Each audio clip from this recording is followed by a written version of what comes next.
faculty yo ri ṱanganedza vha ṱoḓa vha ri vhudza uri vha khou ri ṱanganedza uri ri dzulele mini hafha ṋamusi. Kha ri vha ro zwanḓa.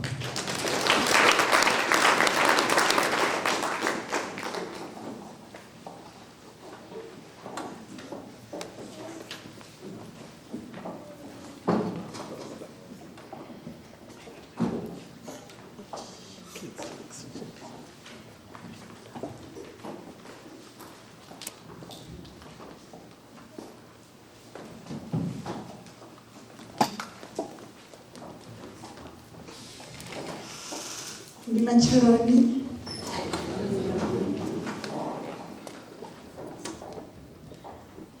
Curry.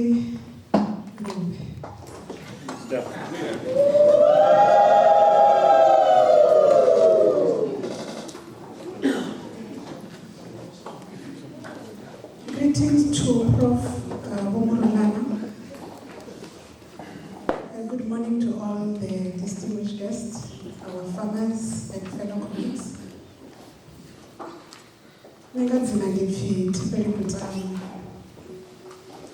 The experimental farm manager at the Faculty of Science, Engineering and Agriculture. Utofana na zvevo Prof. Morolana vazvisumbedzisa. Basiha brangapanda vo Prof. Bonhedel vane vavamura nemafaculty.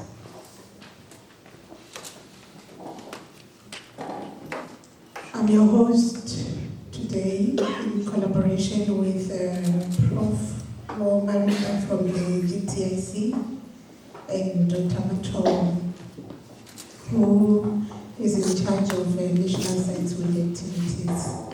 Ndingazona mtsivachikobona kuna hela bodo yo mwalo of National Science Week ngauri ndibenge nera kupembelela science.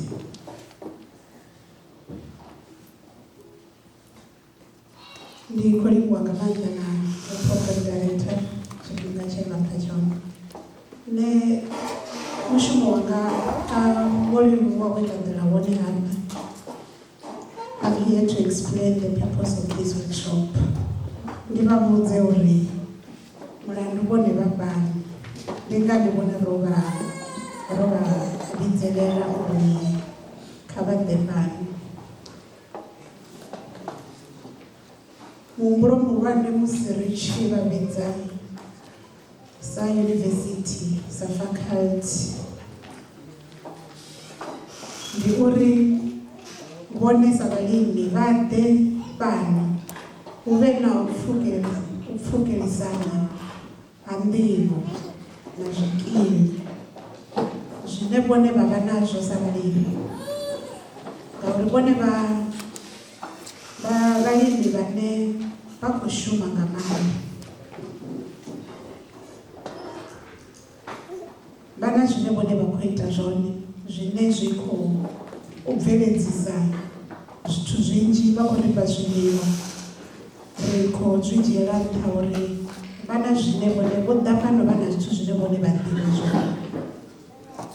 Vha ḓa fhano university ndi tshiko tsha nḓivho. Fhano university musi vhone vho ḓa na nḓivho ine vhone vha vha nayo, but vho ḓa fhano futhi hune ha vha tshiko tsha nḓivho. Ro ṱangana ro dzula morali ri ṋekedza na nḓivho ine i takula ikonomi ya shango ḽashu, i engedza production ya zwiḽiwa kha shango ḽashu. Food security status tsha tshintsha nga zwine vhone vha khou ita zwone. So vho ḓa fhano uri ri kone u ṱuṱuwedzana, ri takulane, ri sedze nḓila ine ra khou lima ngayo, ri vhone uri idzi dzikhaedu dzine ra vha nadzo dzine dza fana na u shanduka kilima, u tou fana na musi vho Morolana vho vha vha tshi khou zwi ṱalutshedza, mafhungo a mafulufulu a energy, ri nga tou a farisana ra tou itisa hani hu itela uri u lima hashu hu vhonale uri hu khou ya gai. tshiimo tsha zwiḽiwa kha shango ḽashu na kana kha dzhango nga u angaredza a tshi tou vha kha tshiimo tshavhuḓi, food security. Ende a huna muṅwe muthu ane a ṱoḓa a tou ri itela hezwi zwithu. Hedzi dzi khaedu dzine nda khou amba dzone a si dzine ra khou tou dzi vhala kha bugu, ndi zwithu zwine ra khou tou zwi vhona ri khou tshila nazwo. A zwi tsha tou pfhi zwi khou itea nga gai, ri khou zwi vhona kha dzi theḽevishini gai, no, ndi zwithu zwine ra khou zwi vhona ṋamusi. A si kale kale hanefha ri khou tou bva u vha na snow tshihuluhulu tshine khaṅwe a tshi thu vhonala kha shango ḽashu. Zwimedzwa zwashu kana mupo washu na zwifuwo zwashu na zwithu zwine riṋe ra ita fhano a zwi ḓivhi hola mutsho, fhedzi riṋe sa vhalimi ri fanela u dzula ri ready. Ende zwi tshi ḓa hezwiḽa zwithu a zwi thomi zwa tou thoma zwa ri vhudza uri ri ḓo swika nga lini nga tshifhingaḓe. Zwiṅwe ri sokou mangala zwo itea, ra zwi vhona hu si tshena tshifhinga tshine ra vha kona u ḓidzudzanya. Ndi kha dzi workshop dzi no nga dzedzi dzine musi ri tshi dzula fhasi ra vha na discussion ya honest ḓamba, ri a kona u ḓivha uri ri takuwa ri tshi ya gai. Vho executive team na nne sa farm manager ro ṱangana na vho Prof Malota vha GTIC, ro vhona uri ri extende dzi program dzashu dzine ra khou dzi ita. Ri tshi ya kha ṅwaha u tevhelaho wa 2025 ri kha ḓi ḓo vha na dzi program dzo no nga dzedzi dzine ra ḓo dzi ita. Na ṅwaha fhedzi ri khou ṱangana na vhone lwa vhuraru, ndi si khou vhala musi kha dzi area dzine ro no vha dalela, ndi tshi khou tou vhala fhedzi vhone vha tshi khou ḓa fhano. Ri khou ṱangana navho kha vho ṱanganelana ngorali na musi arali vha vhalimi vha u tou lima vho ṱanganelana. Hu na vha no khou lima dzi cash crops, hu na vha na dzi orchard. Kha dzi programs dzine ra khou dzi dzudzanya u ya kha ṅwaha u tevhelaho ri ḓo vha ro vha divide, ri tshi khou ṱangana navho kha zwigwada zwiṱuku zwine zwa tou vha specific kha zwine vhone vha khou ita zwone, uri ri kone u dzula fhasi navho ri aḓirese dzi challenge dzine vha khou ṱangana nadzo, ri vhone uri ri ya gai. So heinoni workshop ya ṋamusi yo ḓela uri ri leye foundation, ri ambe nga ha hezwi zwithu ro ṱanganelana ro tou rali. Ro vha na vhalimi u tou fana na musi vha muhulwane vho vha vha khou vha ṱalutshedza. We had the livestock farmers workshop at the beginning of August. Vha ḓa vha dzula vho tou rali, ra vha fha mafhungo a no fana na ane vha ḓo a wana ṋamusi. A tshi tou vha uri a havhaḽa o vha a direct kha vhalimi vhafuwi, a ṋamusi a ḓo vha vho a tshi khou langa na vhone. Ndi hezwo zwe vhone vha ḓela zwone ṋamusi. Ro vha na Farmers Day nga dzi 26 dza August, ḓuvha ḽe ra vha ri tshi khou tou pembela dzi effort dzine vhone vha khou ita dzone vhaḓini. Ngauri vha zwi humbula uri ndi tshi thoma ndo amba uri mishumo ine vhone vha khou ita wone ndi khulwane, contribution ine vhone vha khou ita yone to the community ndi khulwane na kha shango ḽoṱhe. So ra dzula fhasi ra vha pembelela kha Farmers Day, ra vha fha na tshikhala tsha uri vha sumbedze zwine vhone vha khou ita zwone, ngauri ri a vha dzhiela nṱha, ri dzhiela nṱha mishumo ine vhone vha khou ita yone sa vhalimi. So ṋamusi vha fhano uri ri ambe na vhone futhi uri ri khou takuwa ri khou ya gai. U ya kha dzi activities dzine ra khou ḓa nadzo kha the academic year 2025. So vha ḓo thetshelesa vhaambi vho fhambananaho, kha vha thetshelese kha vhuronwane. Na sesheni ya vhuvhili vha ḓo vha na tshifhinga tshine vha ḓo vha vha khou tou vhudzisa dzimbudziso kha zwithu zwe vha zwi pfha na kha zwithu zwine vha khou ṱangana nazwo. Vha songo tenda u ṱuwa hu na tshiṅwe tshithu tshine vha vha khou pfha ho vha ho fanela no tshi amba kana ndo no fanela no vhudzisa itshi ngauri ndi khou ṱangana natsho, ndi khou tshi experience zwone tshi khou nyima phanḓa. Vha songo tenda u ya hayani vha songo tshi vhudzisa. Ngauralo ndi khou ri ndi khou vha ṱuṱuwedza uri kha vha ḓidzhenise kha discussion ine vha ḓo vha nayo, vha vhudzise mbudziso dzoṱhe dzine vha nga vha nadzo. Vha songo vhuya vha pfha vha na u timatima musi vha tshi khou nyaga u ṱanḓavhudzelwa zwiṅwe zwithu zwine a vha na vhuṱanzi nazwo kana vha na vhuṱanzi nazwo vha tshi khou nyaga uri zwi ḓo u ṱalutshedzwa nga vhuphara. Ro ḓela u guda, riṋe ro ḓo guda kha vhone na vhone vho ḓo guda kha riṋe. Tsha u fhedzisela, Vho Prof Murulani, ndi khou ṱoḓa uri ndi livhuwe miraḓo ya Department of Agriculture, Extension Services. Your support has been an instrumental in making it possible for us to engage with farmers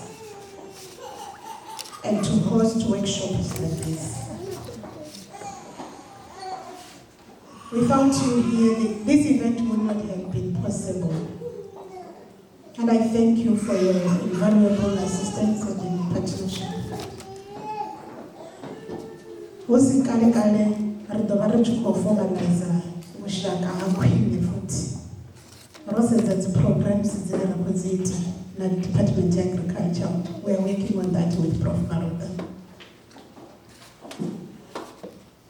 And kha vhalimi vhoṱhe vha re fhano, ndi khou vha livhuwa nga maanḓa uri vho swika ṋamusi. Ndi khou livhuwa uri ndi tshi vha vhidzelela a vha na thidza, a vha na uri ri nga si ye riṋe ri khou tambisa lwa tshifhinga nga houḽa mufumakadzi na vhathu vhawe. Ri khou livhuwa uri vha ya kona u dzula fhasi na riṋe vha amba zwine vha khou ita zwone na riṋe vha vha sumbedzisa zwine ra khou vhona uri nḓila i nga bva ngayo. Nṋe ndi khou ri matshelo na ḓuvha ḽa ṋamusi Mudzimu kha vha ṱalutshedze kha u lima havho, a tonde na mishumo ya zwanḓa zwavho musi vha tshi khou lima. Ndi khou vha livhuwa nga maanḓa, kha vha ḓifhelwe nga heinoni workshop, vha wane tshiṅwe na tshiṅwe tshe vha wana tshone. Ndo livhuwa.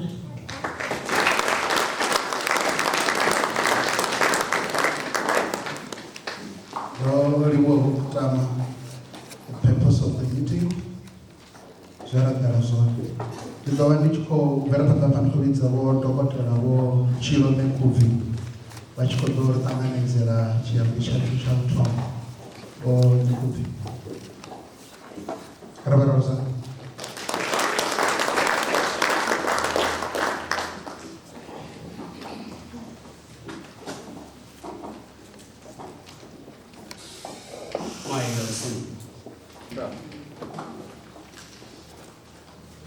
Karibu mchiza mshumu dini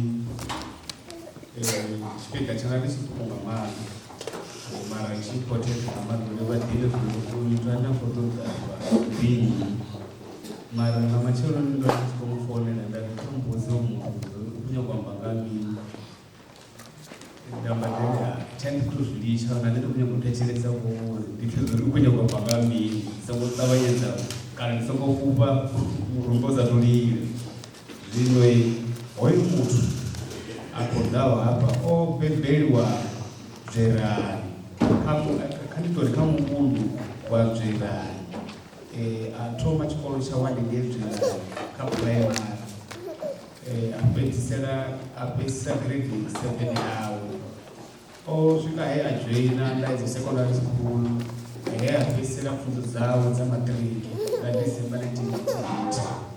Achipedza hapo achivira lwendo hoi university yaNdebha aDandepa University akachikoro cheeducation he amubva kubva university yapano aya university yaFort Hare asvika he enrolla kana ajena pfunzo dzawo dza Bachelor of Agriculture ndipo he apedzisela pfunzo dzawo na 2002 achipedza pfunzo dzawo complete aingi nga 2002 register pfunzo dza the honors degree in plant production kana ndingatoti kha u bveledzisa zwezwi zvinonga zva miri zwithu zvandiwa crop na mini zvaambiwa nga prof wabalani mungwani wanga so ndikototondombedza uri if you plant production ndichikhuwa tiri vachiyavengera kutodziwana kuti the plant nachikuwa chishumizeo hezvi zvideiona sipewana University of Pretoria ausvika obtaina honors yawe kana 2004 achipedzapo aregister for master's degree hapoiman hoyo mutu at the University of Pretoria again and completed in 2010.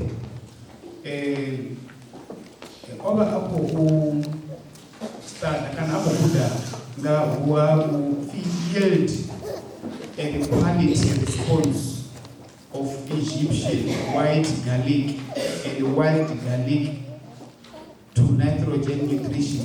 Udonda akaluchenza zori izvi zviyamba mini hoyu mutu oshuma kana otoma oshuma Agriculture Research Council rine ritori ARC kubva nga 2005 kusvika 2009 achipedzapo ari hai kandiyodevelopapo kalimpopo at Department of Agriculture and Rural Development kubva nga 2009 nazvino hoyu mutu uchaningei hoyu mutu ndinyi before tisatamba zvoyu mutu ndinyi hoyu mutu okwara namabhambiri uri zvine voneva kulima ngei kana zvine vakuita ngei wasvika achisvika ngei nazvizazori upotodhiamini ungadimwara bhambiri lerasubmiti wakazi general dzavaliwa shango lote naAmerica zvasvika naEgypt zvasvika vana vaEgypt vadapanokuona ina bhambiri ukamwana wanga hoyu mutu zvino hoyu mutu ndinyi asi rachiriva nyengezeni mudziwa kari mubanire zvakaro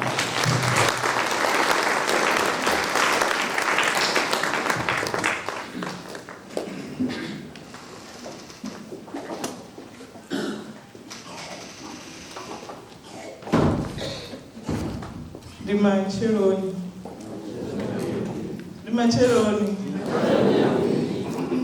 ndiko ulivo ndakavapo ndalivowa kurangapandari university ndalivowa valevu ndalivowa lavavangapanda va mashango ane valivakolima kao yazvezvoenda ndori vato kavantuse rirumbe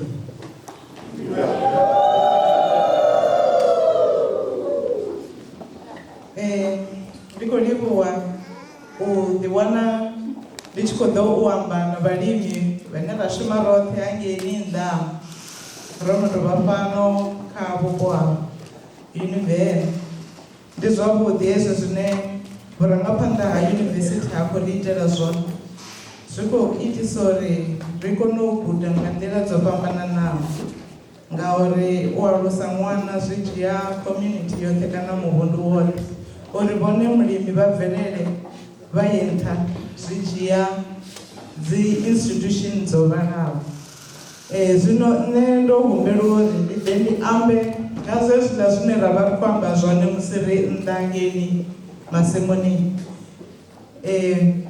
ndikodhore musi richikoamba pakapresentation yanga una vane vangadiwana vachikoapira kazvimwe zvazvinepo zwine zwa vha hone hafha vhane ro ita navho dzi research vha songo pfa vha na u vhaisala, kha vha zwi ṱanganedze uri zwi ḓo thusa na vhaṅwe vhathu u guda, ngauri ri tshi guda ri dovha hafhu ra gudisa na vhaṅwe vhane vha khou salela murahu. Ndi khou livhuwa. Then ndi khou ḓo amba nga marangaphanḓa, ra amba nga ndeme ya mavu musi ri tshi khou bveledza zwimela, ra amba nga nyimele dza mavu, ra dovha hafhu ra amba nga manyoro ane a ḽiwa a maṱuku kana a mahulwane nga ngomu mavuni nga zwimela. Ra dovha hafhu ra amba uri mavu ashu a dzule na mutakalo ri nga to zwi itisa hani, na uri a dzule a na pfushi tshifhinga tshoṱhe ri nga to zwi itisa hani, uri mavu ashu a songo bva mvumbo yawo, kha ri a bveledze nga nḓila yeneiḽa ya kale. Na zwezwo ndi zwa ndeme, na uri ri shumise manyoro ashu nga nḓila yavhuḓi, na u shumisa u ṱhaḓula tshilimwa tshifhinga tshoṱhe. Ri fanela u dzula ri tshi ṱhaḓula zwilimwa zwashu, na u shumisa nguvho ino tshila u tiba mavu ashu. Ri tea uri ri a tibe tshifhinga tshoṱhe uri ri kone u wana mbuyelo dza hone. Ra dovha hafhu ra amba na nga mutsho uyu no khou tshintsha tshifhinga tshoṱhe, une wa thithisa uri zwimela zwashu zwi ḽe pfushi dzi re nga ngomu mavuni. Ri ḓo dovha hafhu ra amba na ngauri musi mavuni ashu hu na zwiḽiwa zwi songo balantsaho, hu na zwiḽiwa zwine plate yone na mivhala muthihi kana ho ḓala muvhala wa red, a hu na starch tshinzhi, a hu na vhuswa vhunzhi, mara ho ḓala beetroot, hu itea mini.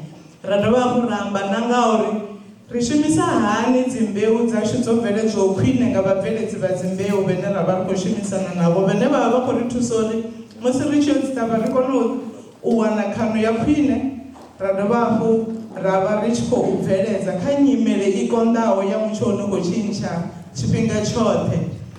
Ra dovha hafhu ra amba nga uri mbeu idzi dzine dza kona u konḓelela ḓuvha na dzi mvula, dza dovha hafhu dza kona u konḓelela malwadze na zwikhokhonono, ri dzi wanisa u bva hone ra vha ro fhedza pfunzo yashu ya ṋamusi. Musi ri tshi amba nga mavu, kha mavu ri wana zwithu zwinzhi zwino tshila. Mavu ashu nga iṅwe nḓila ri nga tori mavu ashu a tshila, ngauri khao hu na vhutshilo, naho ri sa nga koni u to zwi vhona nga maṱo, mara kha ri ḓivha uri mavu ashu a na vhutshilo, a fana na muthu, a fana na tshithu tshi tshilaho tshiṅwe na tshiṅwe. Musi a tshi khou tshila nga u ralo, zwi itisa uri hu kone u vha na vhutshilo ha zwimela na zwipuka, futhi na vhutshilo ha riṋe vhathu. And then mavu ashu a tea u vha a na vhutshilo havhuḓi, ndi uri mutakalo wa hone u tea u vha wavhuḓi tshifhinga tshoṱhe. Musi mavu ashu a vha na mutakalo wavhuḓi, ri dovha hafhu ra kona uri ri vhe na pfushi dzi sa fheli dzine dza dzula dzi hone tshifhinga tshoṱhe. Hezwo zwi ri itisa uri naho ha nga fhisa hani, zwimela zwashu zwi ḓo kona u ya phanḓa na u kona u ḽa dzipfushi dzi re mavuni, naho hu na mufhiso kana hu na murotholo une wa vha u tshi khou thithisa. And then zwi ḓo itisa uri futhi ri kone u bveledza khano yavhuḓi, zwa dovha hafhu zwa ri itisa uri ri kone u vha na mavu a re na vhutshilo vhune a vhu khou affectea kana tshiṅwe na tshiṅwe tshi tshe tshavhuḓi. Na uri musi ri tshi khou lima tshifhinga tshoṱhe, ri tea uri ri kone u bveledza. Musi ri tshi to fhedza u kana, ri dovhe hafhu ri kone u ṱavha tshiṅwe tshithu, ri vhe na u producer hu sa imi, na u bveledza hu sa imi tshifhinga tshoṱhe kha mavu ashu. Arali ro bvisa mavhele season heyi, kha ri yo ṱavha murambo, ri bvise murambo. Ri tshi fhedza murambo, kha ri yo ṱavha maṱamaṱisi, ri bvise maṱamaṱisi. Hu si na u ima ngauri ri vha ri tshi khou ṱoḓa uri ri feede population i no khou hula ḓuvha ḽiṅwe na ḽiṅwe, ngauri vhana ro dzula hafha vha khou bebiwa ende vha khou ṱoḓa u feediwa. Then kha mavu ashu ri vha ri na profile. Haya mavu ashu musi ri tshi agwa kana ri tshi a khatha, ri wana profile yo no nga sa heno. Ri na mavu haya o thoma a layara yo swifhanaho, hafho hune vha khou vhona hu na o, hu vha ho ḓala dzi organic matter, ndi hone ho ḓalesaho vhutshilo. Ndi hone hune vha ḓo wana vhusuḓu, vha wana zwikhokhonono, vha wana vhusunzi, vha wana zwithu zwo fhambananaho hanefhaḽa. Zwiṅwe na zwi ḓivhana nga madzina, a ri zwi ḓivhi nga madzina. Zwi vha zwi tshi khou thusa u mixa maṱari, miri yo faho kale, mupfudze we vhone vha shela, manyoro e vhone vha shela na mavu uri mavu avho avhe avhuḓi. Hafhaḽani uri na ndi nahone hu tshe ho ḓala manyoro kana mipfudze yeneyi yo no tonga dzi compost. Zwino zwi itisa uri zwimela zwashu zwi ḽese hanefhaḽa ngori ndi hone ho ḓalaho zwiḽiwa. Musi vhone vha tshi khou lima nga ṱereṱere kanzhi ri lima u guma hanefhaḽa kha hafhaḽa hune vha khou vhona hone kha top soil. Ndi hone hune madzambi ashu a maṱereṱere a rembulusa mavu a guma hone. A ri tei uri ri wane tshilimwa tshithu tshino ri lima tshilimi tshashu kana maṱereṱere ashu a rembuluse mavu a ri bvisele mavu ayo a fhasi a bi a ḓovha ono yesa fhasisa lune zwilimwa zwashu a zwi nga koni u ḽa. Zwilimwa zwashu zwi ḽesa u bva hafhaḽani kha O na kha A. Ndi hone hune midzi ya zwilimwa zwashu ya ḽesa hone. Vha vhona i tshi khou tsa i tshi khou ḓa hafha kha B. Ndi nṱhani uri khamusi vhone vho lima miri ine midzi yone i ya tsa fhasi sa miroho ine ya nga dzi okra midzi yone i ya tsa fhasi ngauri the more vha tshi u vhona vho lapfa u tshi ya nṱha kha vha ḓivha uri na fhasi midzi yone i khou tsa ya fhasi uri i kone u farelela uri u tshi ḓa muya i songo kona u waya ngei na ngei. Zwino mavu ashu a vha o ima nga heiḽa nḓila hune a ḽesa hone ndi kha A na kha O. Zwi amba uri vha tea u ṱhogomela nga maanḓa hafhaḽani kha heiḽa layer. And then mavu ashu a ri provider zwithu zwo no tonga dzi structure hafhanoni zwithu zwi ya nga u fhambanana ngori ndi type ifhio ya mavu, ndi lushaka lufhio lwa mavu. Ri na mavu a tshibvumba, ri na mavu a muṱavha, ri na mavu o ṱangananaho, ri na mavu a fhano matswuku a zwapo. Zwino ha mavu ashu oṱhe a vha a na mushumo kha u sapota miri yashu ine ra vha ri khou i ṱavha. A dzula a vhea zwiḽiwa a dovha hafhu a thusa uri maḓi a kone u mona hanefhaḽa a tshi khou recycler, a tshi khou fusha tshimela. Ha dovha hafhu ha vha na muya, ha vha na dzi organic matter, mipfudze yashu zwoṱhe zwi wanala hanefhaḽa.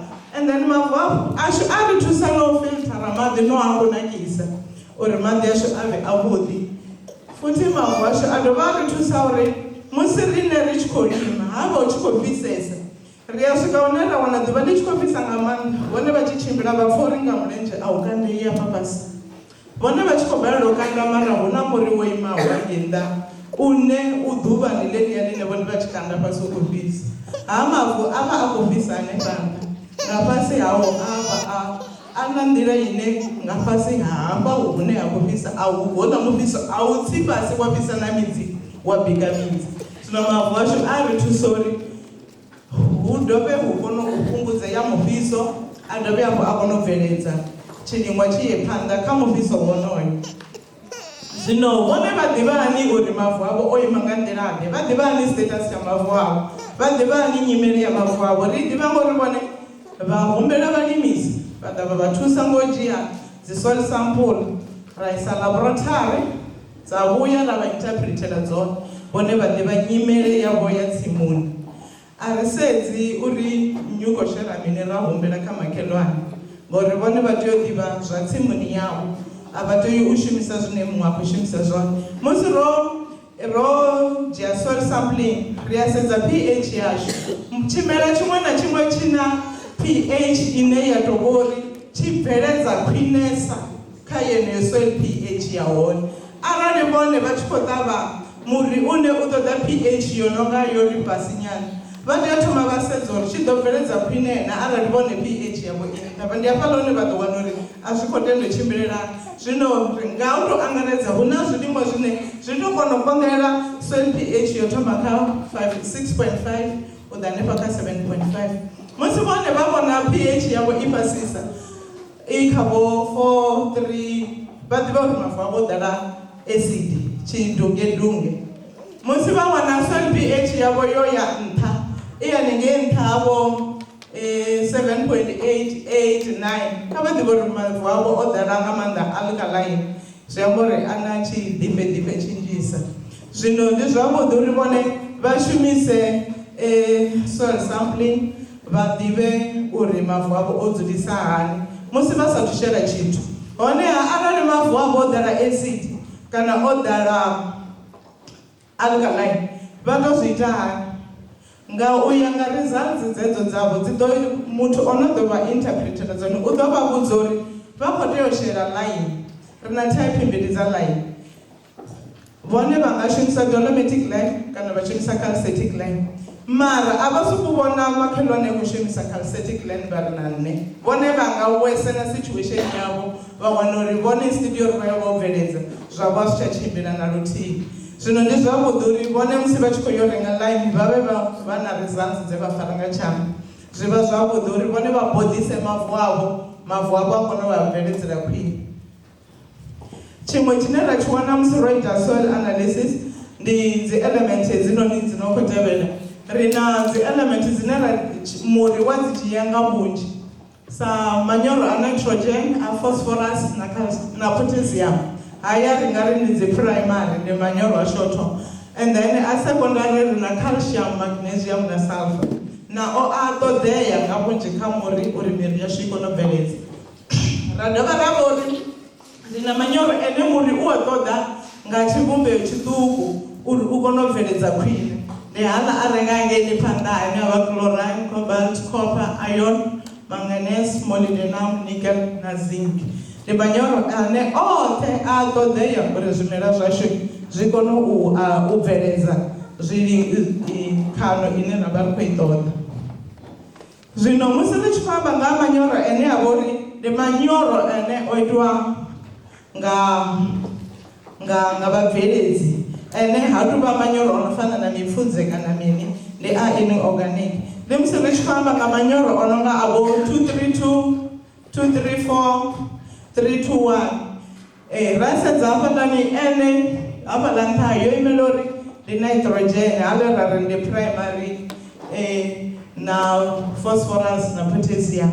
Zwino hafhaḽani manyoro ashu a nitrogen wa ri tshi a shela u thoma musi ro ṱavha ndi ngauri ndi dzi basic fertilizers. A tea u sheliwa musi ri tshi thoma, ndi zwone zwiḽiwa zwa u thoma zwa musi ro ṱavha kana ri tshi khou yo ṱavha. Musi ri tshi khou shumisa NPK, nitrogen kana manyoro ashu a thoma nitrogen a ri thusa uri tshilimwa tshashu tshi hule nga u ṱavhanya nahone tshi na maṱari madala avhuḓi. Musi ro shela manyoro ashu a phosphorus hafhaḽani kha 234 ndi 3 heiḽa phosphorus zwi itisa uri muri washu u develope midzi yavhuḓi. Arali vhone vha khou ṱavha khavhishi zwi ḓo itisa uri khavhishi yavho i bvise midzi yavhuḓi ine ya ḓo navha ya kona u swikelela zwiḽiwa na uri i vhibve nga tshifhinga tshetshila tsho kalelwa tshone. Arali hu tshi pfhi khavhishi yavho i vhibva nga 90 days, vhone vho nyora nga nḓila yone within 90 days vha ḓo vha vha khou harvesta khavhishi yavho. And then potassium i ri thusa uri muri washu u kone u konḓelela nyimele, u vhe strong, and u dovhe u shumise maḓi zwavhuḓi, u shumise midzi u transporta, u absorba zwiḽiwa mavuni, zwi gonye u ya maṱarini, zwi ite zwiḽiwa nga ḓuvha, zwi dovhe hafhu zwi yo sapota ṱhoho ya khavhishi i kone u vhibva. Then manyoro ane a vha uri ndi manyoro a organic a ri thusa uri ri kone u bveledza zwavhuḓi na khano yashu dzi ye nṱha. Manyoro a one ndi mipfudze yone nga ya khuhu, dzi nga vha khuhu dza makumba, dzi nga vha khuhu dza mabaphanya. Wa mabaphanya mara a ri u tou promota nga maanḓa ngori u tshi ḓa u a ḓa na mutshenzhe, vha wana zwiliṅwa zwavho vhone zwo no ḓelwa nga mutshenzhe ngauri sawdust heiḽa i ya vha i khou sina i tshi khou vhidza mutshenzhe. Zwino ra dovha hafhu ra vha na manyoro a dangani, mipfudze, ri na mipfudze yo no nga ya kholomo, ya mbudzi, ya nngu na mipfudze yo no nga ya nguluvhe. Zwi a ri thusa uri ri kone u bveledza khwine. Ra dovha hafhu ra vha na compost. Kha compost vha wana uri vhone compost yavho yo vhibva zwavhuḓi, vha dovha hafhu iḽa compost yavho vha i lovhela, vha dzhia maḓi a hone vha tshi vho tou nwisedza one. Arali vha tshi khou shumisa dzi ḓiripi vha vha tshi khou shela a tshi khou ṱuwa zwi tshi khou yo sheledza nga dzi ḓiripi, vha wana vha tshi khou kona u bveledza khwine. Musi ri tshi khou shumisa mipfudze musi ro i shela ri tshi khou ṱavha sa base kana sa basic fertilizer, vha wana uri musi ro ṱavha khayo yo ṱangana na mavu, musi vhone vha tshi khou sheledza i khou yo ya dzhia maḓi ya fara sa tshiponzhi. Musi u tshi fhisa ya ṱuwisa nga zwiṱuku nga zwiṱuku, tshimela tshavho vhone tshi khou wana zwiḽiwa hanefhaḽa kha mupfudze, tsha dovha tsha wana na maḓi hanefhaḽa. zwa itisa uri vhone vha kone u bveledza khwine musi vho sheledza zwiṱuku maḓi avho a siye kule a dzula hanefhaḽa kha tshetshiḽa tshipontshi.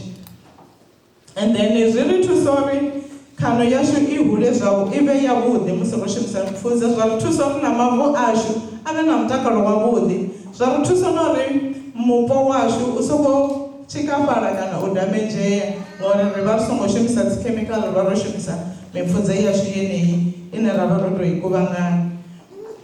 Then zwa dovha zwa ri thusa uri mavu ashu dzi mvula dzi tshi na a songo vha exposed kho kungululeya. Zwa ri itisa uri na uri mavu ashu a kone u farana zwavhuḓi.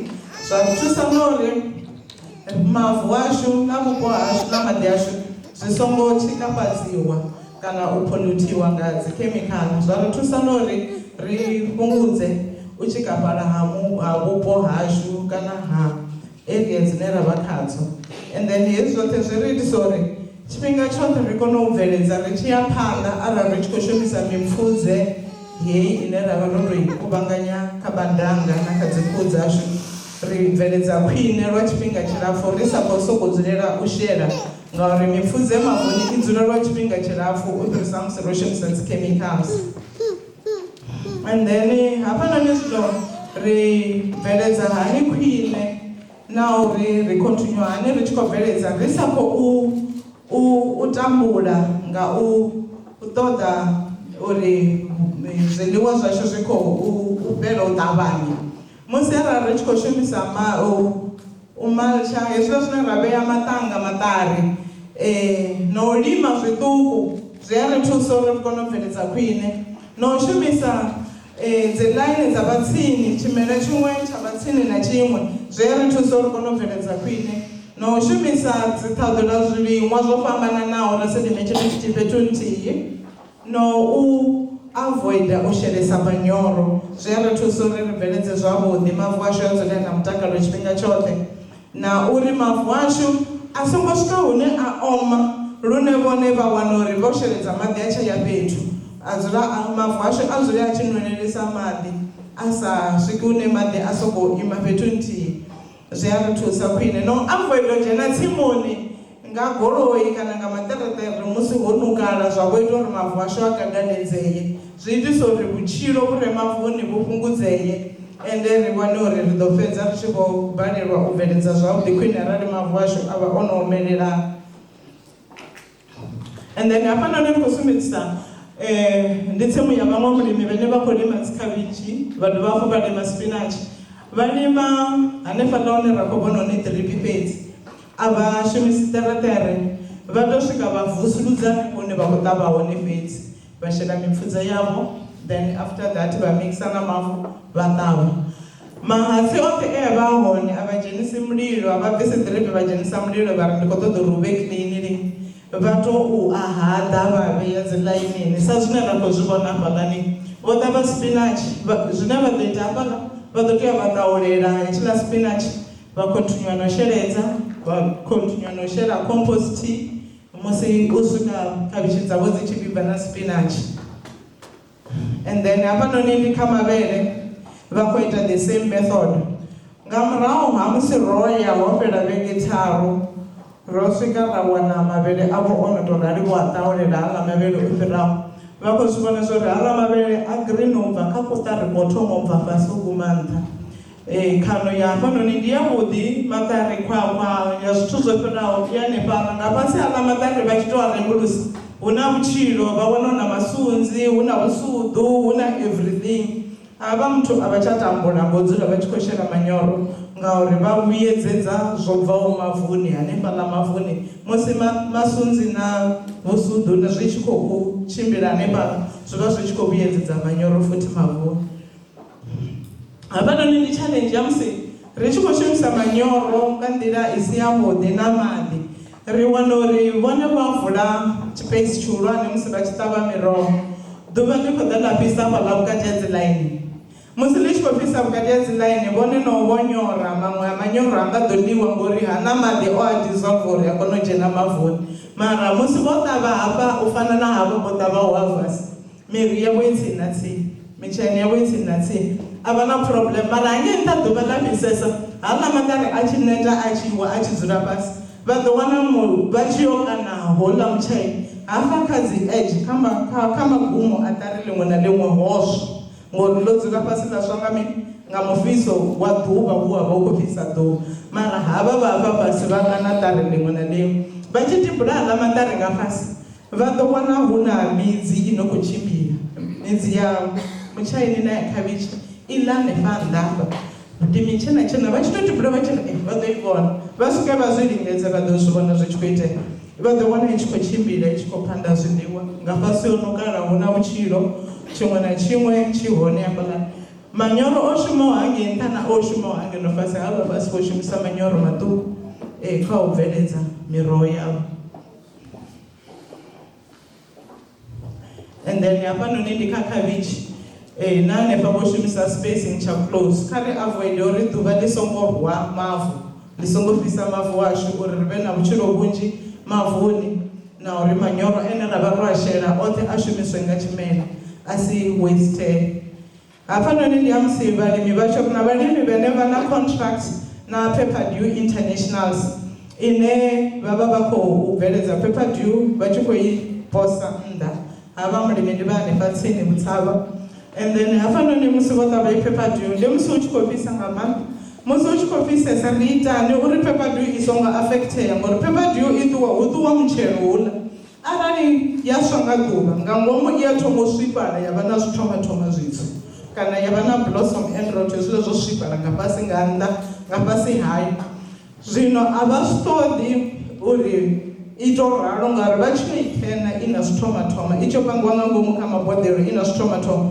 i khou yo rejectiwa and i ḓo vha loss ya farmer ya dovha ya vha loss ya company zwino hafhanoni ndi ha musi ḓuvha ḽi tshi khou fhisesa vho ṱavha ra shumisa manyoro a maḓi ndi manyoro haḽani ane vha wana uri ri khou a shela a maṱukuṱuku vha fafadzela nao ro shumisa manyoro a potassium silicate musi ro a fafadzela nga masiari ḓuvha ḽi tshi khou fhisesa haḽa manyoro a ita uri stomata vhubulibuli vhu ri kha ṱari vhu vale nga masiari hezwi tshi khou fhisesa hu si vhe na maḓi ane a ḓo dimuwa kha ṱari a tshi ya kha space then vhu ḓo vha ho vala musi ḓuvha hezwi ḽi tshi vho fhefha vhu ḓo vula muri wa dovha hafhu wa kona u vha na process yori u kone u tshila u tshi ya phanḓa kha havhaḽa vho rweliwaho nga black frost musi midzi i si tsha yo vhaisala wo no vha dormant wo rwiwa nga frost vho fafadzela root stimulant na hanefha kha heyi Pepperdew musi ri tshi khou vhona uri i khou bveledza zwino i tsha bveledza zwinzhi hu fafadzeliwa root stimulate hei flam vha i ḓo nyanyula midzi uri i dovhe hafhu i mele nga huswa i dovhe hafhu i kone u ṋavha i tshi dzhia zwiḽiwa i tshi isa maḓarini hu tshi khou itiwa Pepperdew ri ha manyoro oṱhe a sheliwa kha tshiṅwe na tshiṅwe u itela uri ri kone u bveledza zwiḽiwa zwa khwine ri tshi khou itela makete wonoyo une ra vha nawo no itela uri ri songo fa nga nḓala no itela uri ri ise nṱha dzi tshelede dzine ra khou dzi wana ngori na riṋe ri vha ro bvisa tshelede musi ri tshi khou lima and then hafhanoni ndi musi ri tshi khou sumbedza uri ri khou ṱhaḓula tshilimwa ro bvisa mavhele ri khou dzhenisa murambo ndi u tou pfhi ndi nguvho yo no tshila ngauri u vha u tshi khou tshila u tshi khou ṋavha u tshi ya nga fhasi hawo u tshi khou vhea u khou vhea mara nga fhasi hawo hu na vhutshilo vha tshi tibula nga fhasi ha murambo vha ḓo wana hu na zwikhokhonono zwinzhi zwi saliho murambo zwine zwa vha zwi tshi khou thusedza uri hu kone u bveledziwa zwiḽiwa murambo vha wana wo vhea nga hindi musi vhone vho shumisa mipfudze na manyoro o teaho ndi mini tshine tsha itisa uri miri yashu kana mitshelo zwe ra ṱavha zwi si tsha dzhia zwiḽiwa mavuni ndi ha musi vhone midzi ya muri wavho i tshi khou ḽiwa nga zwikhokhonono zwo no nga sa mini dzi nematodes hu na dzi tsimu dzine dzo ḓala nga maanḓa dzi nematodes kha eri hu na vhupo vhunzhi vhune vhalimi a vha tsha kona u bveledza khwine nga nṱhani uri nematodes dzo ḓala nematodes ndi vhuna vhusuḓu vhune vha wana vhu tshi khou ita vhupundu kha mudzi wo tou ralo vha tshi u tumbula uḽa muri vha ḓo wana ngo thoma u khou laṱa maṱari a khou sokou tsheniwa vha yelo nga zwiṱo vha tshi tumbula vha wana nga fhasi u na mapundupundu manzhi noti mapundupundu aḽa o ḓoweleaho ene ri a zwiḓa zwo ri kha dzi ṋawa a vha hone mapundu a vhulwadze na kha ṋawa nematodzi dzi khou vha hone arali vhone tsimu yavho i na problem ya dzi nematodzi ri a kona u vhona uri haya ndi ya nematodzi haya ndi ya vhulwadze ndi a normal and then nematodes problem khulwanesa ndi yori musi yo ita pundu hafhaḽani i itisa uri zwiḽiwa zwi songo tsha tshimbila zwi tshi bva mavuni zwi tshi ya maṱarini zwi mbo ḓi namba zwa ima hanefhaḽa arali vhone mavu avho o omelelana vha tshi sheledza maḓi a ima hanefhaḽa a satsi muri wavho u a nwela khothe vha wana u tshi mbo ḓi reremela wafa huna vhathu vhanzhi vhane vha ya wana khavhishi dzavho dzi tshi khou reremela dza fa ngori midzi ya khavhishi i hanefha nṱha ra dovha hafhu ra vha na problem ya vhathu vhane vha vho risaho ra dovha hafhu ra vha na problem ya temperature dzine dza ya fhasisa u fana na zwino u tshi khou rotholisa so arali u tshi khou rothola ngorali miri yashu a i koni u dzhia zwiḽiwa mavuni nga temperature ya vhusiku i vha yo yesa fhasi ya yesa fhasi zwi itisa uri mudzi u ime ri zwi vhona nga maanḓa kha vhathu vhane vha lima dzi phiriphiri arali vhone vho lima phiriphiri vha wana uri nga vhuria June July phiriphiri yavho a i nga huli i vha yo ima fhethu nthihi ndi ngauri temperature ya vhusiku yo tsesa fhasi zwino musi ri tshi lima ri fanela u zama uri ri ṱavhanye u i ṱavha uri i kone u continue musi hu tshi fhisesa na pH ro amba nga hayo uri pH i ya thithisa uri muri u si kone u ḽa manyoro a re hone nga ngomu mavuni and then hafhanoni ndi problem ya musi ho ḓalesa manyoro a nitrogen ri wana kha kani kana kha urea musi ho ḓalesa kani maṱamaṱisi ashu a ḓo safara uri calcium ndi ṱhukhu vha wana o swifhala nga fhasi zwino ri tea uri ri balance manyoro a nitrogen na a calcium mavuni yashu and then hezwo zwi ḓo itisa uri musi ro balance zwavhuḓi khano yashu i nṱha ri dovhe hafhu ri wane hafhu khano yavhuḓi na income i vhe yavhuḓi ri vhe na zwiḽiwa zwinzhi and then hafhanoni ndi khou ṱoḓa amba nga ha dzi mbeu dzine dzi khou bveledzwa nga vhabveledzi vha mbeu hedzi mbeu dzi hone zwino kha hafha hune ra renga hone dzi mbeu ndi mbeu dzine dza khou bveledzwa nga vhathu vha beya ka ngeno ri rengesa mbeu dzashu NTK na Farm City hedzi mbeu dzi hone ngauri kha maidza area ita ro humbela uri vha dzi ḓise last year nga November vhathu vho ṱavhaho mavhele vho wana uri vho gobela nga murongo wo thoma musi murongo houḽa u mavuni mbeu yavho ya mela hafhanoni ndi musi vha tshi khou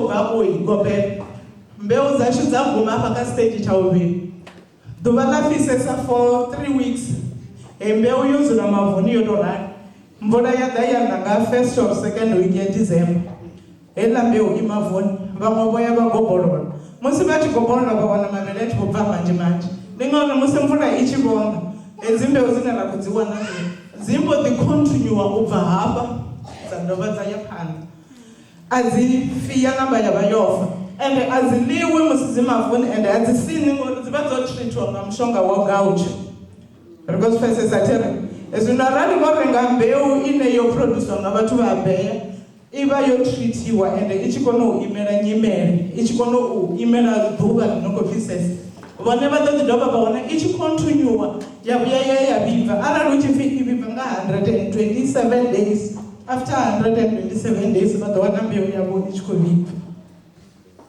hafhanoni ndi khou ṱoḓa u sumbedza mbeu u bva kha maḓuvha mbeu dzine ra vha nadzo zwino vha wana i tshi khou vhibva nga vho 130 days 127 days zwino arali vhone vha wana mbeu yavho yo ṅwaliwa upfi ipfi DKC 6454 BR zwi amba uri vhone vha eda 50 hafho kha 64 u bva hone i ḓo vha i khou total ndi maḓuvha a uri i ḓo vhibva lini i tshi khou ri 59 yangei zwi amba uri mbeu yavho i khou vhibva u ṱavhanyedzesa u fhirisa mbeu dza kale ri khou zwi pfhesesa theni heiḽa mbeu ya 59 last yo thoma u bvisa u runguwa 2 weeks before dzimwe dzichirumbuwa. Namusi vachiyokana vokana 2 weeks before hedzi dzimwe dzichibibva. Ndi zvine vabveredzi vakuitira kuti musi rina mbeu dzinotavanya kubibva ridove hafhu rikona uimela nyimele arali ri tshi khou wana mvula luvhili kana luraru mavhele ashu avhibve. Ri songo vha na mbeu hedziḽa ndapfu musi ri tshi vha vhudza uri kha vha bve kha hei mbeu kha vha ḓi kha hei vha tea u kona u tevhelela ngori vhabveledzi vha khou sedza nyimele vha dovha hafhu vha itisa uri ri kone u bveledza khwine. Mavhele a hone ndi hanoni ene vho kona u a bveledza nga tshifhinga tsho ṱavhanya u fhirisisa. Musi ri tshi fhedzisela ri nga tori rine kha rine zwo teaho mavu ashu a ḓo ṋea zwo teaho kha zwimela and then zwimela zwi ḓo kona u fida rine vhathu ra alusa ikonomi ya hone ra dzula hone. Tshiṅwe hafhu kha ri shumise zwezwiḽa zwine ra vhea maṱanga kha ri vhuyelele khazwo zwi ḓo itisa uri hu vhe na vhutshilo vhunzhi maṱarini.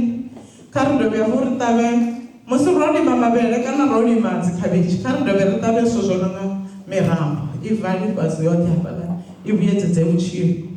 Tshiṅwe hafhu kha ri dovhe hafhu ri ṱutshele u shumisesa mishonga minzhi na u shumisesa manyoro manzhi. Hu na vhathu vhane vha ri musi vho itelwa fertilizer recommendation vha ri nga si shume nga manyoro maṱuku ngorali ri khou ṱoḓa khano nnzhi. Musi vhone vha tshi khou shelesa manyoro manzhi a dzikhemikhala vha vha vha tshi khou vhulaya mavu avho nga zwiṱuku nga zwiṱuku and then vha ḓo fhedza vha tshi vhona tsimu yavho a i tsha bveledza khwine. Zwiṅwe hafhu ndi zwa uri kha ri vhulunge mavu ashu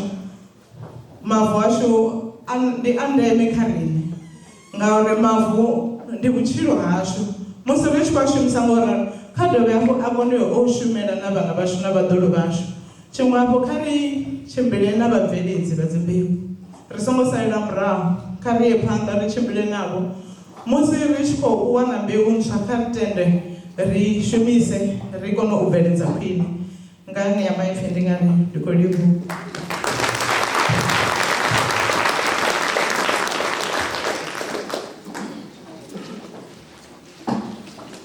Ro livhuwa nga maanḓa vho Sheliwe. Kha ri dovhe hafhu ri vha rwele zwanḓa.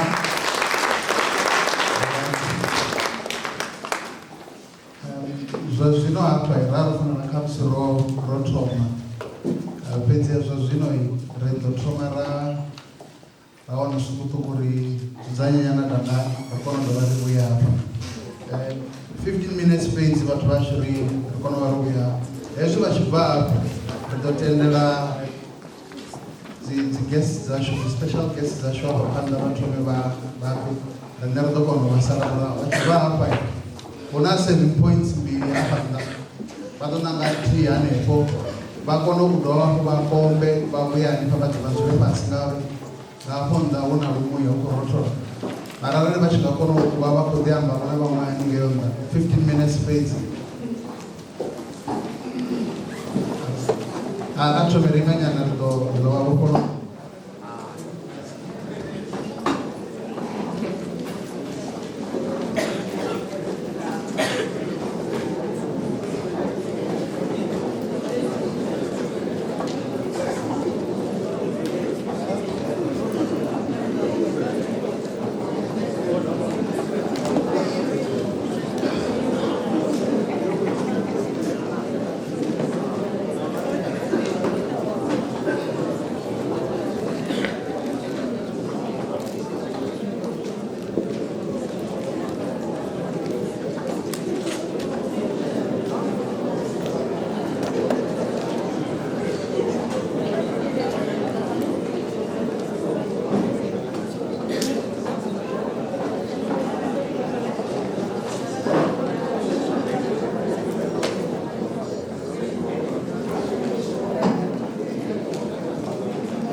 na lutamo lwa foda uri vha tshi ṱuwa hafha rine ro vha foda ri khou ṱoḓesa mudzudzanya hezwo zwithu zwinzhi.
ro livhuwa a songo ṱuwela ṱuwetheni ri ḓo tevhela hounoni muṱangana ri thomeriyo u fodiwa thi roṱhe ri kuvhangani fhethu nthihi u ḓo ri sumbedzisa uri tisani kona uri foda roṱhe ro ima fhethu nthihi ro ita group photo ri ḓo kona u bva henefho ra kona ya ra wana zwiḽiwa ni u ḓo vha o ima ra dovha ra vhuya hafha vhathu vha tshi tou fara zwiḽiwa kha vha vhuya hanefha nga ngomu a songo wana ri bvele phanḓa ro fhela vhathu vho humela wa zwiṱuku ro vhona na ngei nnḓa ri ambe ri lumelisane ri ite ri tshi ḓivhana na uri vhaṅwe vha khou shuma vho zwine gai ndi kholwa vhaṅwe no ḓi ḓivhana hanefha ndo thusana u ya phanḓa zwa zwino ri tshi khou humela mushumo ri khou humela murahu kha mbekanyamushumo yashu ri ḓo vha ri khou isa phanḓa na zwiambi zwo salaho vha ḓo vha vha khou ḓa nga muthihi nga muthihi vha ḓo ḓivhadziwa vha ḓi ḓa ngeno phanḓa vha isa phanḓa na mushumo wa uri pfhumbudza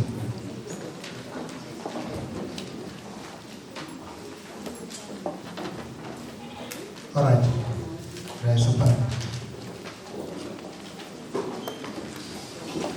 Dr. Tobin, okay, go on.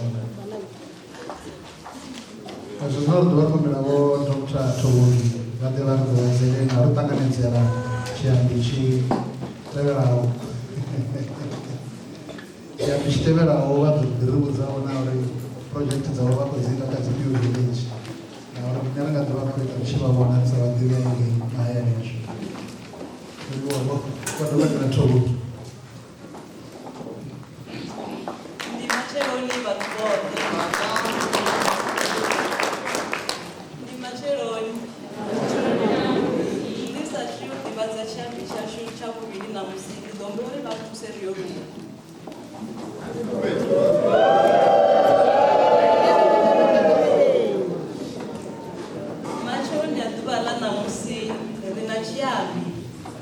Chiambi chashu mushumo wacho munji wodisendeka kha u bveledzisa zwivhaswa technology dza zwivhaswa zwa renewable dza solar.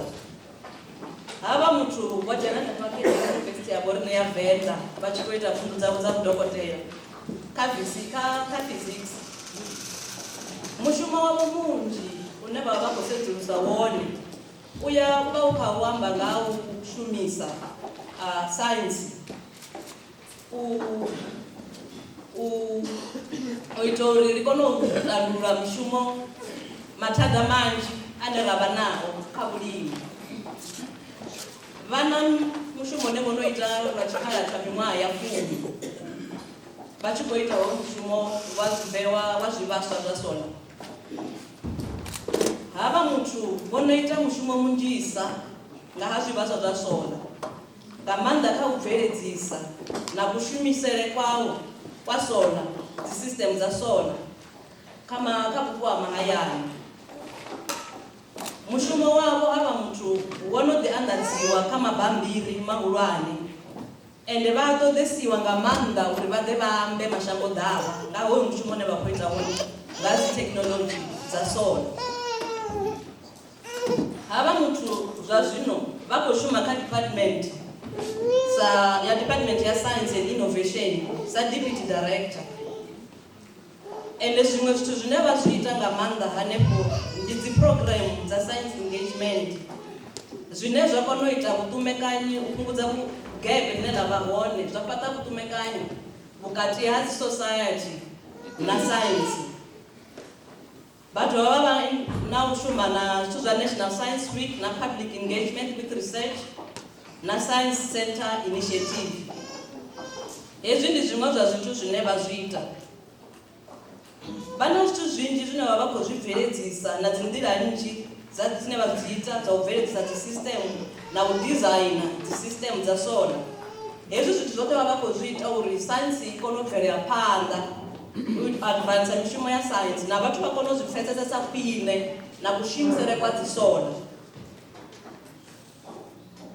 Na uri musi vha tshi khou applya dzi technology zwi tshimbilisa hani. Hava muthu vha ita mushumo munzhi wa uri vhathu vha kone u ṱalukanya uri dzi solar dzi shumiswa hani na uri henoni mafhungo a swike kha vhathu vha kone u zwi ḓivha. vono rambiwa fhethu hunzhi fhano South Africa kha dzi province dzoṱhe uri vha ye vha ambe nga mushumo wavho na zwine vha khou zwi wana kha uno mushumo. Ende hezwi zwithu vha zwi khou thusa uri vha kone u ṱuṱuwedza vhorasaintsi vhane vha khou takuwa vhaswa uri vha kone u ḓivha nga hounoni mushumo wa dzi solar na technologies dzine dza khou shumisiwa na dzi design ntswa dzine dza khou itiwa na dzi system ntswa dzine dza khou itiwa. Vha ita mushumo munzhi wa uri vha vhe na dzi community o ṱumekana dzi community no kona u ḓivha nga mushumo wa science. Hounoni hezwi ndi ḓo zwi vhala nga tshikhuwa vhone vhane vha ḓa vha zwi ṱalutshedzisa nga maanḓa hupfi his contribution to the field have been recognized with a system design for photovoltaic water pumping system and IoT-based SCADA remote monitoring and control device. Ndivhakola uri havha muthu a tshi ḓa vha ḓo ḓa vha ṱalutshedza uri hezwo zwithu zwi vha zwi khou amba mini mara zwone zwa tshi khou amba uri vho onariwa kha hezwo vho ita hezwo zwithu. Ṋamusi hafha vhukati havho ri na muṅwe muthu ane a khou ḓo ri ḓivhadza nga haya mafhungo ane vha ndi khou amba hone. Havha muthu vha pfhi vho Dokotela Livhuwani Masele. Vha na zwinzhi zwine vho ri farela zwone zwine vha khou nyaga u ri ḓivhadza zwone kha ḓuvha ḽa ṋamusi. Ende a kola uri musi ri tshi yo ṱuwa hafhanoni hu ḓo vhona zwinzhi zwine ra ḓo vha ri khou zwi ḓivha zwi tshi ya kha kushumisele kwa zwivhaswa zwo no nga zwa solar na dzi technologies dziṅwe dzine dza vha hone kha ri vha ṱanganedze.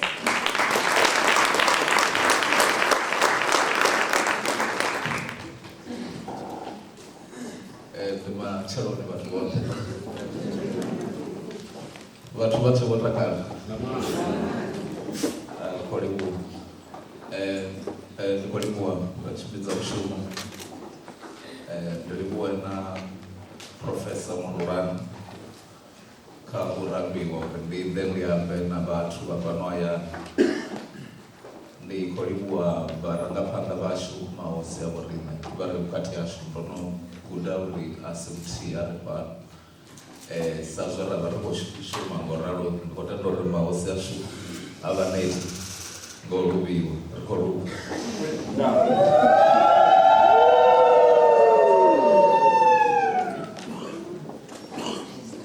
Sa zwe zwa ḓivhadzisiwa zwone ndi khou livhuwa u rambiwa vho Kutama na thimu yavho. Ndi dovhe ndi acknowledge vho Professor Msetsho na vhaambi vhaṅwe vhane hanefha vhukati hashu. Khamusi sa introduction ndi dovhe ndi sumbedzisa uri ndi bva kha Department ya Science na Innovation ine zwa zwino i vho vhidziwa upfhi Science, Technology and Innovation no rangiwa phanḓa nga vho Blade Nzimande. Nga mugivhela vho Blade vho vha vha tshi khou launcha zwine ra ri ndi National Science Week ine musi ri tshi khou amba ngaurali shango ḽoṱhe fhethu ho fhambananaho hu na mishumo ino khou itiwa ya u sedza kana uri vhathu sa vhadzulapo ri sedze uri saintsi i khou ri thusa u swika gai kha vhutshilo hashu ha ḓuvha na ḓuvha. Roṱhe hafha ro rali tshaḽa tsha ro no shumisa saintsi nga maanḓa na technology. U tou ḓa hashu fhano ndi khou tenda uri arali hu si roṱhe ro ḓaho nga zwiendedzi hu nga vho vhaṱukuṱuku vhe vha tou tshimbila fhedzi i vha i kha ḓivha nḓila ine ra vhona vhundeme ha science na technology. Hafha hu nga vho si na muthu a sinaho cellphone ine na yone i vha i tshi khou ita uri vhutshilo hashu vhu leluwe. Zwino ndi ngazwo department yo vhona zwi zwa ndeme uri ṅwaha muṅwe na muṅwe ri vhe na vhege ine ra takala kana ra celebrate science.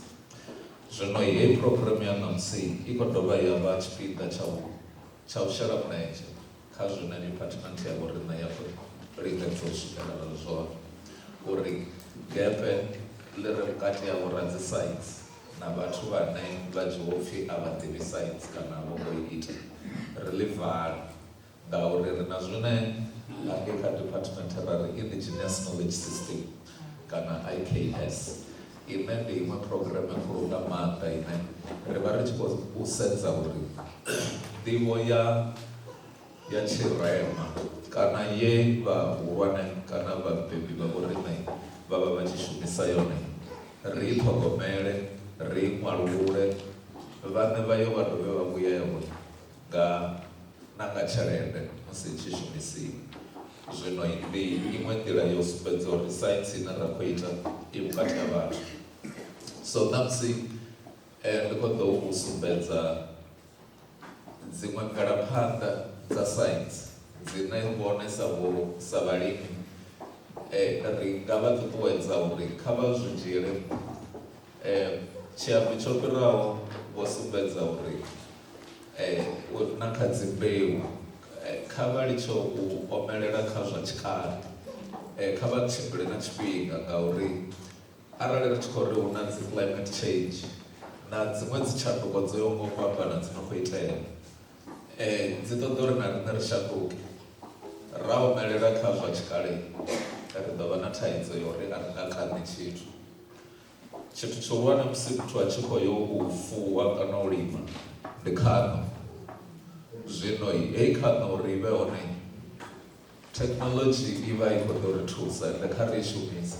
Thekinoḽodzhi a i tshavha zwithu zwine ra ri zwa selia lwanzhe, hanefha ano hayani ri khou tea u vha ri khou shumisa. Ro vha ri na mashudu ngauri ri na yunivesithi ya fhano ine ndi hone hune nḓivho ya bikiwa hone, ende i nḓivho ri tshi bika uri yunivesithi yashu irrelevant, ri vha ri khou tea u ita mishumo ino fana na ineyi. So hu na zwithu zwine ra ri ndi dzi sustainable development goal dzine dzi a swika 17 a thi khou setsha vha dzi ḓivhesa ndi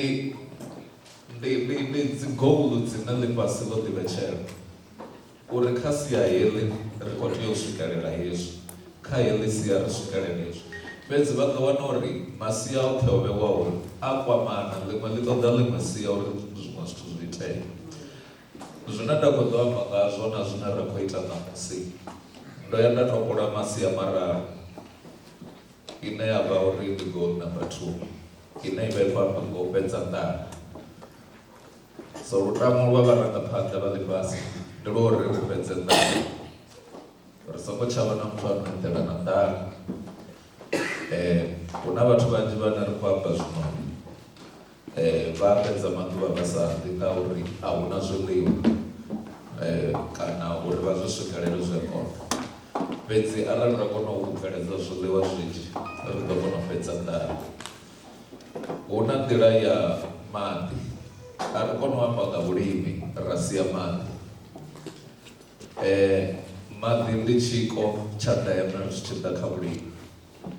Zwino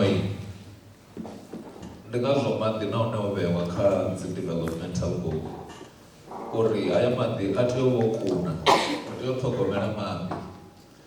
Maḓi ane ra vha nao nga maanḓa na riṋe vhathu vha nga ngeno South Africa ri wela kha tshipiḓa tsha ḽifhasi tshi sinaho maḓi,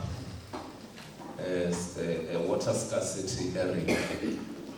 Ri na maḓi maṱuku, hezwo ri tshi khou ri maṱuku ri vha ri khou sedza uri maḓi ane o kuna kana a clean, ende vhunzhi hayo maḓi a khou fhelela kha vhulimi, a khou shumisiwa kha agriculture. Zwi amba uri riṋe sa vhathu na vhulimi ri vha ri khou lwela maḓi ane a si manzhi. Zwino hayo maḓi uri a wanale ha sokou ita mvula i dzule i na ḓuvha na ḓuvha, a tea u tevheleliwa. Zwa ṱoḓa energy kana muḓagasi. Ra dovha ra dzula kha shango ḽine a u konḓi maḓi fhedzi, u dovha a konḓa na muḓagasi. Muḓagasi wa fhano na musi vha na tshelede yo u renga vha nga ḓi wana vho dzula vha si na muḓagasi. Roṱhe ri a zwi ḓivha uri ḽo yo ri i sumbedza mini, ra ro no tou i ḓowela musi. Zwino ya yo no vha normal, enyi u normal ngauri ro kombetshedziwa uri ri embrace i vhe tshipiḓa tsha vhoriṋe. Hoyu muḓagasi une ra khou amba wa ḓura nga maanḓa ngauri wa bulasini kana wa tsimuni a u fani na wa nḓuni. Zwino arali vhone vha tshi khou balelwa u wana muḓagasi ngauri a vha na tshelede ya u renga tshifhinga tshoṱhe, zwilimwa zwavho zwi khou safa, a vha nga wani maḓi. Hezwiḽa zwa u ka maḓi tshisimani zwa kale vha tshi sala vha tshi fhedza u sheledza hafhaḽa dzi ḓovha dzo vhuya badi. Ndi ngazwo ro vhona uri kha ri ambe nga hedzi dzi goal zwi tshi khou itelwani ri tshi khou sumbedza uri tshine nda khou amba ngatsho ṋamusi ndi research yo itiwaho fhano yunivesithi ye vha dzula khayo, hu sumbedza uri sa yunivesithi a ri tsha sokou ita research dzine ra tou humbulela kana zwo sokou kopa iṅwe topic ya vhaṅwe vhathu vha re huṅwe fhethu. Ri khou ita research dzo ḓisa solution kha vhupo ha vhoriṋe. Ndi ngazwo ro vhona uri kha zwiyelani. So ṋamusi arali vha sedza na topic kana theme ya science week i vha i khou ri ri khou tshila kha ḽifhasi ḽa high tech, zwa amba uri ḽa technology khulwane i re nṱhesa i no khou tshimbila nga tshipidi tshihulu. Mbudziso ya vha yo uri ri tea u vha na thaidzo nazwo na, hu na zwivhuya na zwivhi zwine i technology ya khou ri fha zwone. Hezwi ri tshi amba nga i technology ri vha ri khou amba nga zwithu zwine vhathu vhanzhi vho no zwi pfha na hanefha, hu tshi khou ambiwa nga zwithu zwo pfhi dzi artificial intelligence, AI. Yo no duma badi miṅwaha miraru nyana o tshi pfala for IR, mara zwino vha pfha u tshi khou sokou pfhi hu na AI i ita mini, ende vhaṅwe vhathu vha dzhia uri AI ndi muthu ane vha ḓo ṱangana naye a ita hezwo zwine vha ḓo. Zwino hedzi dzi AI hu vha hu khou itiwa zwa u funziwa, hu si tsha funziwa muthu u ita mushumo, hu tshi khou funziwa mutshini kana computer uri kha i ḓe lime, i ṱahule, i sheledze, i kane, vhone vho ḓi dzulela vha tshi khou puṱedza founu. I tou funziwa ya guda ya dovha ya ḓi funza yone iṋe, i computer. Ndi ḽone ḽifhasi ḽine ra khou tshila khaḽo. Zwino hezwo ri khou ita vhulimi ha vhoriṋe a ri tea u salela murahu, ra vha ri kha ḓi humbula zwo khuba mini mbeu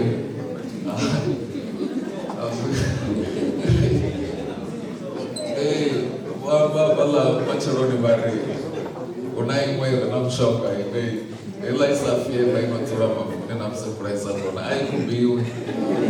So zwino ri vha ri tshi khou tea u ita mitshini ine hezwo ri tshi khou ri AI kana artificial intelligence ndi vhuṱali vhune vhu vha vhu si ha muthu, i vha i khou tou gudisiwa. So ndi zwithu zwiṅwe zwa zwine riṋe hafha yunivesithi ra vha ri khou zwi ita nga maanḓa kha department ya physics na vha mathematics na vha statistics na dzi computer science, ri tshi khou itela uri heyi nḓivho i thuse vhathu.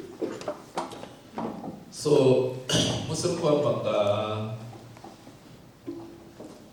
solution bulasini, ri vha ri khou sedza maḓi, energy na zwiḽiwa. Hezwo zwithu zwi tshimbila zwone. Maḓi avho a affectiwa hani nga energy, nga u vha hone ha energy na u balelwa u vha na energy. Energy yavho i affectiwa hani, vha khou bveledza muḓagasi wo linganaho na une wa ḓo vha fha maḓi ane vha khou a ṱoḓa bulasini yavho, u achieva zwine vha khou ṱoḓa u swikelela zwone. Zwiḽiwa arali hu si na maḓi o linganaho na muḓagasi wo linganaho, zwi khou yo affecta khaṋo yavho. Ndi zwone zwine ra khou sedza uri arali maḓi a sa lingana a u sheledza, vha ḓo wana uri zwi khou fhungudza u bveledzisa ha vhone. Zwine zwithu ri khou zwi shuma zwo ṱangana zwoṱhe. Kha musi ndi sathu ya sa kule, heyi project ri tshi ita yo bva kha bulasi iṅwe kana tsimu i re makonde ine i tea u bveledza zwine ra ri ndi dzi indigenous miri, hu si heyo no tou dzi nesari miri a ri soko ri ya Tshivenḓa kha musi khou balelwa u ṱalutshedza zwavhuḓi, ine i ya shuma hu tshi itiwa mishonga na zwiṅwe zwa zwiḽiwa zwine ra vha khou zwi ṱoḓa zwo tou na fushi. Ho vha na khaedu ya uri vho vha na thaidzo yo sa wana maḓi, vho gwa magwedzho a no swika maṱanu kana maṋa vha si wane maḓi. Kha musi maḓi a sokou bva zwiṱukuṱuku a ima, kha musi vhaṅwe vha vho riṋe ro no zwi experience. khamusi a si tsha bva vha vha khou dzhia uri ndi ngori havha na muḓagasi, ra vha ri khou tea u ita dzi solar dza u ita muḓagasi nga ḓuvha, hune at least vha badela luthihi wa dzhenisiwa ndi waya a vha tsha ya Eskom. Ra vho wana uri a ri koni u ita solution ya muḓagasi fhedzi, ra litsha maḓi, u pfhesesa uri tshi no khou ita uri maḓi a si tsha bva ndi mini. Ri tshi tsheka ra wana uri vhathu vhanzhi vha tshi gwa magwedzo vha bomba maḓi a bva manzhi manzhi, khamusi vha khou pfha uri ndo a wana maḓi, heiḽa bombo ya phushiwa ya bvisa maḓi manzhi badi uri khamusi thanga ḽi a ḓala nga 10 minutes. After a week or a month vha wana maḓi a si tsha bva hafhaḽa fhethu. Ndi zwone zwo ri kombetshedza uri ri ye ri sedze uri ri ite zwine ra ri ndi well testing, ri teste maḓi a re nga fhasi uri afho hune vha vha hone ndi maḓi mangafhani, and ro no testa ri dovhe ri sumbedze uri vha tea u bomba phampu yavho i kha speed tshingafhani uri vha dzule vha na maḓi a si tsha fhela fhasi. Ndi yone thaidzo ye ra wana uri fhethu hunzhi na vhalimi vha khou ṱangana nayo, maḓi a vha a si tsha. So zwa vha zwi khou ri vhudza uri zwino ro no ṱanganyisa maḓi a re nga fhasi ane vha khou tshimbila vha nga hone na muḓagasi wa solar, uri izwo zwithu zwi tea u amba zwoṱhe, ri ite system ine zwi a kona u ambedzana uri hu khou itea. Vha ḓo vhona ri tshi ya phanḓa ngauri ndi zwithu zwine a vha kona u dzula vho zwi sedza nga maṱo, zwa ita uri ri thome u shumisa hetshi tshithu tshi no pfhi AI tshine nda ri khou amba ngatsho, tshine tshi a kona u vha sedzela zwone vho dzula hayani. So ri tshi amba nga muḓagasi wa ḓuvha u no khou shumisiwa u bomba maḓi hangei dzi bulasini na huṅwe fhethu, ndi tshinepe tshi no khou sumbedza zwithu zwa hone hafho, hune ḓuvha ḽi vha ḽi khou ri fha kha dzi panel ra kona u generate muḓagasi.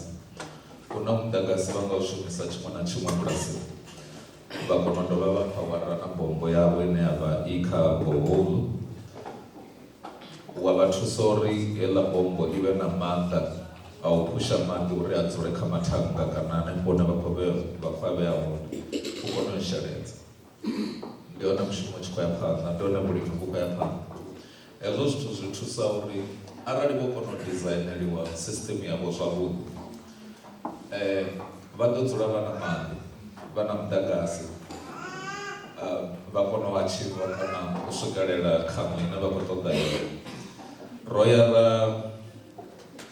ra ḓi vhudzisa dziṅwe dzimbudziso uri arali hu si na zwine ra ri sustainable pumping ya maḓi,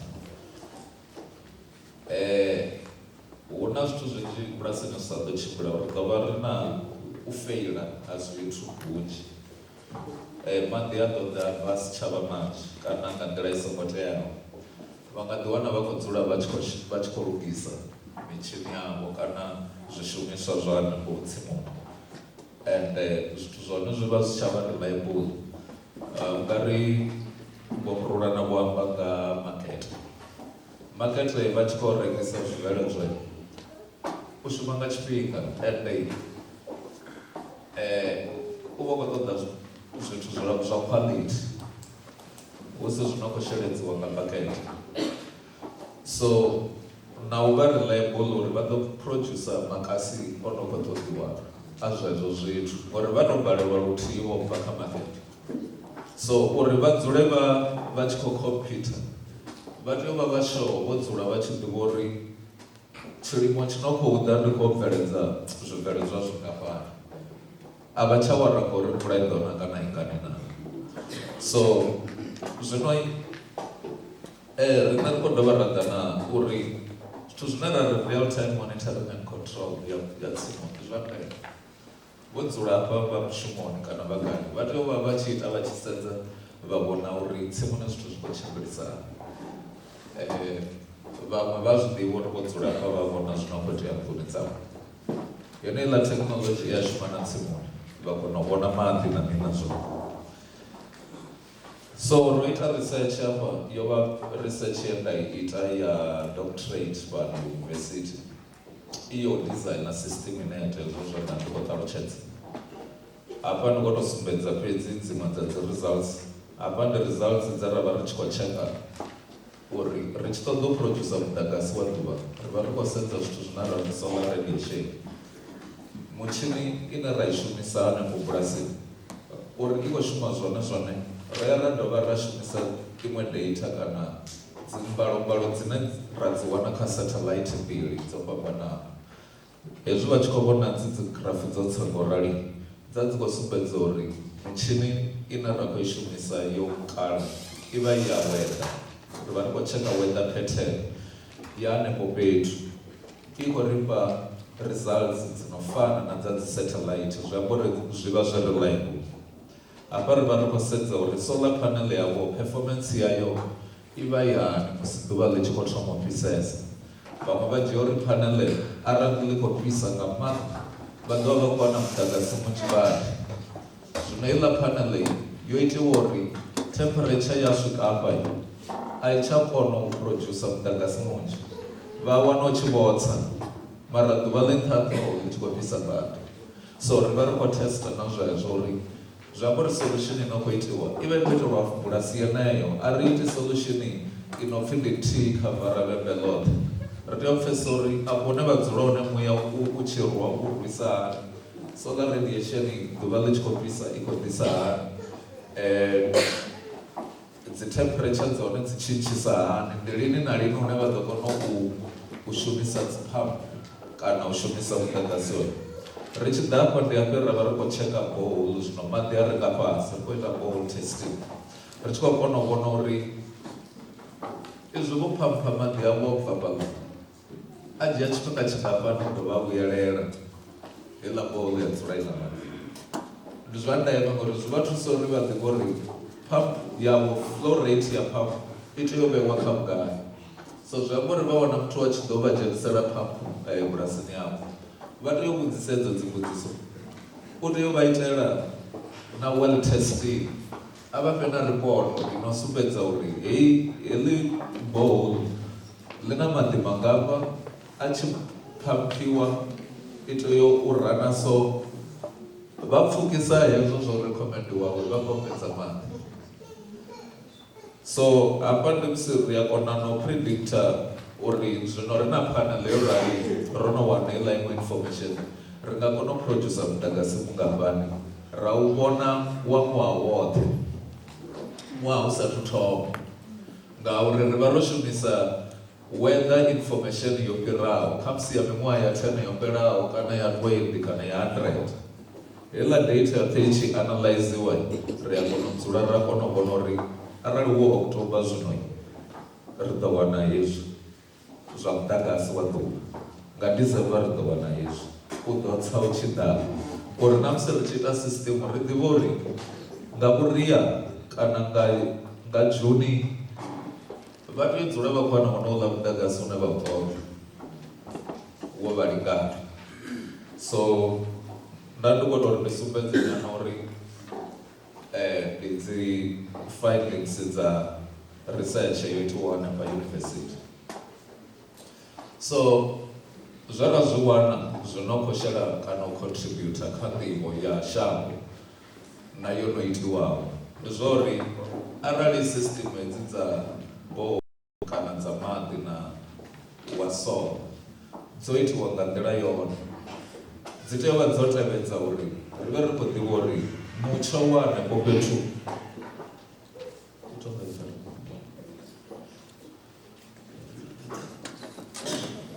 ri ḓivha uri mutsho wa hanefho fhethu wo kana I khou ṱoḓa solar ri ḓivha uri mutsho wa hanefho wo to itisa hani. Zwi amba uri vha tshi khou ita hafha Thohoyandou a vha sokou dzhia zwo ralo vha ri na Mesina zwi ḓo tou ralo kana na Western kana gai, vha tea u tou sedza. Vha nga ḓi wana uri na hanefha vho dzula hafha vha tshi wela Thohoyandou hafha ḓoroboni vha khou thoma u wana dzimbalo dzi sa fani. So Richi AI vha khou vha thusa uri ri ite zwine ra ri precision ndi u sa ita mistake.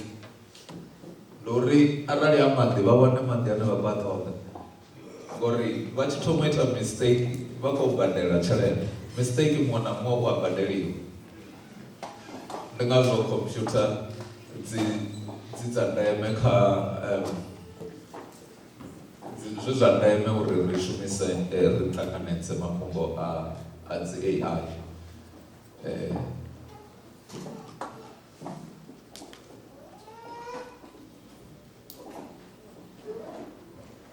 Zwino kha musi u tsireledza tshifhinga ndi ḓo vha ndi khou ṱhavhela phanḓa.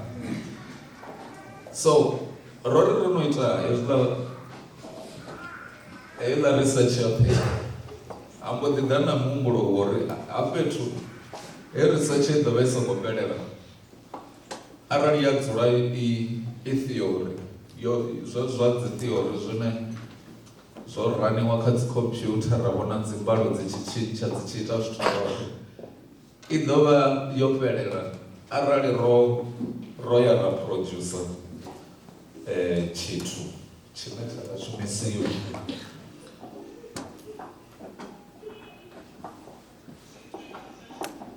Ra kona u ya ra dovha hafhu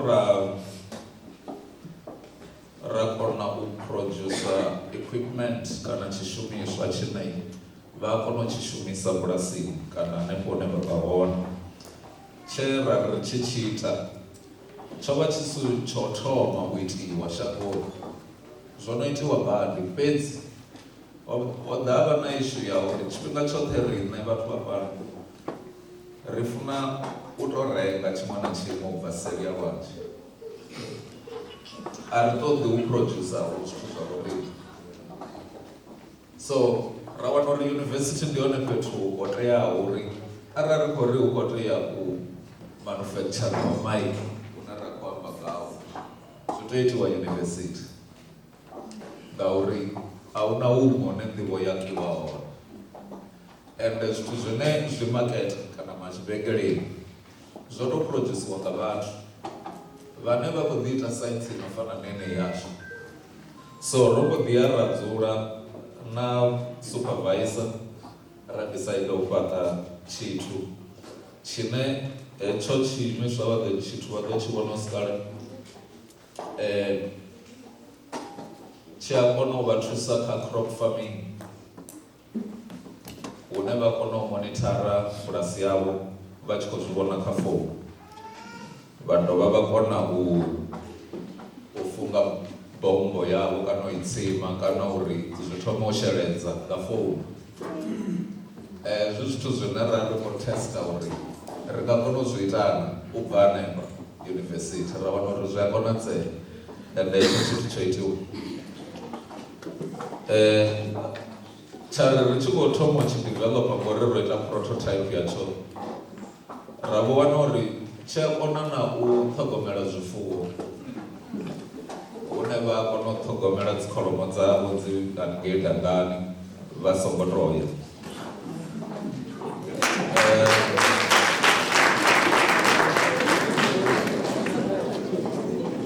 A si kale kale vhathu vha zoo, heiḽa ino ḓivhiwa upfhi Pretoria Zoo, vho ri vha khou tshi ṱoḓa uri tshi thoma u dzhenisiwa na kha zwipuka zwa zoo zwine vha vha nazwo. Hu na zwithu zwine ra ri dzi hydroponic system, hezwiḽa zwine vha wana u itiwa dzi tunnel dzo khavara ha ṱavhiwa zwithu nga ngomu. Ndi hone hune tshi a shuma zwavhuḓi, ngauri zwi dovha zwa thusa kha mutsho, zwo zwino wo wa snow. Vhathu vhane vha vha na hezwiḽa dzi khavara vha vha vha songo kwamiwa nga tshithu. Dzi dovha dza thusa kha dzi temperature kana mutsho une zwino wo rothola. Ra ro tea ri khou thoma u ṱavha vho mavhele na zwoṱhe zwino ṱoḓa tshilimo. Arali nga December u kha ḓi rothola a zwi nga iti, mara kha hedzi dzi system dza so na hanefha yone kha musi vho farm manager vha nga vha sumbedza yone nga hafha fhasi,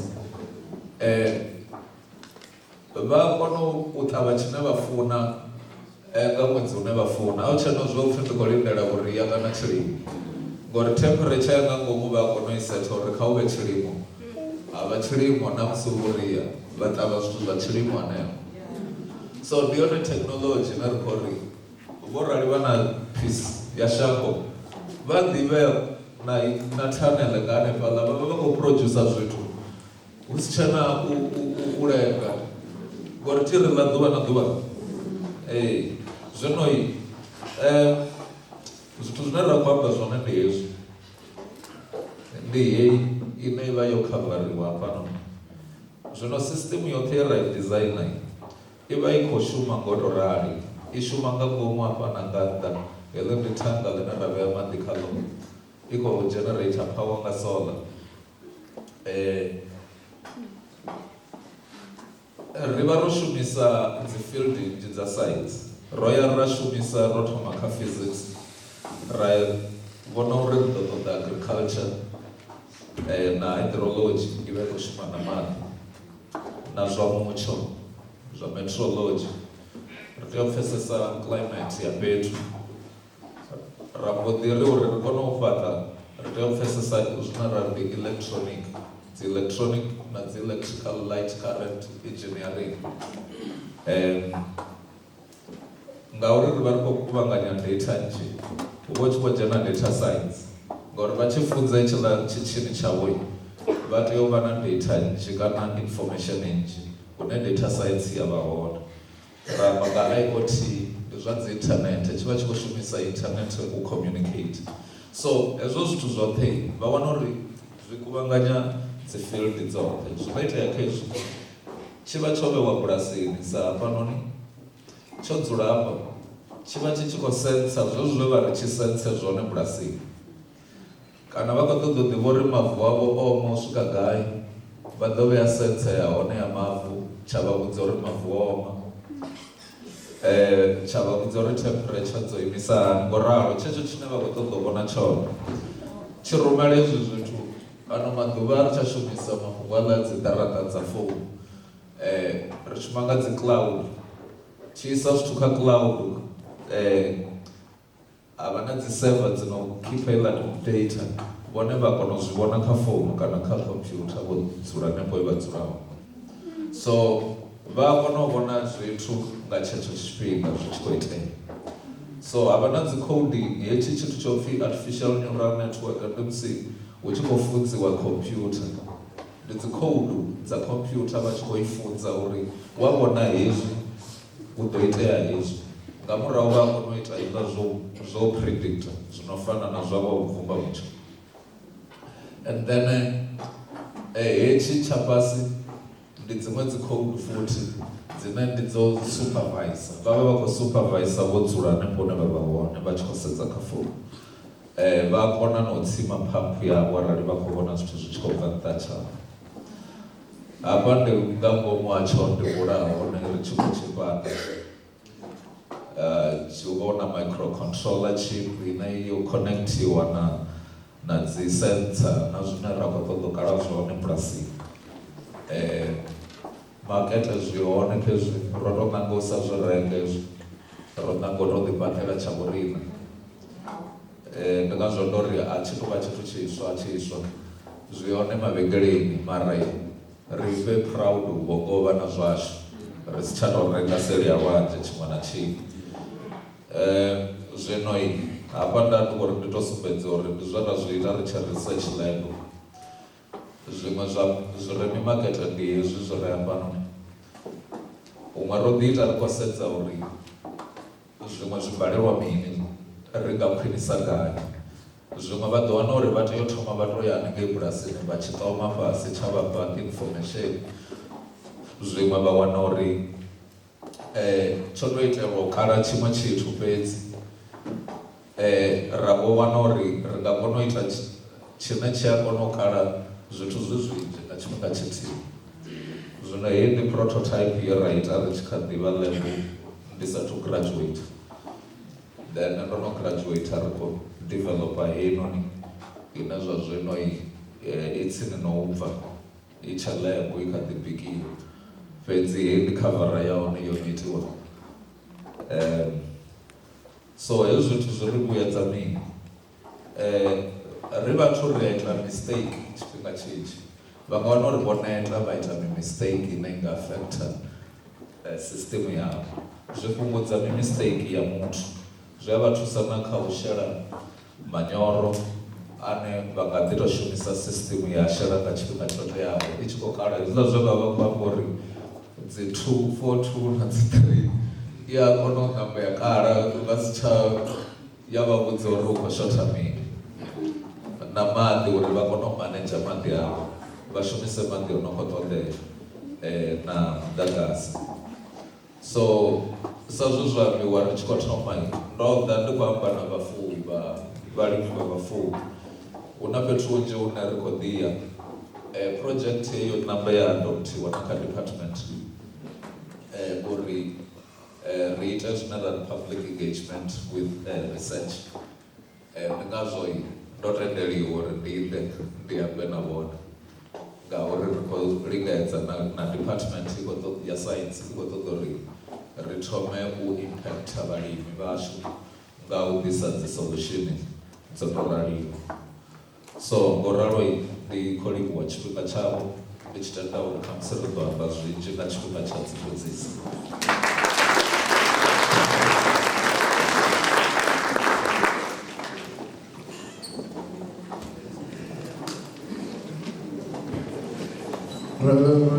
Dokotela Maseve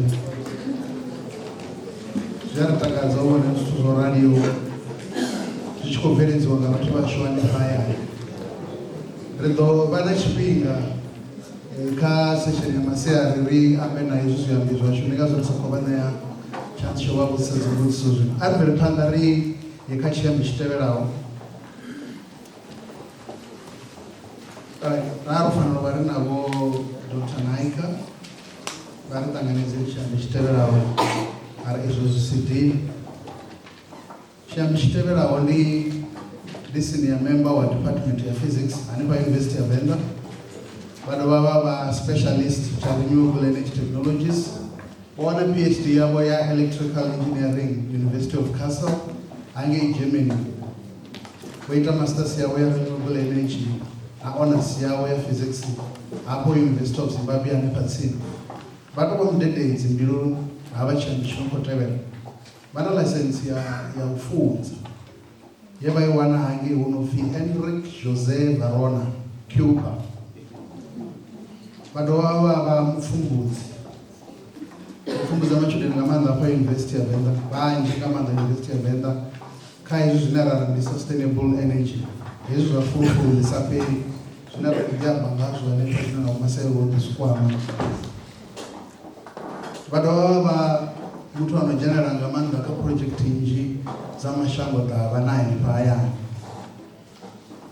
fhethu hu no nga vho Zimbabwe hanefha South Africa u ya Mozambique na kha maṅwe mashango vha kona u shandukisa malaga a mafulufulu nga kha hedzi project zwo dzudzana nga Tshivenḓa mumbuli arali vha ri ndi ambe nga tshikhuwa nda ḓovha ndo fhira kale mara ndi zwone vha zwi kona hezwi zwithu zwine ra ri waste to energy vha ṱuṱuwedza pfunzo zwikoloni zwa tsini hafha vhunzhi ha fhethu hune ra ḓi ya hone zwikoloni zwa tsini hu Tshivhase na huṅwe kha zwiṅwe zwikolo ri ḓivha ri navho. Vho no shuma na zwiimiswa zwo fhambananaho zwo vhalaho Water Research Commission, UNIDO na dziṅwe dzi university dzo fhambananaho hanefha Afrika Tshipembe. Vha dovha vha board member ya South African Biogas Industry Association ine vha kha hetshi tshigulu swika 2027. Ndi muambi murambiwa kha foramu nnzhi nga maanḓa ḽifhasi ḽoṱhe. Kha ri ṱanganedze vho Dr. David Tinaro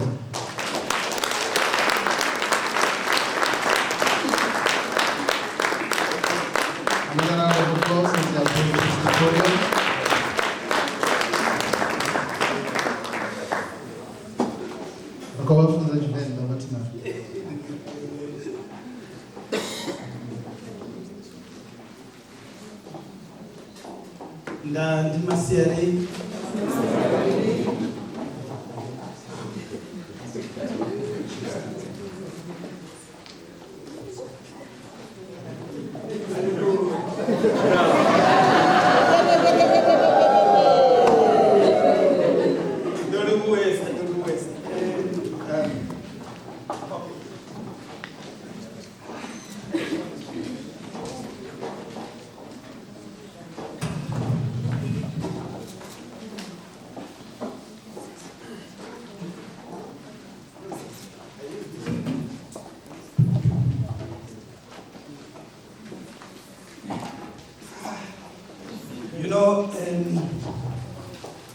I feel very bad to speak in English. I enjoyed a lot when my colleagues were speaking in Chivenda. When it could be, please follow me, then you will summarize Chivenda.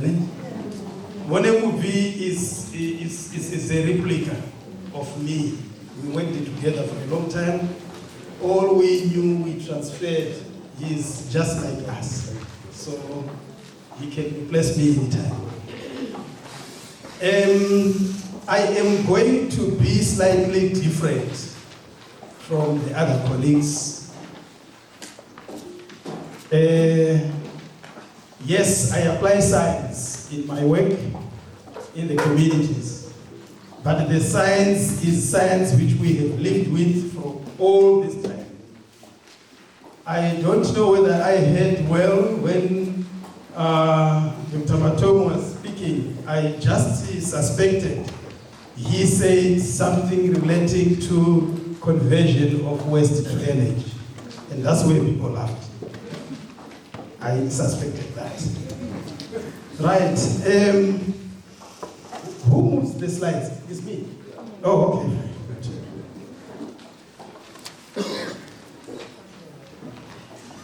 I just want to start by asking, we are all farmers. We are farmers.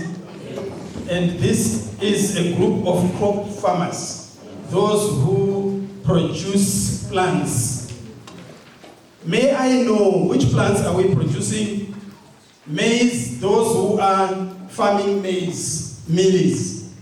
Can we show by raising hands? Mealies. Okay, okay. Staple food, we eat pap, so we want mealies. Right, those who are doing mealies, may we know also at what scale? Anyone who is doing more than 1 hectare per year or per season? 1 hectare of mealies per season. 1 hectare? All right. Below 1 hectare, or do we have more than 1 hectare? Okay, those who raise hands, maybe they are more than 1 hectare. And the rest of us, what range of, amount of mealies we produce? Backyard, 40 by 40. Do we sell the mealies? Are we growing for selling? Sure. Do we sell them prepared, dry, or as green? You know why I'm doing this? I want to see where we are. So, cabbages is another very common crop. Cabbage, many. Are we doing the cabbages for selling or for our eating? For selling. Super. Now, let's look at the challenges which we have in our farming. What are the main challenges which each of us encounter when we are doing farming? Common ones as well. Market. And that one, I was talking to my sister and she says that's where she is focusing at. Very important. I saw it and I was also saying it to her that, hey, sometimes you really feel bad.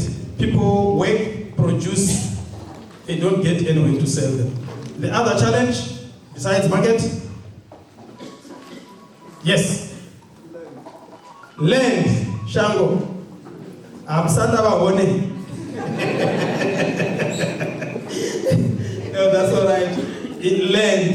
That's why I was asking, how many hectares are you working on? Because I know land is a really big challenge. So we end up saying we are farmers, but we're just, doing very small scale farming. Besides land and market, what other challenges do we have? Yes? Capital. Chere. How do we start? What do we need the capital for? For fertilizers, inputs. What else do we need capital for? Sorry? Chemicals. Very good. For spraying. controlling pests and so on. Hey, these are crops. Now, where do we expect to get the capital? How do we expect to, have solutions of these problems? How do we do it? How best can we do it? Running a farm as a business, that's correct.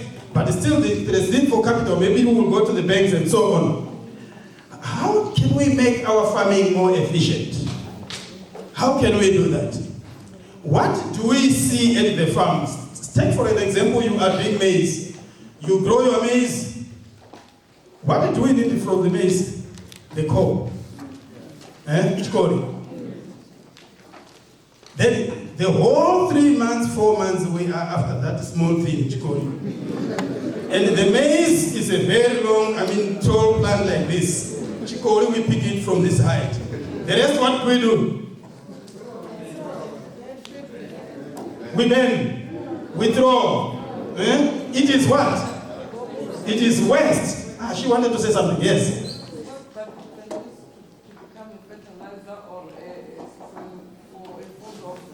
Very good. Thank you, Mama. Yes. This is where I am going. You see, in order for us to be more efficient in our farming, we have to think of working holistically. This aspect helps that, the other aspect helps the other, and so on. She talked of animals, feeding animals. Those stock, they are good feed for animals. I saw some colleagues with machinery outside. Where are you guys? Oh yes, thank you very much. Hey, I'm not advertising for you. If I do, then I will send an invoice. Okay, fine. They have machinery outside. I was so interested. Machinery which you can put your grass, which you can put your stock, that stuff from the maize, and it grinds. And it comes out as pellets, which you can feed your cattle, your goats, and so on. So which means that waste, which we were saying waste, we have converted it into feed for animals. But these animals can be a nuisance as well. Pigs, imagine. Do you want to be told the smells? Try to be. But this is really from here. I don't know whether I am anywhere there, but all these are local people. If you look at that other part, you can see that that dish is full of a slurry stuff, which is manure and koromo. Do you say manure? Matoko and koromo, sorry. Okay, matoko and koromo. So, mixed with water and used for something very important. We know improving soil quality and so on, composting and so on. I was very happy because I said, yes, so we are resonating. We are talking of the same issues. Cow manure, pig manure, as it is, raw as it is, dry, you put it in the field. It's good manure. But becomes best manure if you allow it to pass through some processes. Anaerobic digestion.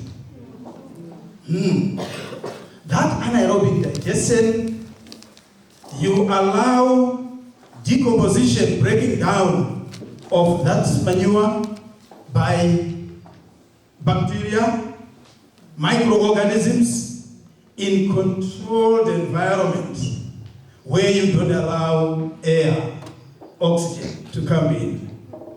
Then the products which come out of that are solutions to those problems which we were talking about. I did not want to focus more on what I am always known about, energy. I switched myself to go direct to what you are interested in, but I know the energy, you cannot dodge it. You are also interested. So, the product of this process of anaerobic digestion is a gas which is called biogas. Much of its contents is methane. This methane is a burning gas, just like the gas which we buy from the garages, bottled. So we can use it for cooking, we can use it for generating electricity, we can use it, anything which we use that gas for, we can use that gas for. And for you farmers, besides cooking, I know your farming is not only crops. Yes, today you came for crops. I did not want to ask how many animals you have. I know you do have. It's very good also for if you are doing chicken. She will tell you that much of her bill in raising broilers, in raising pigs is heating. They want heat.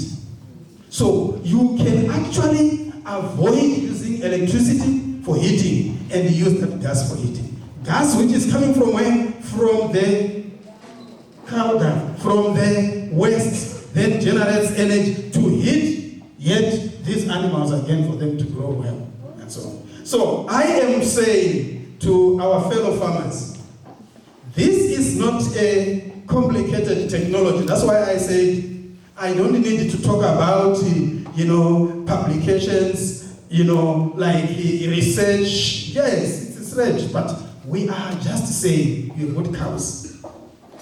We train builders. You do it, then things happen. We can work in the labs to come and advise, mix this and this in these ratios and so on, but it's something which we live with. Okay, so I talked about the top picture. The other picture down there, you can see their cows. Farming. The cows produce the dung. The dung is mixed with water. It is put there where you can see those people putting into that cylinder. Is actually putting in that chamber, which we say is a controlled, environment where the bacteria works. And gas is coming out. You can see at the corner there. It's cooking with a nice flame. Blue flame, clean energy. So we've got energy and we've managed our waste. The smell of the dung, if it was for pigs and so on, it's no longer smelling, even for human. Even for human. We are doing that in some schools. Now it is going to be a very big project because we are going to move to schools. We need to sign agreements with the Department of Education so that we work in schools. They do agriculture, they do this waste management. Learners grow with useful knowledge. Then if you look at the other side there, vegetables, which are directly, irrigated, fertilized by the slurry after digestion. After you have collected the gas, what remains is very rich manure. Hey, I would like my sister to collaborate with me so that she will do the classification to say, in your slurry, what constituents are there, what elements are there, so that we can put a tag on the bag, on the whatever, and say, hey man, we have produced our organic fertilizer here with these nutrients. I have not talked of anything which we are supposed to import from anywhere. Locally available. You have it at home. You only need to do it. And if you are not sure, that's why we are here. That's why we have got this relationship with you. We can come and assist you. All right.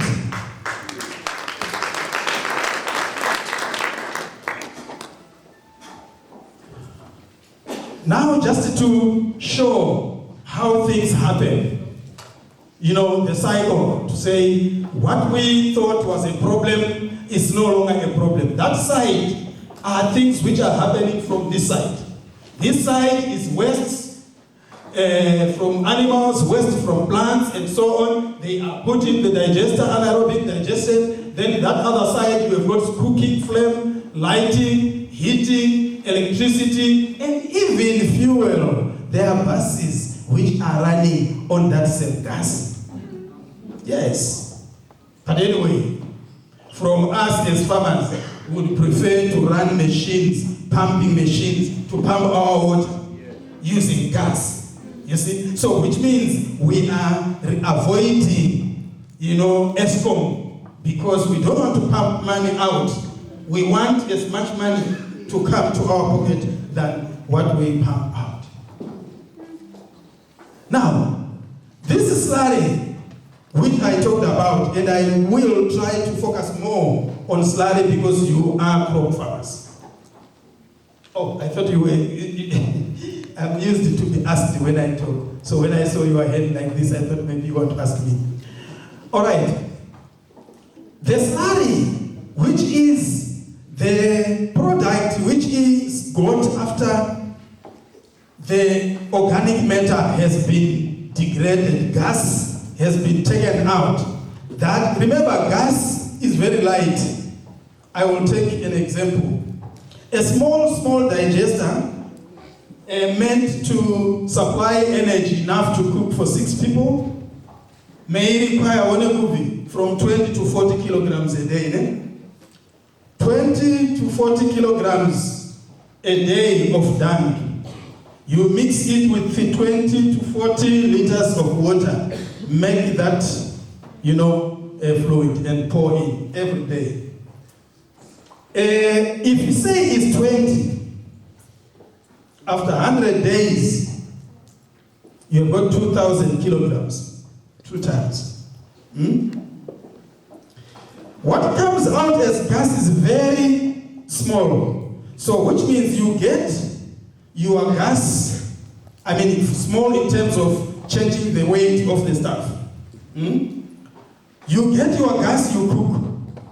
But the fertilizer is almost the same mass of the dung which you put in the digester. So you're still getting your fertilizer in that amount, and yet you have used it as energy. How do you use this slurry? How can it be used? This slurry is watery. It is watery, so you can actually use it directly as a form of irrigation. But of course, it's very concentrated. If you put too much fertilizer on a plant, you actually destroy it. So you need to dilute it. Dilute it and irrigate nicely. Then you get your very healthy crops. You can also choose to say, okay, fine. Imagine I have got some, plants which are growing. I can't irrigate every day. So if I don't irrigate every day, the day I'm not irrigating, the stuff which is coming out, where do I keep it? How do I keep it? Then you can also compost it.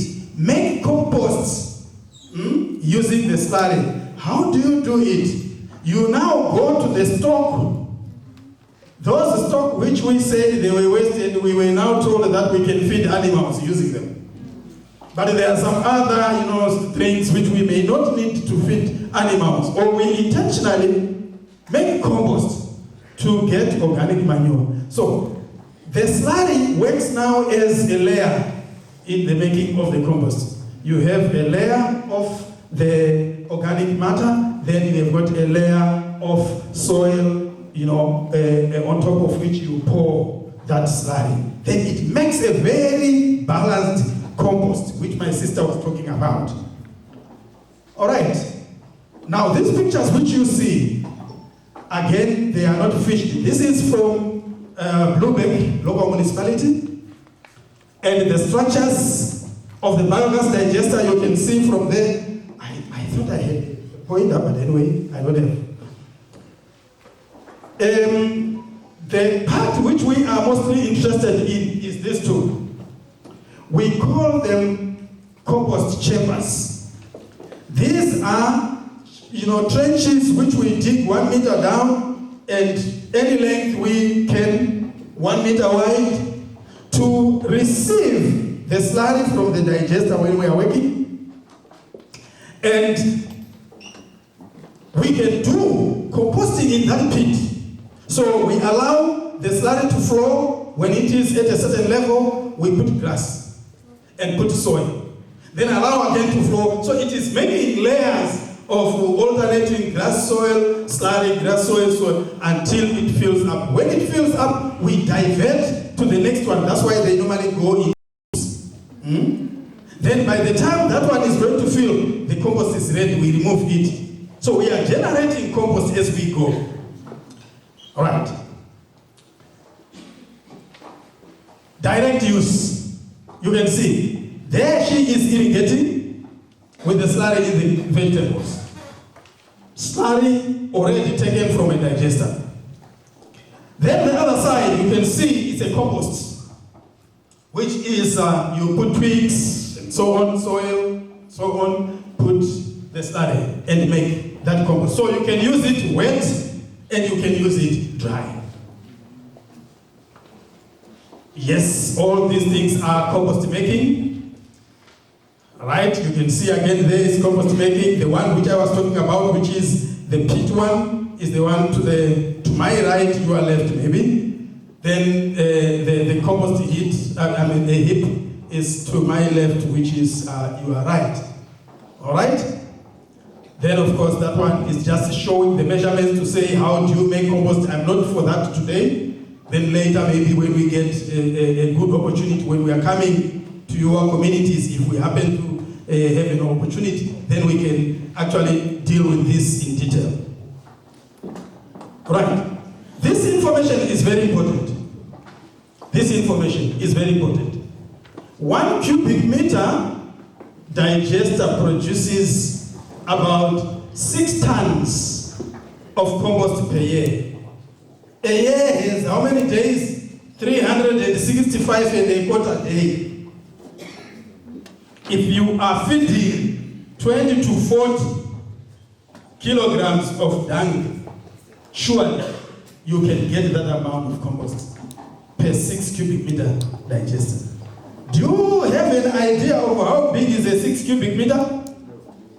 We know the yo-yo tanks, the Jojo tanks. There is this big Urani, the biggest one, is 10 cubic meters. Then the second biggest, half of that one, is 5,000 liters, which is 5 cubic meters. So it's just 1,000 liters more to that. So it is between the 5 and the 6. That is how big that digester is. And it produces that amount. And it is meant for home use. All right. Then you need slightly over 600 square meters. 600 square meters is 30 by 20. 30 meters by 20 meters. You can do everything to get this. And you can also have 6,700 vegetable plants with a spacing of 30 centimeters. So which means those homes with digesters can do a backyard garden which can give them that amount of vegetables. You don't need it to be pronounced the farmer, big one, but you can eat just as good as big one with your backyard garden, integrating biogas technology. All right. Of course, we talk about the bags of the compost and so on. Let me move a bit faster. I give again examples. I said we are working in the province doing these projects. I can say the province because in each district of the province we are there. Here in Ivende, go to Tiani Secondary School, Magoro. We are there. That picture which you see over that side is a garden at Tiani Secondary School. Yes. All right. Then we have got 4 families who are operating these digesters in their homes and they are doing vegetables in their homes. Before we went there, they were not even doing backyard gardening. But through workshops and trainings and so on, we encourage them. Now they are eating their fresh vegetables from their home and cooking with biogas. All right? So those guys are our interns. Listen to this. Yeah. We are assisted quite a lot by our, compatriots, our good brothers who are working in big offices. They know home. whenever we say we want support on this, they support us. Here we have been supported by WRC, and you know that one of the guys there on top there is our former, student, Professor Pandey Sylvester. He assisted us a lot in this project. That's where this community started actually interacting with biogas. It was from WRC. We are also funded from Energy and Water CETA. Currently, we are running a 5 million project. It's not a project which comes to me, please, I don't get anything. The 5 million, do you know where is it going? To our children, those whom we take as interns. We have got 40 interns planted over the whole province, and they get a stipend per month for 24 months. So you can calculate the 5 million has gone.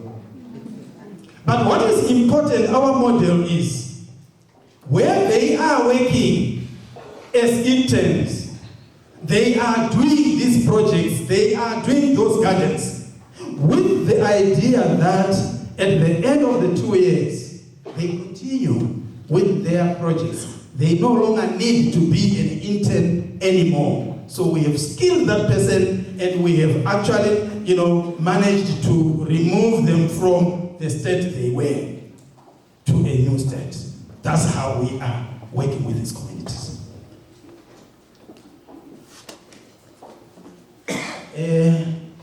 This one, sometimes, do you see that you are seeing movements? He's trying to start his stove.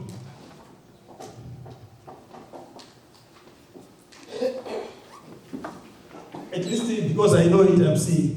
Are you also seeing something happening? Yeah. It's not from internet. It's real in our communities. And I invite you, please, all these places I talk about, interact with them, ask them. Do we have some people coming from Masia? Masia. Just close to the, what do you call this, the center, showground. There are 6 households there which are now using biogas for their cooking, installed by, listen, I don't always say things are done by us, by a RC, but listen to this. The workers, the youngsters who are building were trained by us with Wanegube. We trained them. Now they are now employed by ARC to build around. Impact. Good and down. Thank you. Thank you for recognizing that. Thank you. Okay, thank you very much. All right. So, I think I want to move fast now. I wanted just to show the process of, because I talked about these digesters. So, a quick question could be, hey man, how do I get one? How much do I need? What do I need? There are so many types of digesters which are going around in this market. We have got plastic ones, prefabricated, tube ones, and so on. But the one which we are dealing with is brick built and underground. We train a builder to build. Anyone who can build can end up building. Yes, someone is saying, yes, I know, I'm a preacher. So, these are the types, the tube which I talked about, and the prefabricated, and the ones which we deal with. And this was at Maila Crash in Vleefontein. All right? Also in South Africa, there are quite a lot, commercial ones. That map is just showing, the locations of the industrial biogas digesters in the country. All right? And the types of those digesters now are big, very big, because they are industrial. Let me rush to the materials which I was saying. What do you need to own one? Of course, because it is brick built, you need cement. Then the amount of bags of cement depends on the size. If you want details, then we'll talk. Then I go forward, I can see people are taking photographs. You need sand, you need concrete, just like any building, which needs to be strong. What amount do you need? We can talk. Right? So, since we say this thing is built from underground, you start by digging and making a foundation, very strong foundation, underground. Then start building it up as a dome. That's why we need to train, because it's a special skill. It comes as a dome. Okay? Then of course you need other materials like these pipings, of course bricks, more pipes, gas pipes, connectors, stoves of course for cooking. You will need them. And for those who will be building, we give them even diagrams, plans to say, hey, you build this because it has to be a standard structure. Of course, the materials are calculated, tables of materials are there, and so on. This is just a show just to say we sometimes build a number of them at one place. This was at Maila, 4 at one place. The process there is shown where it starts from: marking, digging, foundation, building, and so on until it is finished.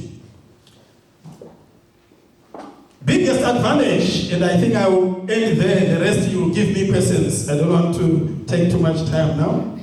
Biggest advantage of this technology which we are promoting, as I have said, I said we don't talk of any foreign thing. I'm not saying foreign is bad, I'm also foreign.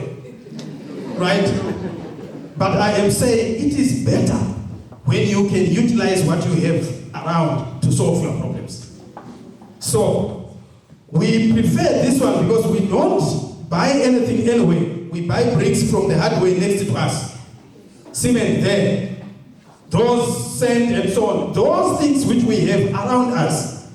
Take our neighbor to say, can you build me this? Do you know? Yes, I tried and so on, but I'm not very sure. Okay, he phones us, we control, we assist. Then they build. It's a local person, local material, local product.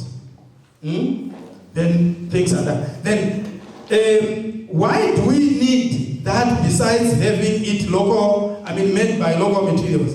It is also easy to operate. When it blocks, you can get in. Hence, I don't know whether... Do you see that guy? Yes. He is actually coming from the chamber.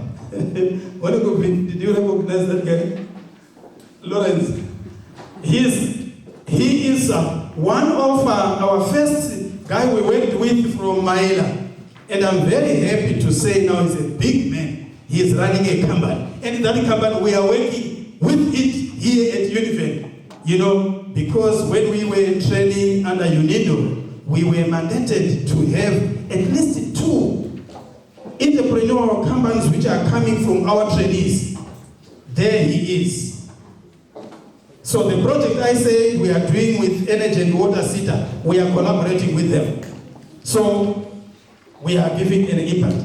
Ladies and gentlemen, I can talk until he stops me. He has already indicated I have to stop. I have to stop here. If you have got any question, please let me know. I will be available to discuss, or even on phone, I can still do that. Thank you very much, and thank you, Problem.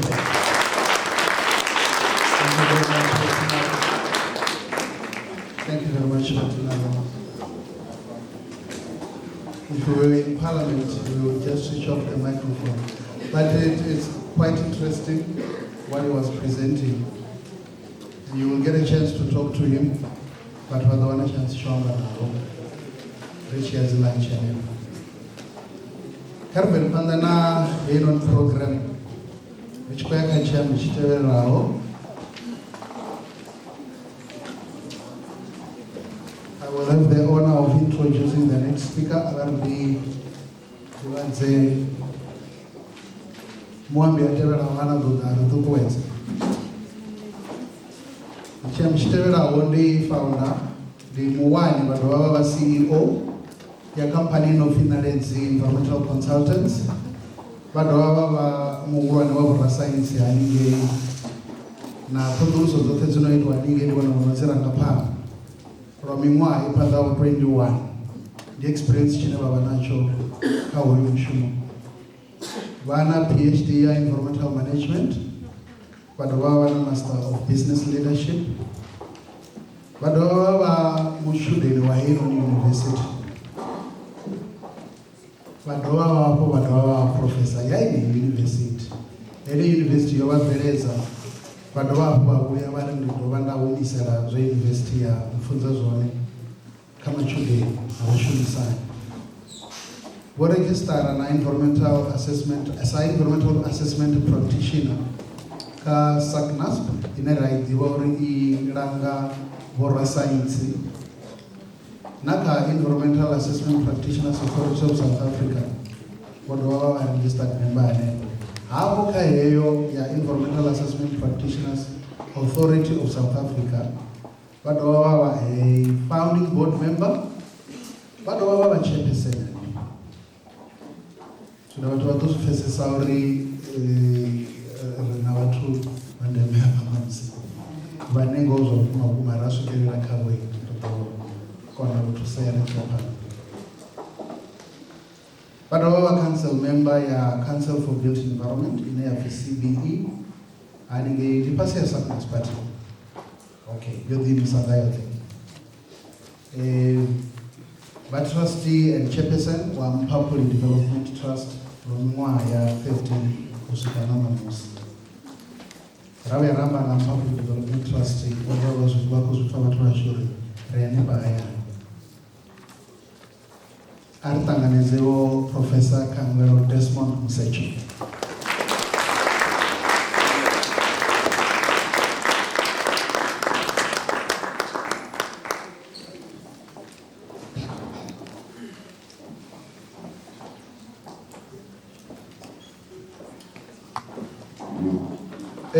Demasiado. Risa tunoya kule ḓihumbela sa vhaṅwe vho fhiraho nga nṋe uri ri swike haningei dzi thavhani dzine dza vha hone dzo kunguluwaho. Kharelo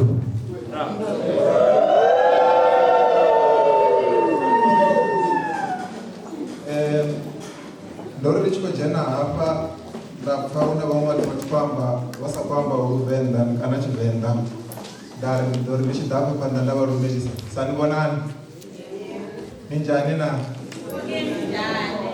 hi pfukile.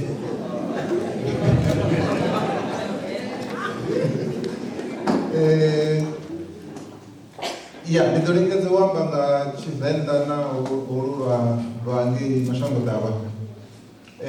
Ndo humbeliwa uri ndi ḓiswaswara hezwi zwino yelana na zwa fulufulu na u shanduka ha kilima na zwi yelanaho na food security kana hezwi zwa zwiḽiwa.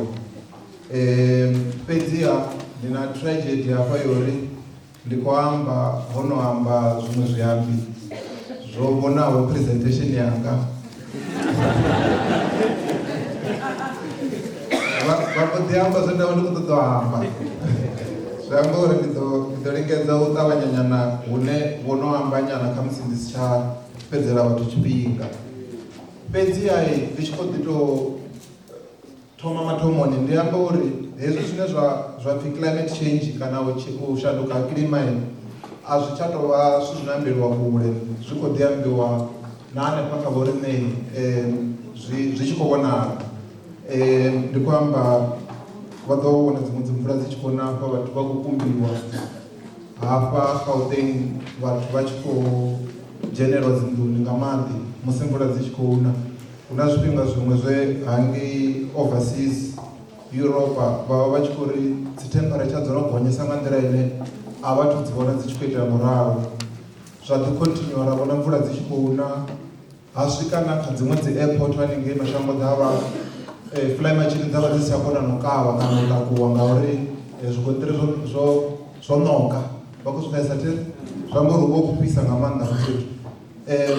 Europe hoṱhe nga hangei nṱha vhathu vha vha tshi khou ḓi amba uri nga nḓila ine ra khou vhona ngayo mutsho na nḓila ine zwa khou tshintsha ngayo a zwi tsha fana na kale. musi ri tshi khou amba nga hezwo zwithu zwoṱhe riṋe nga hangeno hune ra vha hone ara tsha zwi dzhia sa mutambo ngauri havha vha department ya forestry, fisheries and environment vho ita dzitsedzuluso vha wana uri hewu u shanduka ha kilima hu kha ḓi ḓo ya phanḓa and riṋe he ra dzula hone ro dzula almost to the north east ya shango South Africa vha ri mvula dzi kha ḓi ḓo ya dzi tshi na nga maanḓa kha east ya shango u fhirisa nga ngeno kha west hune ha ḓo vha u tshi khou oma zwi amba uri ri nga hangeno kha east hune ha nga vhubva ḓuvha we need to brace ourselves for more rain, disruptive rain arali ndi tshi nga zwi amba nga tshikhuwa. So a u tsha tou vha joke kana a u tsha tou vha mutambo, ndi zwithu zwine ri ḓo tshila nazwo u ya hoya nga maanḓesa riṋe vhalimi na vhafuwi. Hezwi zwe nda vhidzela uri ndi zwe ndi ane nda vho ngazwo sa vhalimi sa vhafuwi zwi ri kwama hani and ndi gai hune ra ḓo tea uri ri tshintshe maitele ashu kha musi ri vhone uri zwi songo tou ri kwamaho nga nḓila yo raloho. Fhedzi ngauri u shanduka ha kilima ndi zwithu zwihulu zwinzhi, ndi ḓo amba ndo sedzavho kha tshithu tshiṱukuṱuku nyana tshine kha musi ri nga ri ro pfhesesana musi ri tshi shandukisa maitele ra ḓi nga ri khou contributor kha uri shango as a whole na ḽone ḽi vha ḽi tshi khou isa phanḓa uri hu itiwa mini kha u shanduka ha kilima. Ndi ḓo amba nga zwithu zwine vhidzwa compliance ya environment.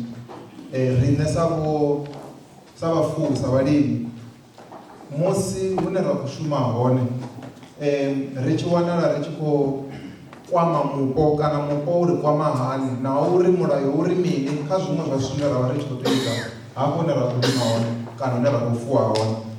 Kha mri ndi ise phanḓa ndo amba uri vhomaseve vho tswa slides zwanga ndi ḓo zwi fhira mara fhedzi vhathu vha ḓo zwi humbula hangei KwaZulu-Natal wa khou kumbiwa nga maanḓa hafha ndi Pretoria ro vhona zwezwino ro wana snow zwi tshi khou itea hafhaḽa KwaZulu-Natal na Free State. A zwi tsha tou vha joke, zwi khou itea ḓuvha na ḓuvha. Vhaṅwe vha vhalimi na hanefha kha area ya vhoriṋe ro ḓi wana hu na gomelelo zwiliṅwa zwo fa na hanengei Free State ro ḓo zwi wana zwifuwo zwi tshi khou fa.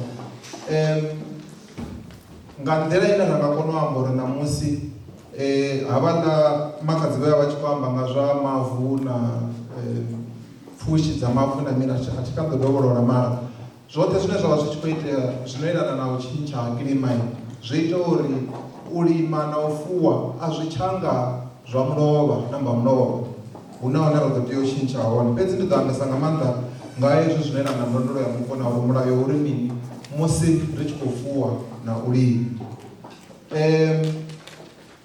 Zwi amba uri vhathu ḓo tendelana uri zwi khou ṱoḓa uri muṅwe na muṅwe a ime nga milenzhe, muṅwe na muṅwe a swikise zwanḓa ṱafulani, hezwiḽa zwine vha ri all hands on deck.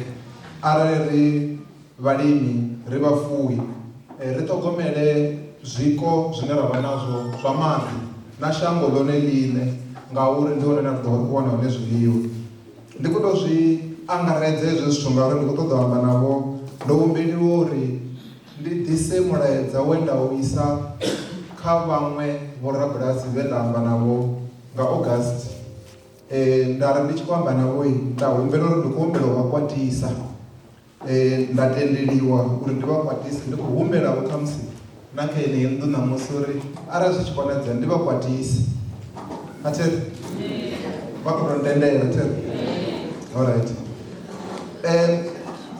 Ndo vha ndi tshi khou vha kwatisa ndi tshi khou amba uri zwine nṋe nda shuma zwone, I am an environmental scientist. Sa zwe vha amba ndo ḓi guda hanefho kha yeneyi yunivesithi. Hangei hune nda shuma hone u bva Cape Town u swika Musina u ya ri u tshi khou lavhelesa nga nḓila ine vhorabulasi vhalimi na vhafuwi vha vha tshi khou ita ngayo zwithu, hu na phambano nga maanḓa kha nḓila ine riṋe nga hafha ra ita ngayo zwithu. Vhunzhi havha vhahulu lukanda vha lavhelesa vho zwithu nga nḓila ine nṋe ra sa zwi lavhelese ngayo. Ndi hafho hune nda khou uri kha ndi vha kwatise hone. Ndi khou uri ndo vhonavho zwithu zwi tshi khou itea nga vhorabulasi vha vhafuwi na vhalimi vhane vha tevhelela zwithu zwo yelanaho na ndondolo ya mupo na u lavhelesa mulayo une wa amba nga ha ndondolo ya mupo, maḓi na maḓaka, zwezwi vha tshi khou lima, zwezwi vha tshi khou fuwa nga nḓila ine riṋe nga hafha a ri zwi thevhelisi zwone. Thaidzo vha nkwatela vho nkwatela theri vho to ntendela. Hezwi ri tshi khou lima ri khou fuwa,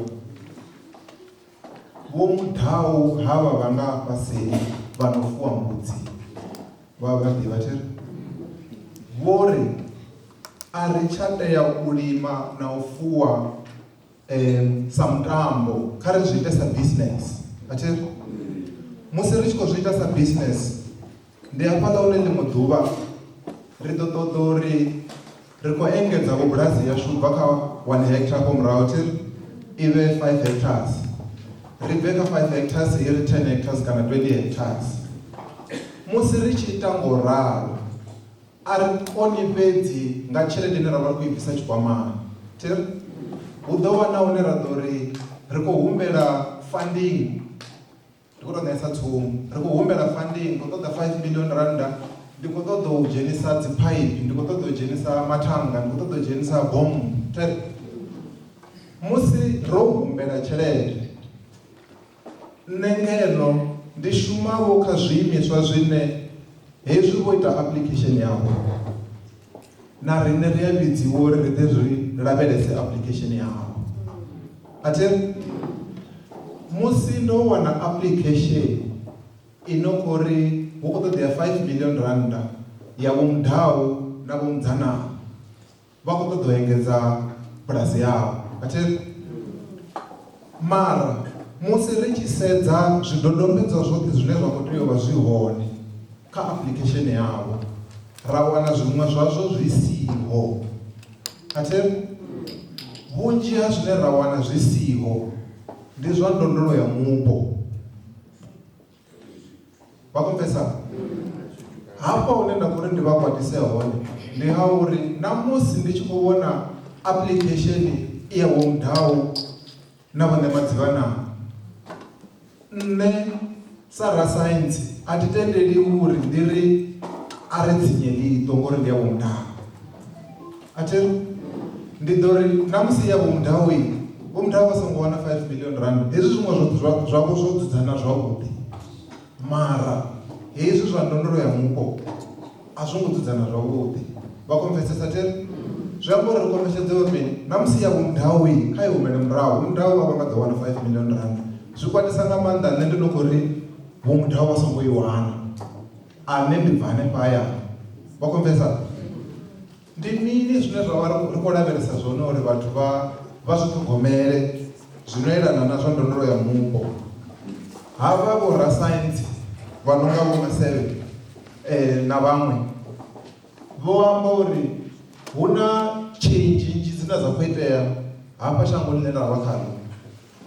Vhunzhi hadzo dzi khou itiwa nga vho rabulasi, vhafuwi na vhalimi. Atheri zwine zwi khou ḓivha ṱafulani dza vhahulwane vha khou ḓi amba ngazwo, ndi khou amba vhathu vha no nga haningei kha dzi United Nations programs vha khou amba ngazwo uri dzi sustainable development goals vha vha tshi khou amba ngadzo vho Maseve vha khou amba ngazwo. Even na muphuresidennde vho to ita na commission uri ri ḓo vha ri tshi khou amba nga zwithu zwo yelana na ndondolo ya mupo, zwi tshi ya na uri vho rabulasi na vhafuwi na vhalimi vha khou zwi tevhedza na zwithu zwa hezwi zwiṅwe zwa zwine nda khou amba ngazwo hafhanoni.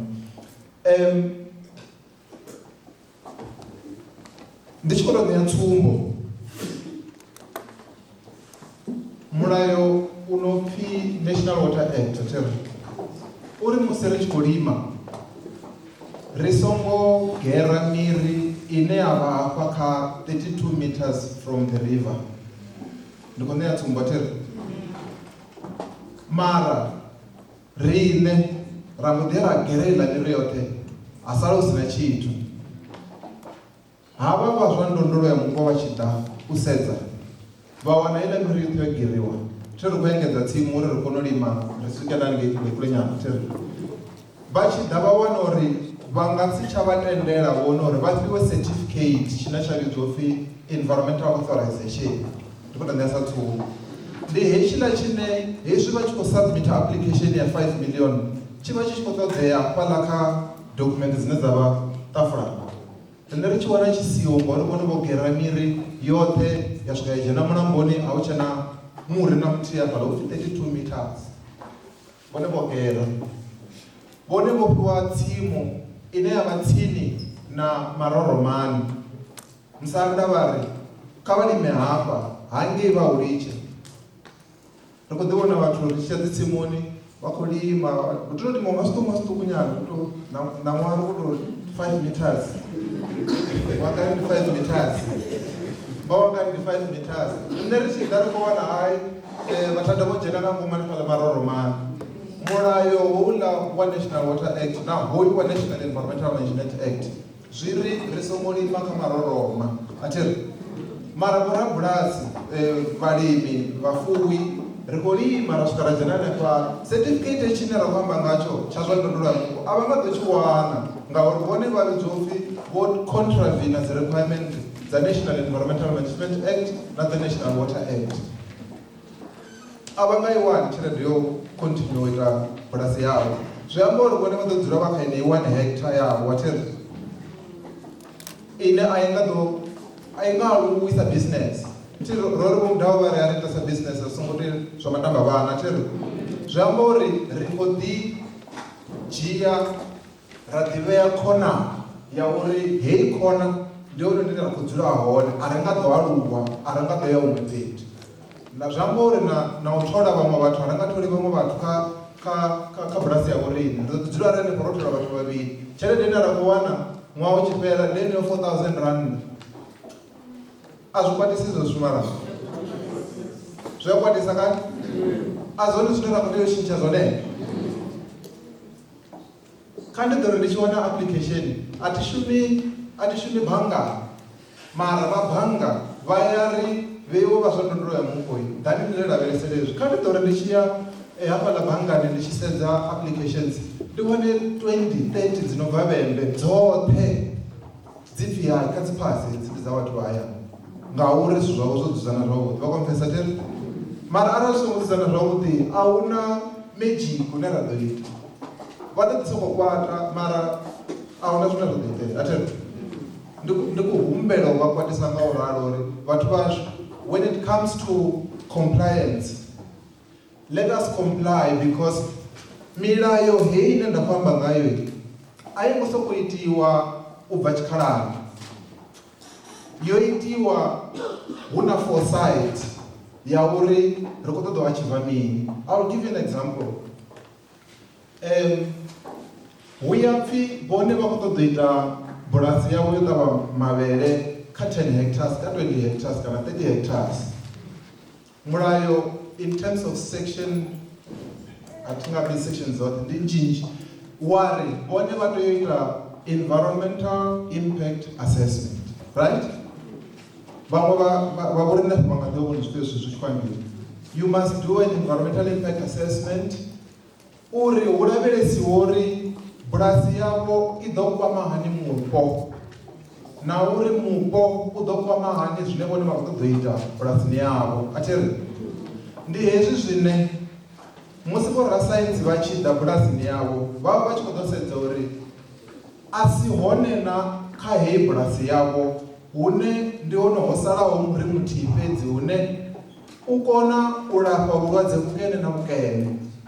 Vha konfesa zwi amba uri vha nga ḓivha advice uri hezwi vha tshi khou lima kha vha sie hetshi tshipiḓa nga hafha tshi songo kwamea teri uri hoyu muri une u wanala hafha kha tsimu yavho fhedzi u songo ya wa limiwa ra wana shango ḽoṱhe ḽi si tshena the ability ya u wana hu muri wo lafha vhulwadze vhufhiofhio. Musi vha songo zwi ita vhorasaintsi vha zwi ḓivha ende zwi itea nga maanḓa hafha kha Yunivesithi ya Venḓa vha zwi ḓivha uri hu na muri mufhio na ufhio na ufhio no wanala gai na gai na gai na gai. Vha ya vha vhudza havha vhathu vha no vhidzwa dzi green scorpions uri ha vha vho mudavha vho mbo ḓi swika vha remekanya hezwiḽa zwithu zwoṱhe ri khou humbela uri ni ṱhogomelani navho. Zwi a itea vhone vha ḓi tou ḓa vha dzhiwa sa muthu o tswaho tshelede dza vhathu ngauri vho ya vha gera muri mukene na mukene vha tshi khou ṱoḓa u lima. Vha nga ḓi tshema vha tshi rara vha tshi khou dzhiwa uri hafho ndi songo vhulaiwa muthu u tou lima vho mirini ngana vha ḓo ḓi dzhiwa mulayo o ralo tsini mulayo uri vha ḓo fainiwa. Ndi khou humbula munafha bandili ri khou zwi khou itea hezwo ndi hoyu wa lukanda holu kuṅwe thiri ndi khou vhudza vhone uri vha songo ita zwe a ita o ri founela o no dzhena Brimani havha vha zwa ndondolo ya mupo dzi Green Scorpions vha tshi ri ri khou ṱoḓa 11 million randa ya faini 11 million rand ya faini kha zwe yavha o ita zwi sa yelani na ṱhogomela mupo zwavhuḓi. Ro ya ra muthusa uri heiḽa faini i vhuye fhasi a kone u badela $1 million. $1 million is still a lot of money athi mara ngauri o vha o ya a ita zwe a vha a songo tea u ita zwone. Ndi khou amba hezwi zwithu zwoṱhe vhathu vha hashu ngauri hezwi u tshi khou pfhi ndondolo ya mupo a zwi khou sokou itiwa zwi tshi bva tshikhalani zwi vha zwo lavhelesiwa uri hafha hune ra vha hone ndi nṋe tsumbo hanefha vhege hune ra vha hone hafha dzi thavhani hedzi dza hafha nṱha vho Tshadzume utsa hoṱhe uri ndi dzi Soutpansberg Mountains u ya hangei ho classified uri it's a strategic water source area both surface water and ground water vho dzula kha a strategic water source area. Musi vha tshi khou lima vha tshi remekanya maroroma vha vha tshi khou kwama vhaṅwe vhathu vhane a vhaho hafha hune ra vha hone vhane vho khou ṱoḓa maḓi a no bva hafha hune ra vha hone vha konfesa zwi yelana na u shanduka ha kilima ngauri tshiṅwe na tshiṅwe tshine ra ita kha mupo tshi vha na masiandaitwa a si avhuḓi to the next other component. Ndi hezwo zwine ra ri components of the natural environment are associated kana are connected. Musi ri tshi zwi ṱhogomela zwavhuḓi zwiko zwa mupo like maroroma dzi thavha dzine ra vha nadzo nga hafhanoni in the long run ri vha ri tshi khou contributor kha uri hu vhe na resilience kana ri kone u lwa na zwine zwa nga ḓa hezwo zwe nda amba mathomoni zwa u kwamea nga u shanduka ha kilima. Nṋe tsumbo arali tsimuni yavho vho vhudziwa nga vhorasaintsi uri hei miri a ri khou amba nga mushonga fhedzi hei miri ire hafhanoni arali vha i sia zwi ḓo ita uri hu songo vha na mukungululo wa mavu ho no ḓi swika zwi fhambiwa hezwo theri mara vhone vho ya vha bvisa heiḽa miri ro konyola ra dzhenisa ngaho wankwatela vonkwatela te ra konyola ra dzhenisa ngaho ra bvisa heiḽa miri hezwiḽa ho mukungululo u tshi tea u ya vha u tshi khou kwamana na zwine zwa vha maḓini na rabulasi a renga ngeno fhasi a si tsha wana maḓi nga nḓila ya vha khou tea ya wana ngaho. Zwi amba uri ri vha ri tshi khou ita mini zwine ra zwi vhidza uri ndi ripple effect.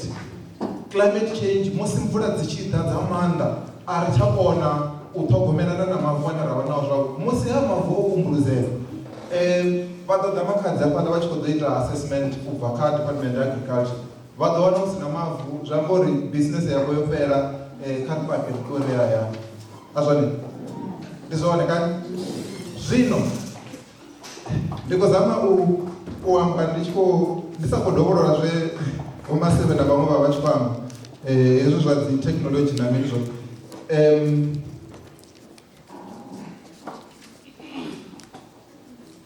ndi tshi khou ṱoḓa amba ndi tshi khou fhedzisa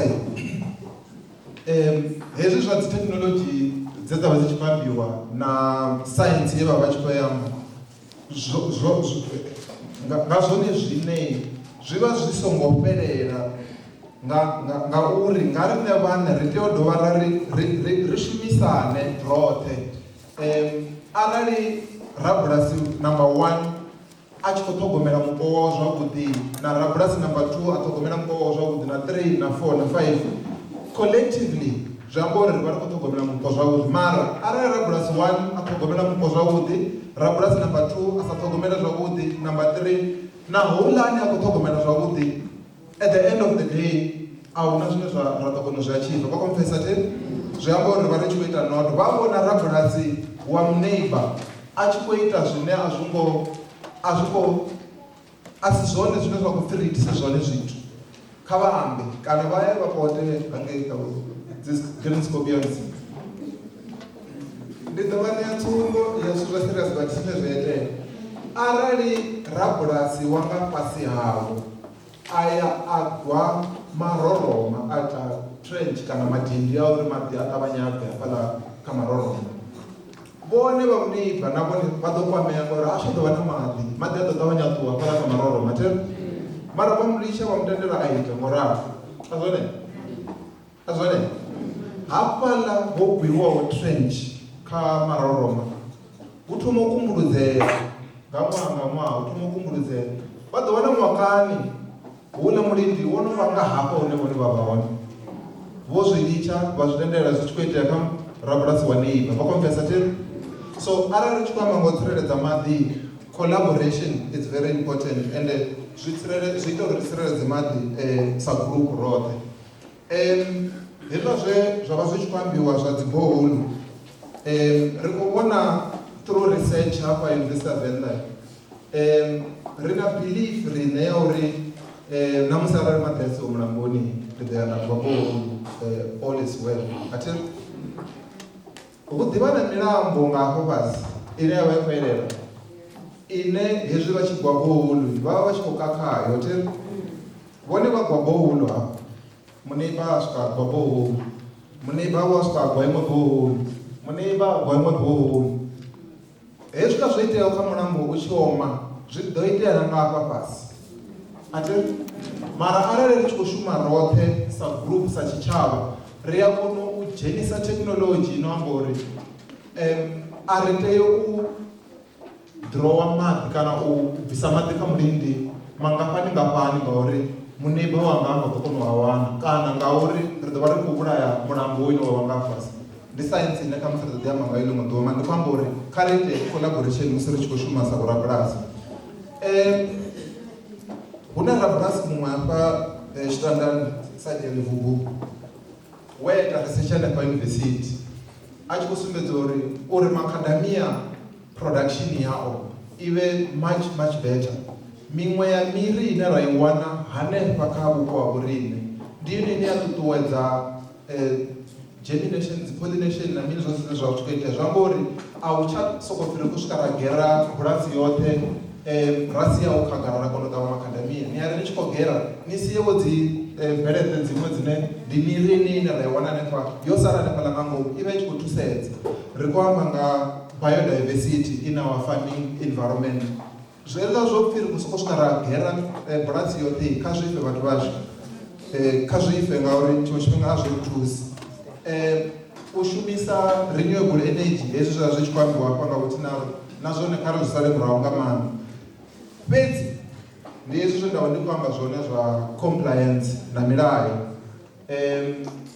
Musi ri tshi khou vha vhorabulasi ri ya tea u ita na zwithu zwine zwa vhidzwa climate change impact assessment kha dzi bulasi dza vhoriṋe u sumbedza vhona uri bulasi ya vhoriṋe i kwama hani mupo u kwama hani bulasi ya vhoriṋe and ndi mini zwine ra khou tea u ita hafha bulasini uri musi kilima i tshi shanduka i ri wane re-prepared, if I can put it in English, well prepared. A zwi sukuri ngauri neighbor o ita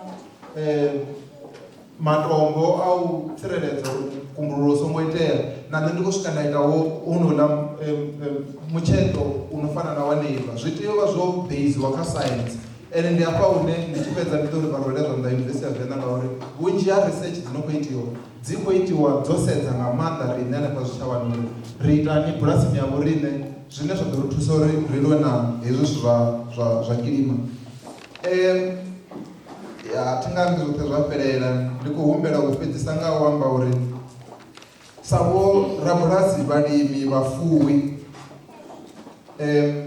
vhori vha tshi nḓivhadza hafha vha amba tshiimiswa tshi no pfhi South African Council for Natural Scientific Professions. Ndi hune ra ṱhogomela vhorasaintsi vhane vha vha tshi khou ita saintsi dzine dza vha dzo lavhelesana na zwine zwa khou ḓi itea hanefha dzibulasini dzashu. Fhedzi ri na zwine ra khou zwi vhona zwi tshi khou itea hune riṋe vhorabulasi ri khou ṱanganedza advice kana guidance kana tsivhudzo inobva kha vhathu vha sina the necessary skills, the necessary science, the necessary professional registration ine ya vha i tshi khou ṱoḓea uri vha advaisiwe.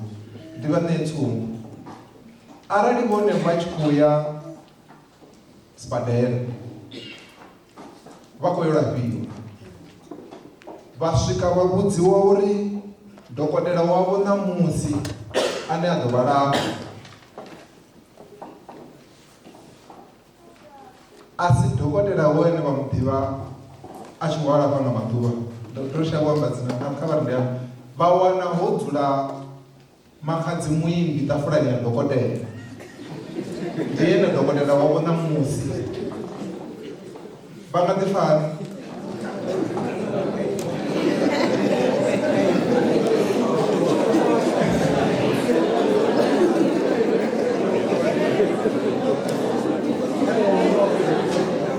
Baba stand again. Why? Yeah? Kana.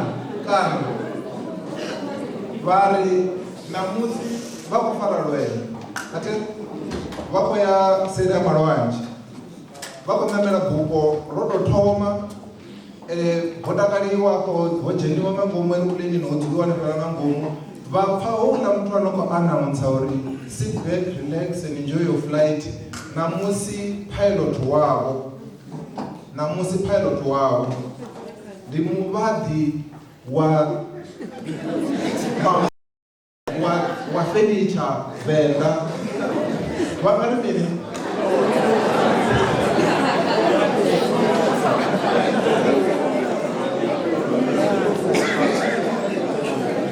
Asutha plane ndi vhashava. Vha vha shava mini? Ḓovha wisa kai? Zwine nda amba zwone ndi zwa uri arali vho thetshelesa pfunzo ye makhadzi vha vha tshi khou ita hafhaḽana ya uri mavu hu ṱoḓiwa fushi nngafhani, tshimini tsho dzula gai, zwo rengisa hani, vha zwi pfha uri havhaḽa muthu vho funzea, vha zwi ḓivha zwine vha khou amba. Atheri havhaḽa muthu vha registered na professional body ine ya sala na murahu na uri dzi scientists vha tea u ita advice kha tshitshavha based on science. Atheri na uri arali vha ya vha khakha vha ya kona u saliwa murahu lwa tshimulayo. Atheri mara arali vhone vha wana extension officer a tshi khou bvelela tsimuni yavho, kha ri thoma u vhudzisa uri vhone vho gudela zwine vha khou ḓo uri tsivhudza nga zwona. Vha khomesa ngauri zwi a itea ḽiṅwe ḓuvha muthu ane a khou ḓo vha tsivhudza a vha a si na nḓivho yo fhelelaho. Tshifhinga tsho ri vha kane tshi tshi swika vha wana hu si na tshi no khou kaniwa, a huna hune vha ḓo ya hone. Vha khomesa mara science na mulayo South Africa zwi ri ṋea nungo ya uri arali muthu ane khou advise a vha a khou advise zwithu zwone zwi songo beizaho kha science, vha a kona uri ri nga mu dzhiela maga a mulayo. Arali muimbi makone makhadzi a vha o dzula ṱafulani ya dokotela a vha ene a no khou vha lafha ṋamusi, a rekomenda uri vhone vha khou tsheiwa mulenzhe instead ya uri vha fhiwe mushonga wa flu. Namusi vha ya vha mupota mulayo u ḓo ḓi vha vhudzisa na vhona mara vha kona zwi humbula zwavhuḓi nazwo. Vha khomesa kha ri salele murahu nazwo zwa uri musi ri tshi khou lima, musi nga maanḓa u tshi khou ambiwa zwine elana na u shanduka ha kilima na masiandaitwa ane a ḓo vha a tshi khou ḓa na u shanduka ha kilima, science i vhe yone the basis of advice ine vha vha vha tshi khou i wana. Vha khomesa tel alright. Ngauri ndi tshi khou fhedzisa in 2 minutes, musi zwithu zwavho zwo dzudzana zwavhuḓi hafha bulasini vha ya kona uri vha access finance. Ndo amba nga finance earlier tel mara a vha nga ḓi wana arali zwithu zwavho songo dzudzana zwavhuḓi zwine elana na compliance ya zwa ndondolo ya mupo. Bannga these days vha khou vhudzisa uri i tou vhidzwa upfhi term sheet kana letter of intent ya uri ri ḓo vha fanda athi before vha tshi fhiwa term sheet kana a letter of intent ya u vha fanda top of the agenda ndi zwithu zwine yelana na zwa ndondolo ya mupo. Vha ḓo vhudzisiwa uri 10 hectares yavho vho ita environmental impact assessment na tshi tou thoma nga nṱha. Arali vha sina ro livhuwa, good luck, kha vha yo ṱoḓa tshelede huṅwe fhethu banngani a vha nga vha. I'm saying musi vha nazwo vha tshi khou ita ndondolo ya mupo zwavhuḓi kha bulasi yavho vha kone u accessa tshelede, vha kone u ita na proper marketing ya product dzavho arali zwithu zwo dzudzana zwavhuḓi. Musi vha tshi khou exporta dzi product dzavho vha vhudzisa vhaṅwe uri izwi zwo itiwana, ezwi zwo itiwana, zwine na zwa ndondolo ya mupo. Hezwi zwithu zwoṱhe zwi tshi ṱangana at the end of the day zwi vha zwo lavhelesana na zwe zwa u shanduka ha kilima, ngauri vhavenḓa ri tshi amba ra ri muno muthihi a u ṱusi mathuthu atheri, mara arali muneiba nga hafha a ṱhogomela zwelana na ndondolo ya mupo, muneiba a ḓi ita the same, muneiba a ita the same, collectively ri a kona u lwa na u shanduka ha kilima as a group ngauri ri nga si zwi ite as an individual. Ndi vhona unga ri kha ndi gume henefha arali hu pfhi ndi u amba ri nga amba ḽa vhuya ḽa kovhela nga ha hezwi zwo ndondolo ya mupo na zwa u shanduka ha kilima. Fhedzi ndi khou humbela uri vhathu vha rwele zwanḓa University of Venḓa ngauri ndi hone hune nṋe ra bva hone, ndi hone hune vhunzhi ha vhathu vho no khou amba hafha ṋamusi vha khou bva hone. Science ine ya khou itiwa i vhe khou ḓi gudiwa henefho.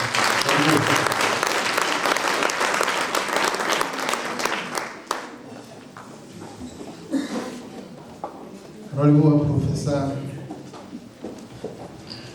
Vho Musetsho kha pfunzo nga a vho ri khwaṱhisedza ro guda nga maanḓa, ro guda nga maanḓa Professor. Sa zwe na mpisa zwone murahu hezwi zwiambi zwi no khou ḓa hafha phanḓa ri tshe navho, ri ḓo vha ri navho nga murahu ha lunch, so vhathu vha ḓo wana chance tsho amba navho. So zwi vha ri khou isa phanḓa na program yashu ri ḓo humbela vhathu vhoṱhe vhe vha vha hafha kha iyo program, dzi guests dzashu vha ḓele nga ngeno phanḓa ri rekode na vhaṅwe vhoṱhe ri sathu takuwa ri vha ṱuṱuwedze uri vha smile, ro vha sedza ri nyanga u vhona uri smile tshavho tsho tou itisa hani, ro vha sedza riṋe ri henefho. Fhedzi a ri tshi bva hafho ri ḓo vha ri tshi khou ya lunch, ri ḓo vha tsivhudza uri ro itisa hani. Dzi guests dzashu Dr. Tinalo vhona ngovhela a vhathu vha kha program vhone vhathu vha hone afho kha vha ḓe hone, a vha ḓe vha ime hafha dzi guests dzashu ro ni sedza riṋe roṱhe. It's for food, for supper. Dr. Tinalo, I'm waiting for you. Yes, one. It's for lunch.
roliwa dzigesi dzashu nazvismailo zvariwe apa zvino richiuya gova rokupfukira kamafungo avo dzengamanda ndova ri kuamba ngacompliance nandova ramba ngafunding auna mutasazoitodawo yecherede ori tichimbira tiri ari kuyanepa risepanda nayo program zvazvino musisigesi zvacho vene varonovarinora vakuvachivhai ndo vari kuvatevera nelanchi vanongojera vanhu vanarikuisa pano ikorina rine rirani pari rive richisetla down anige rikotoka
AI.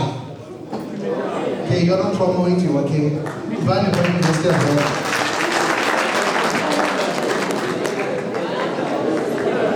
Okay, go ahead, Doro, go AI. I see Dr. Ganto smiling. Dr. Ganto registered it.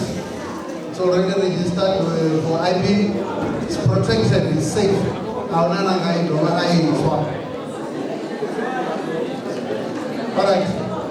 Reparapanda to the settle down. Reparapanda.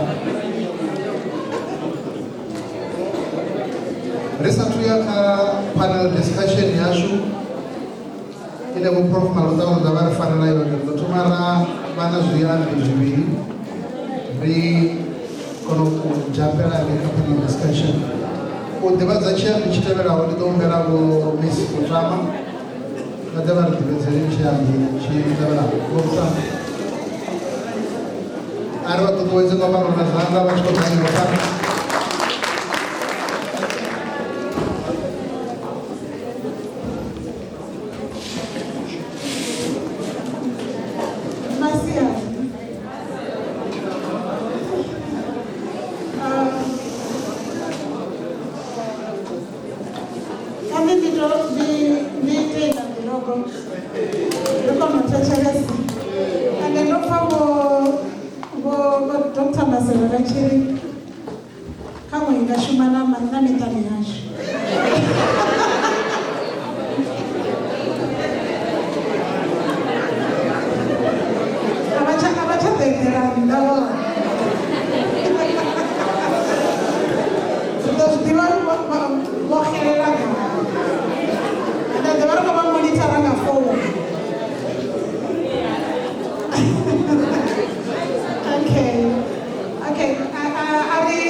Mr. Nengobera Makhando. Bane is a professional mining and environmental geologist, a business executive and a principal consultant with over a decade of professional experience in academic and consulting.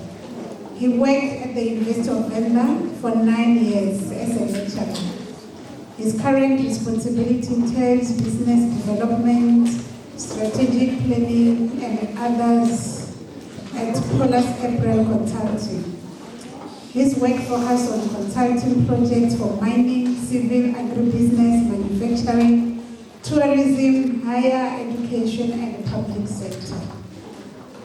Diabo muthu vhane vha khou ḓo u ambana riṋe zwa zwino a si havhaḽa vho Professor Msetsho vha ri vha khou nyaga u pilota vha muvhanḓe.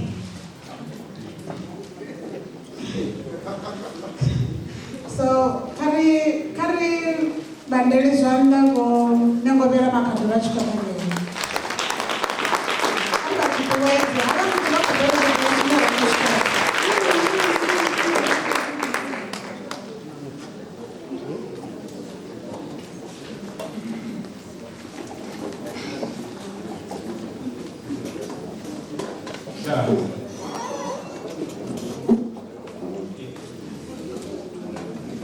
Masiari,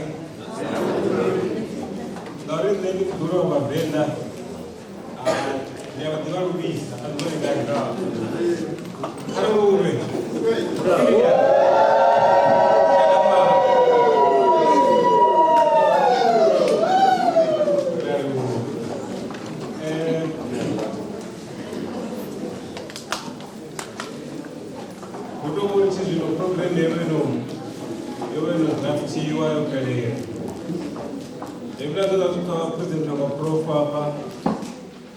Professor Msetsho ni zwa zwa mdina fana ku suka na sokori la ka kileo very ila ka leo we okura baga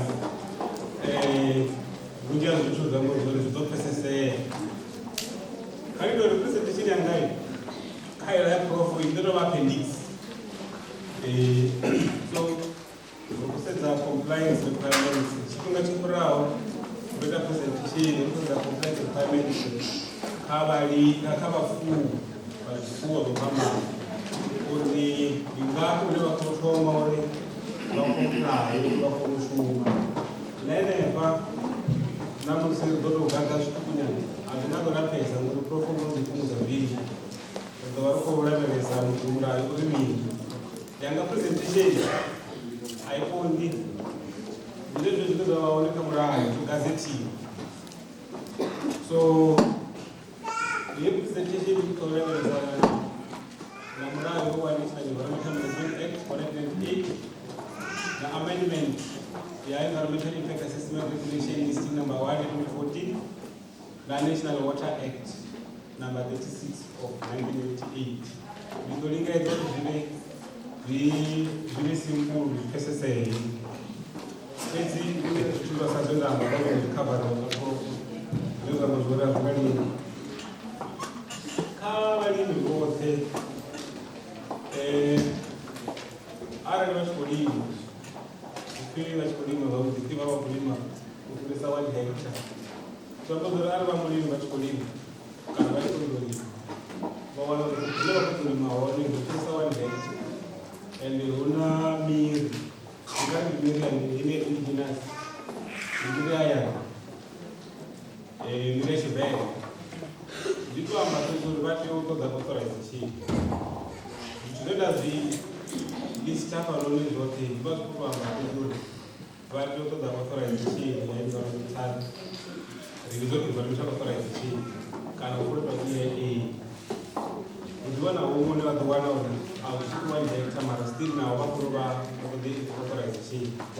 So hapa vachikuyana neminilo yachivenda vakawaneka kusvika kato muhectare naupfirisa kutodzera authorization zvinoita muzoro musivoni vachikondoshuma vavidza specialist kana madhokodheya eneya amuko environmental consultants vapedza fhethu havho uri vone vachitozoshuma zvine kuzoshuma zvone zviimpactisari environment kana vone vaimpacta vandirani. So hezvi ndi zvimwe zvazvito zvinoratidza nga maanḓa zvine zvitovakagara vone vachigorima vazoforore vakure miri kana varime miri vakure zvine zvambozvori vasapinda izvoi department izovapa authorization. Hadova kuti havana kukliara area ineyaringana 300 square meters hezvo zvivatota for maintenance purposes naineko ndepetone yavaona indigenous vegetation zviva zviko kati vakatoti une avori huko warakatoti project wavo kana une havana namiri heilani ine yavori ifini endangered species kana ndipetone yavaori huko warakatical biodiversity area sazvokufamba vakazitavanyedza sokupadzipetu nawo kuwanakavo vone vasakuta chivateya uri vakudzuvise kana vaundiconsultant vakaverese petu havo zvisakura kuti vakushomera iyaii vamumbaira ndikombera vatavandirere vascrine vatoscrina kuna zvitokuzipetu vatovakudza vojiya kana vojiya dzicoordinates kadzikona dzakudasi yavo kana ipa havo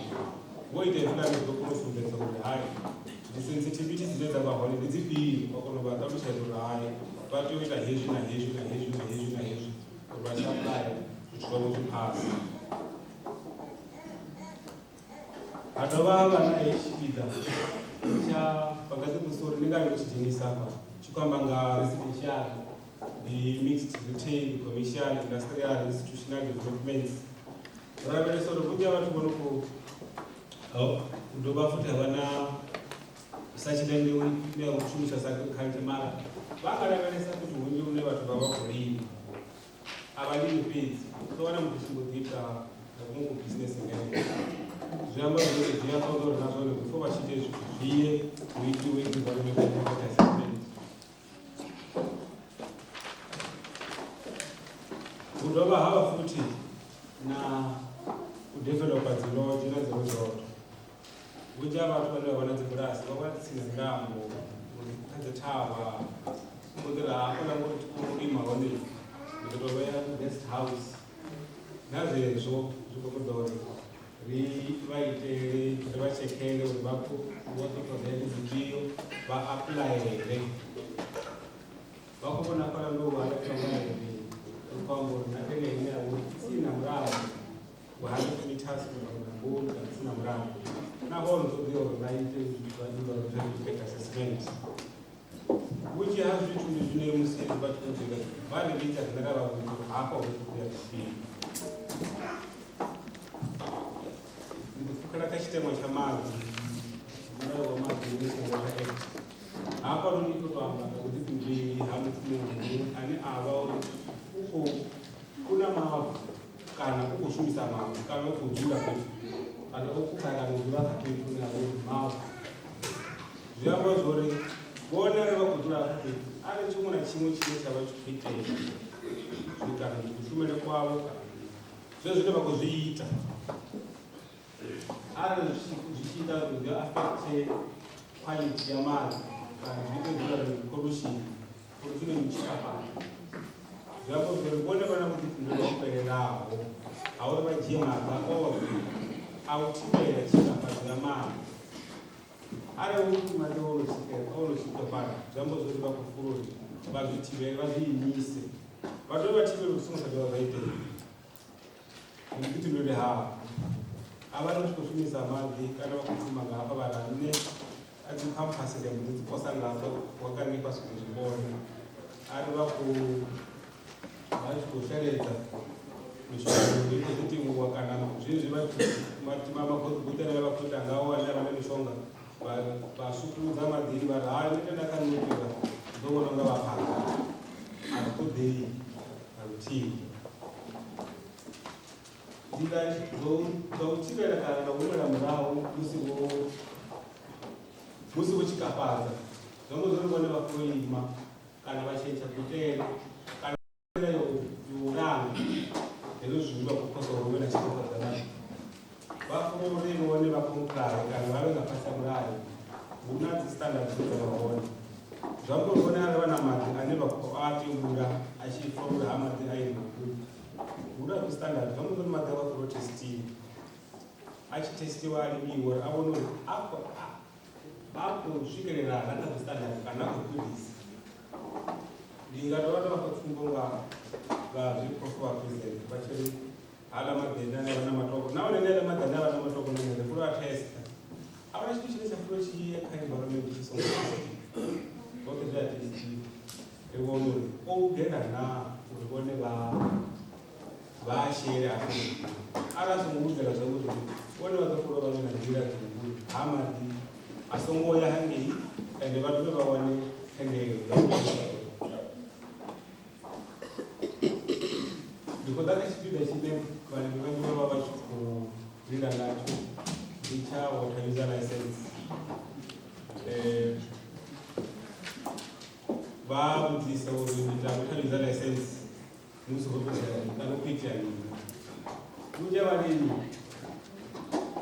vaakatwadaita zvina zvitoma gamanda abcd gamanda abc taking water from water source luchiamazi chiko ibhohole neyo ichisima murambo idhamu ene kuti vakujaona madzi ndi water source zvavozvozvoti vafuri vatenderiwe kuti vajiya havo madzi vashuse amana mada kufamba kasvika rudini kupedza vakakakumisha kuchitiza naubvamupa madzi vatadhamu kana vatadhamu ene zvino vagajiya madzi vaveya nazvoni vateya kuti vawane kufarishini yazvo nautibera kana kuwerere kwamurambo nakorwo nazvezvo zviwera kasu zvine zvikonza kwafarishini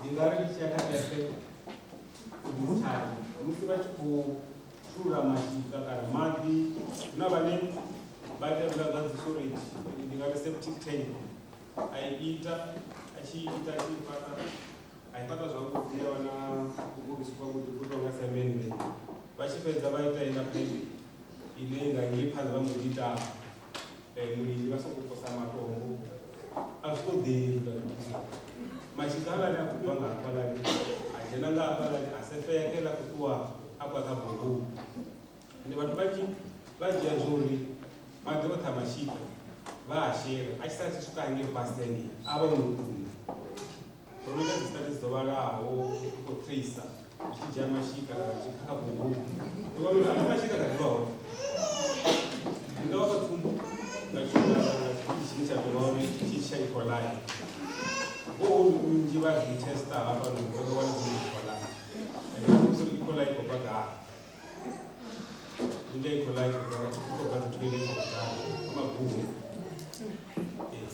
so risoko kurata mashika rinarara ava yatobva apapandane ndisichavona nopera vanowana munosvika ajiye mashika ingayani asvika apalachitarakana padane nemba asvika akutuli abvisa mudingi wavo mara anofana padaainovatavakuona zvino kurora vatu vazvo ari wanenjira dzokuzauri rikunakise muko wazvo ruumaneje neprozesina ngaikondora pesa ikodakakapara zvinhu mara isingafundisira zviri sitafanavijari ndidzoni dzine raonore vatu vakoita zvinhu zvasara zvikuaffecta environment vaone madzi asichanwera madzi manje yabhohulu rangatesta pamusi vatu vangasiyambwa horo madzi abhohulu rangatesta vangasiyambwa horo chiko chinyanga vachatodza authorization hiyo picture ile ya cage using water for recreational purposes watokwera water park watokwera kama bambele ndio tunazungumza kuhusu water license authorization kana tende wakati pale kuzokupa hapa ni juu ya ndio ile hapa one ile hapa kama serikali kwa leo kama tunaruhusu design standard chini cha kwa quality ya maji na maji yako quality ya maji kwa vanga na sisi tunaweza kuweka kwa maji so zvomwariwa dzi-elements kana zviintaanezeza mavaonofunda pane chavachika ngapa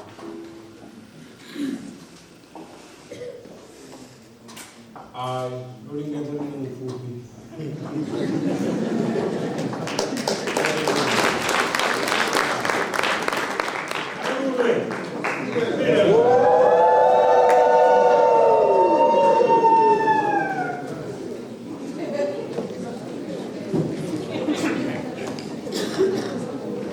roriwa unangovera watozvidodombedza zvavo kuti vasongojaya vapedza vafara chipinga namaro ndo vari kubvera pana ndina ndivazoenda ifara yomwara ungachivenda dzifomo dzafama support dzovhura dzikuvhara nga 16 dzaoctober atera vakwame varimisi vavo vari vawane support hei yachelede ya 2025 rosfara tatera dzifomo dzafama support dzovhura dzinovhara nga 16 dzaoctober zvinorarengai vakawana richii vana rengamunda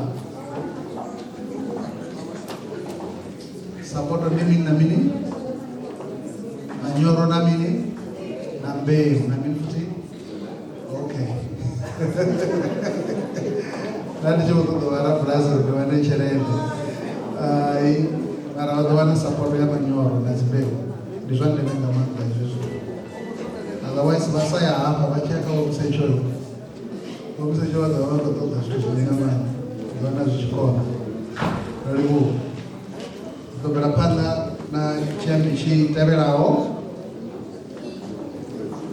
chiyambi chiteverawo vana degree ya bcom uye vanaounisa vanoshuma kabusiness development petronofield officer for 3 years vadova vava business advisor hange sida for 15 years experience chingapara kuchiona kai aritanganizewo tsungwani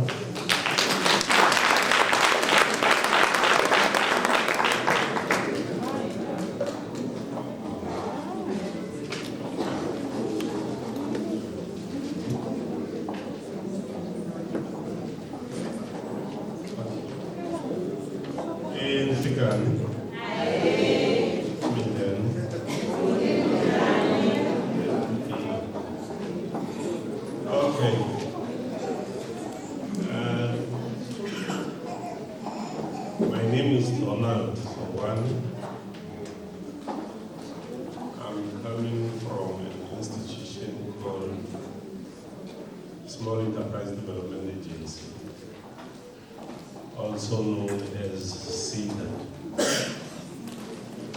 But from now onwards, there will be a change. It will no longer be called CEDA. It will be called Small Enterprise Development Finance Agency.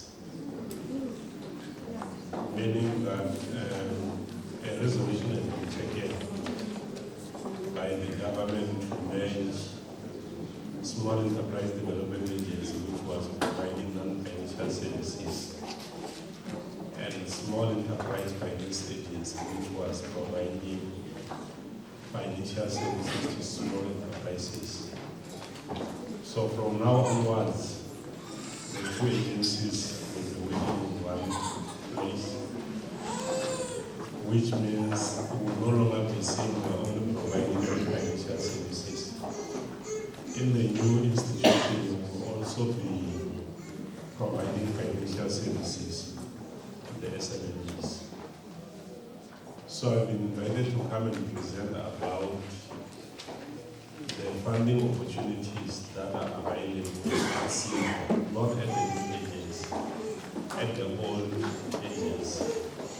Though CEDA is a non-financial service institution, there has been some programs which have been given to CEDA to run, more especially in this financial year. So I'm going to present to you 4 programs that are available at CEDA, not at the new agency, at CEDA.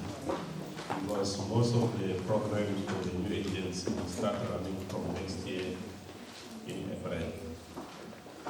So right now at CEDA we've got 4 programs. I'll brief with the programs. The first one is what we call Asset Assist. It's a new program. It also started in this financial year. This is a grant amount. It's a little amount of money to someone. It's enough to another person depending on what is it that you want to do with this particular money. It's 250,000 grant. So this one, you can use the whole 250,000 to buy the asset. The assets we are referring to machines, maybe you need a borehole, you need the pens, all those things, you need the drapes, all those things to you farmers. You can use this asset assist to buy those things. So they are saying you can either use the whole 250,000 to buy the assets, or you use 85% of it to buy assets, and then you use 15% to buy your raw materials. 85% of the 250,000 is 212,500, and then 15% is 37,500. So with the 37,500, you can buy your seedlings, your seeds, your manure, your insecticides. But when you apply, you must balance and make sure it is not more than 37,500. So it's not a problem to use the whole 250 to buy the assets, because it was meant only for the assets, but people complained, and then they accommodated that you can buy stock or raw materials with the 15%. So the requirements for this application, number one, the business must be registered with CIPC. You must have a tax clearance certificate from SARS. You must have a permission to occupy. Permission to occupy, PTO, from your local chief. Even if it's not from the municipality, but as long as it's coming from your local chief, then you can bring it along. Then you must have a bank account for business. For businesses that are operational, we need 3-month bank statement. And then for those that are not operating, we just need the confirmation of account. Then we also need 3 comparable quotations per activity that you are applying for. Meaning that if you want to apply for a borehole, you must give us 3 comparable quotations for the borehole. The mistake that most people are making these days, what I'm saying, people goes to these guys who are drilling boreholes, who will be having a list from 10 meters, 20 meters, 30 meters, 40 meters, 60 meters, so much. And then they say from 60 to 120 so much. Those quotations to us are not acceptable. If you want them to drill 120, tell all those suppliers to give you a quotation of 120 meters. We don't accept that thing from 20, 30, what. If it's 120, let all of them quote for 120 meters. Then we need to be careful with the casing one or others will say PVC, others will say steel casing. So if you want to use PVC, let them all quote for PVC. If you want to use steel casing, let them all quote for the steel casing. So these are the requirements. The other thing that we want, they want a proof of market.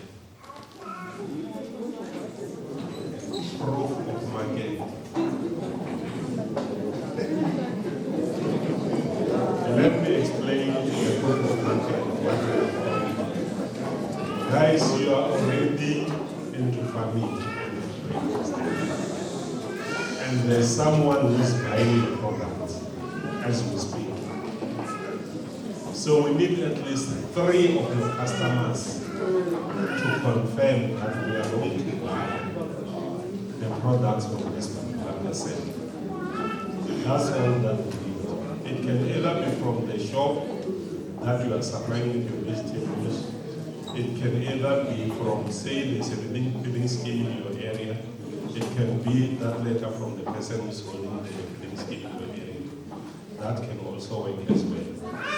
It can also be from the SURL in your area. So we can use that as well as a proof of market. So they don't accept the application without proof of market. Remember, this is a grant, but we just want to be sure that your business is called this business that you want to invest in is going to grow. Then program number 2 is called Cooperative Development Program. So even if you are a cooperative and you want to apply for asset assist, it's allowed. Because asset assist doesn't say cooperative, it just say asset assist. So number 2, we've got Cooperative Development Program. The Cooperative Development Program is also a grant like the first one. It's divided into 2. We have got a cap amount for startups. Startups means the business is not operating, it's still an idea, but you want to be assisted to start operating the business. In that one, the cap value is 1.5 million. 1.5 million. Then for existing businesses, the cap value is 2.5 million. Yeah, 2.5 million. That's the cap value. The requirements are almost the same with the asset assist. We need 3 comparable quotations. If you want to go and buy a tractor that you are going to use one cloud, make sure when you request quotations, the engine capacity of the tractor are the same. Because you find a person coming with a quotation here, 45 kilowatts, 55 kilowatts, 60 kilowatts, and saying, well, I've got 3 quotations. So those quotations are not comparable. For them to be comparable, it means the engine capacity must be the same. If you are looking for a disc plug, if it's a 3, you call it 3R or what, they must be the same. If you are looking for a Ranger, they must be the same. If it's a trailer, same capacity, everything. But if you bring different things, you will just tell you, no, your quotations are not comparable. As a result, you have to go back and get new quotations. So, if you need fencing, most people will come with quotation from KMN, Buko, or wherever. But you find that KMN, there are 10 items. You go to Buko, 12 items. You go to another one, 13 items. They are not comparable. If you are looking for 10 items, let's look for 10 items from all the suppliers. We need the constitution and the registration certificate of the cooperative as well as the tax clearance certificate. So for existing cooperatives, we'll need 3 months bank statement and latest financial statement. Latest financial statement means for the year and then 28 February 2024. That's what we need when we apply for this. Proof of market is also needed even for the cooperatives. We cannot run away from that one. Program number 3, it's called Township and Rural Entrepreneurship Program. This one, SCEDA will only facilitate. the application, we end up submitting them to CIFA. The Township and Rural Entrepreneurship Program, it's a blended funding. When we say it's blended, it means a certain portion of that particular amount is a grant, and a certain portion of that amount is a loan. For now, 90% is a loan, 10% is a grant. The interest, you won't find them anywhere, because the interest is only 5%. If you go to any other institution and say you want it, it will be prime rate plus a certain amount of percentage. But this one is at 5%, which means it's less than the prime rate. This one, they don't need pre-comparable quotations. They only need quotations from the suppliers that you prefer. Which means if you want to buy from NTK, you don't need to go to NTK Farm Seed, Water 2000 Denmark. You only go to NTK and get us quotation for what you want. Interest, I said, is 5%. Repayment period is 3 years, which is 36 months. The other requirements are the same with the other ones. And then the last program that I'm going to talk about, it has got nothing to do with you as farmers, but from the communities where you come from. I know you used to have general dealers or shops that were owned by our grandfathers, the black-owned shops.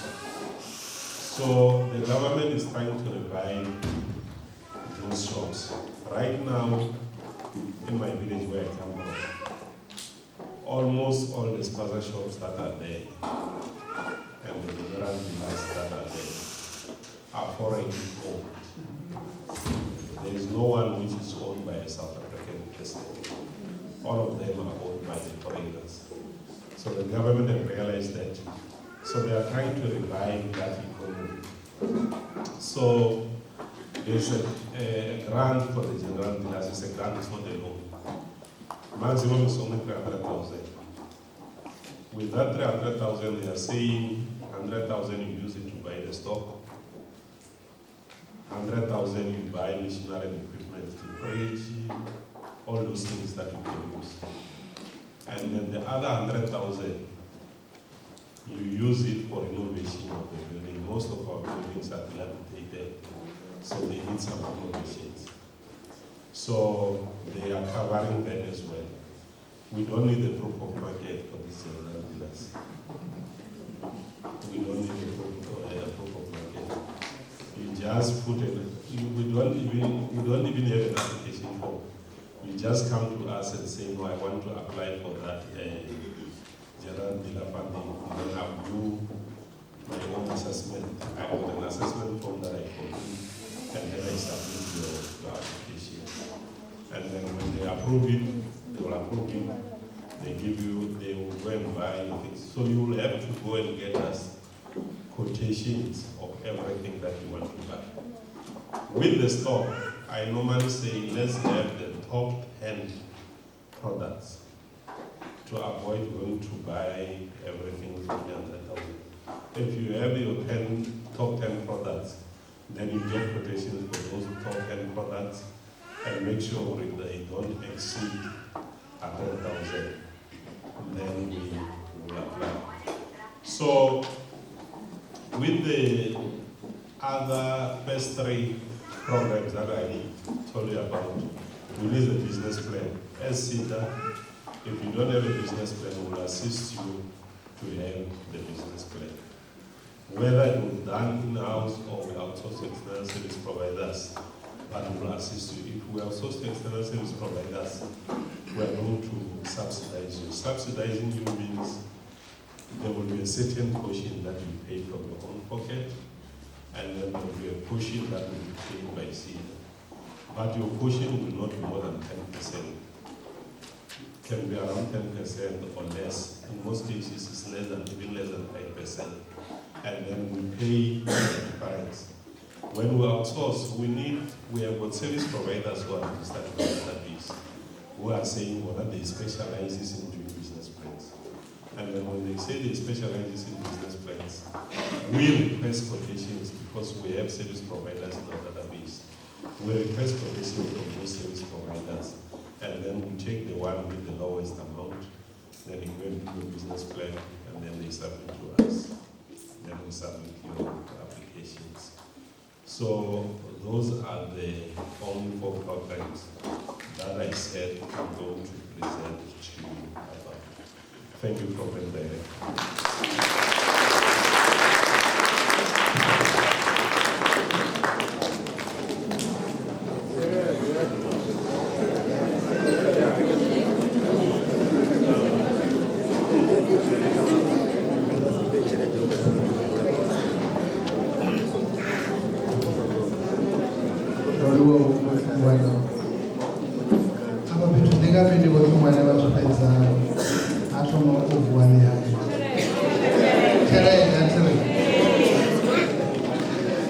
Well, this one day more the tests say so whatever Korea touches us one and reach the end of program.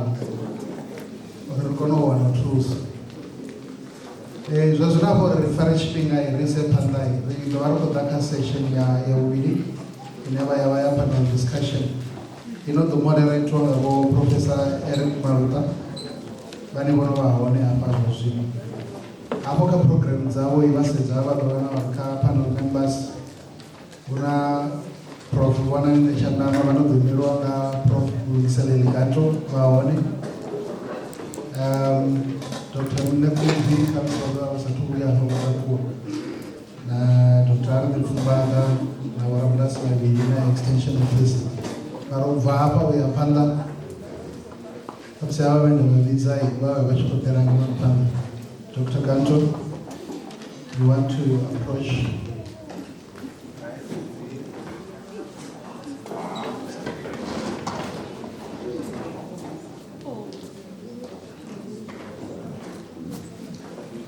All right.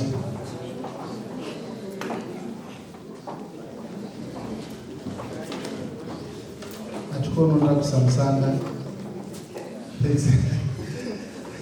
But in those times, I never usually make a panel discussion. Prof. Maruta, what have I found out?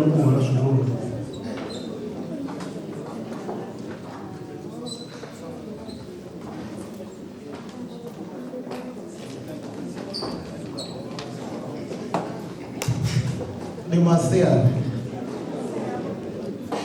What for?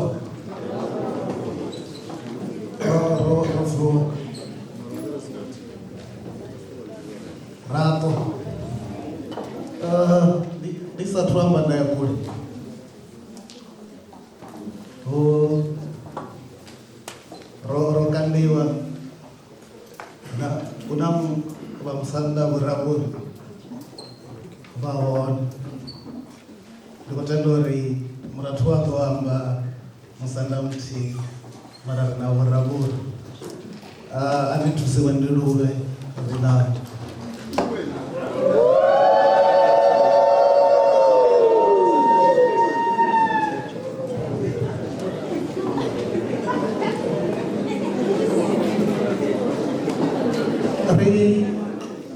Request Panda, Unabalini Veramba, Navoriva, Davajo in a panel, the ash.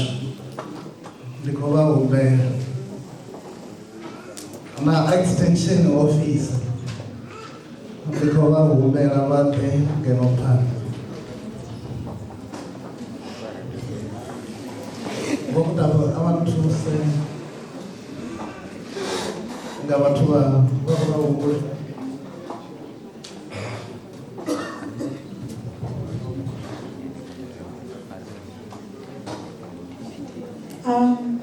Romberori Ribena Valimi Ibani Badojena Kapane Ba Office Ribanga Bakuzu Muratili Teni Muhalia Panonibo Imeramuli Beauty some of you Muran Kwamba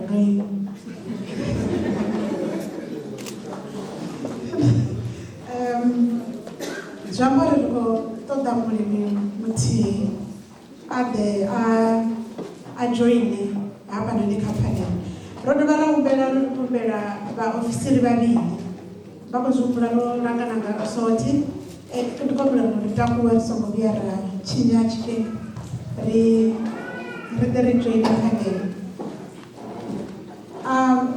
ndi tshifhinga tsha uri vho prof Maluta kha zepani nṋe nda ndi kona u vhidzana vhathu ḓo vha thusa vha thusa vha khou ḓa vho mudau vha khou ḓa nayo vha ndi ava vha no khou ḓa okay kha ḓe na ngene ho sala muofisiri muthihi ndi nyi muofisiri muthihi vho ndi vha ḓivha vele kha vha ḓe vhore vhana tshila kana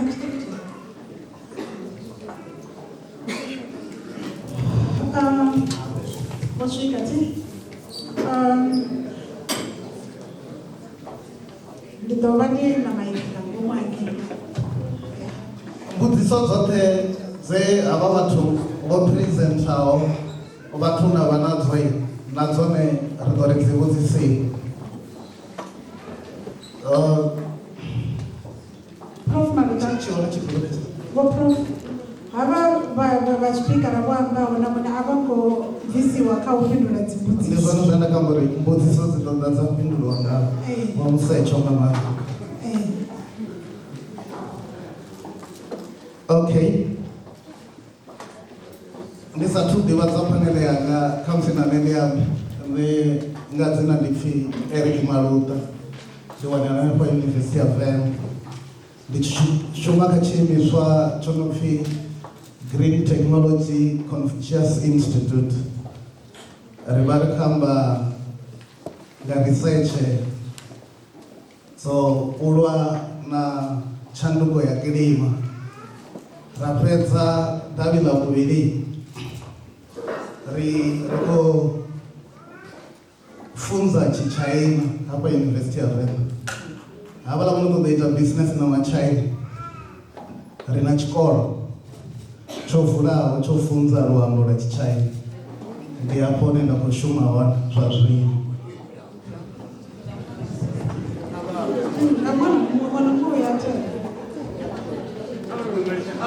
muṅwe na muṅwe ya thela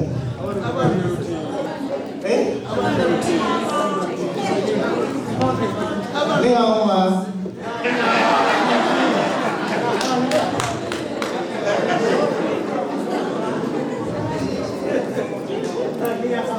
Zhang Shang Hao Zote watu ndo bara wapindula okay ndi ḓori vha re kha phanele vha ḓiḓivhadze musi vho no fhedza u ḓiḓivhadza ndi ḓo vha posa nga mbudziso nthihi vha ri gadugadu vha amba u bva hafho vheiwe ni ḓo vha ni khou vha vhudzisa. Can I start you, Miss Dr. Gando? And please tell them the IPV. Dimasiya batho di sono fare na distribuzione.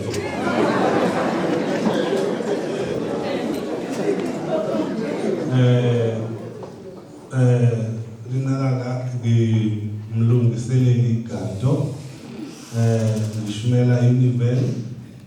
I just know the basics. I might not continue further than that.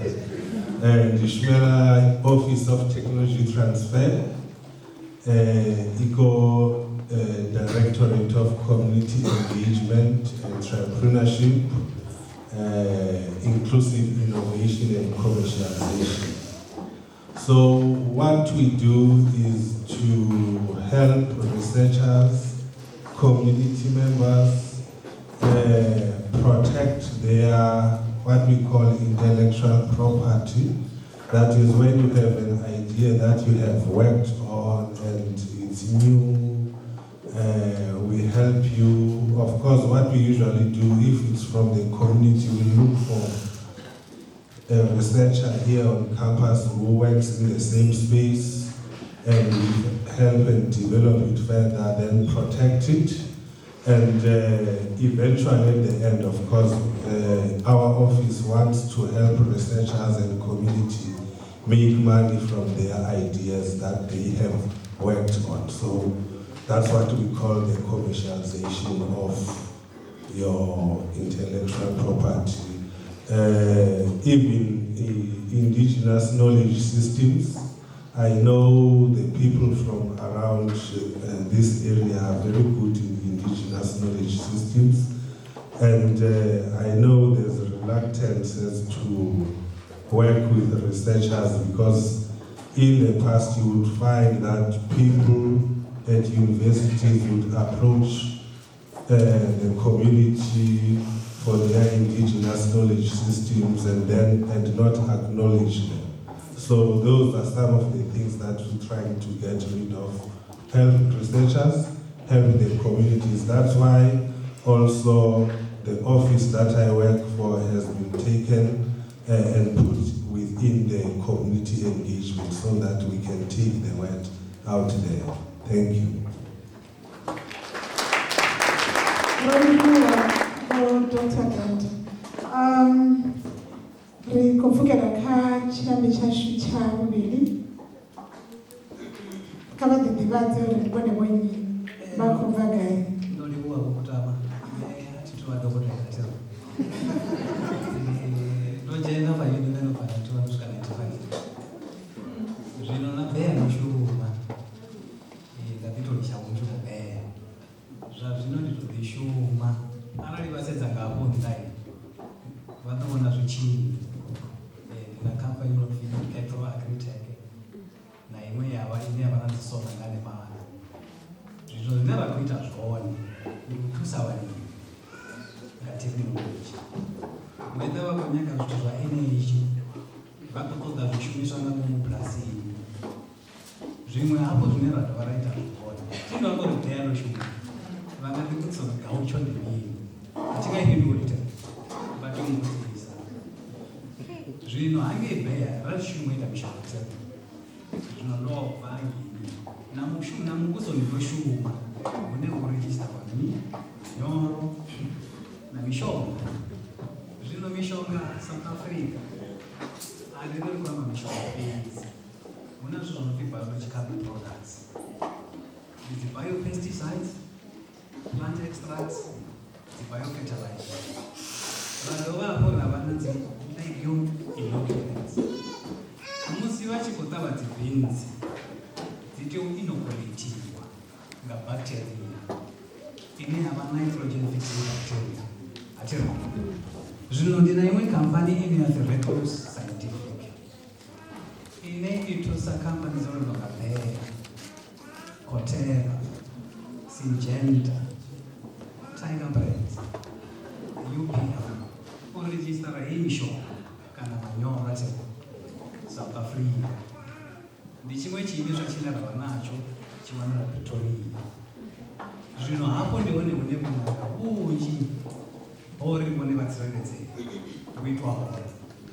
Musi vachikoshumisa mishonga risenza environmental exposure, rasenza food safety exposure, rasenza occupational exposure.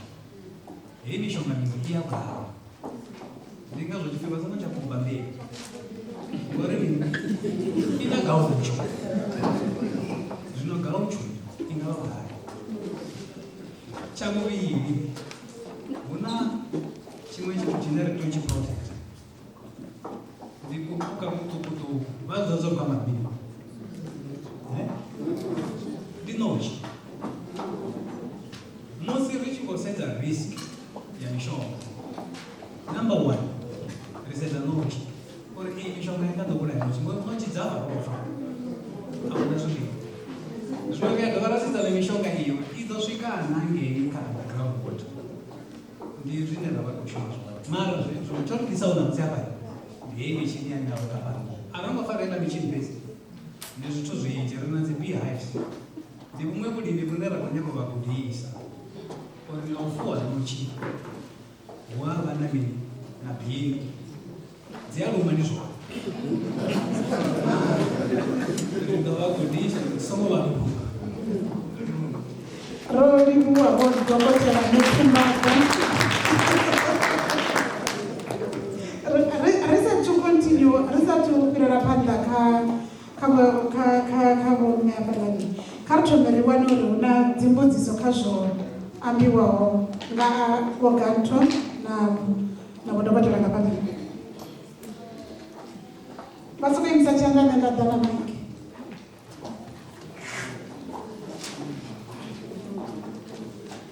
Thank you. It's a pleasure to be addressed by doctors and professors.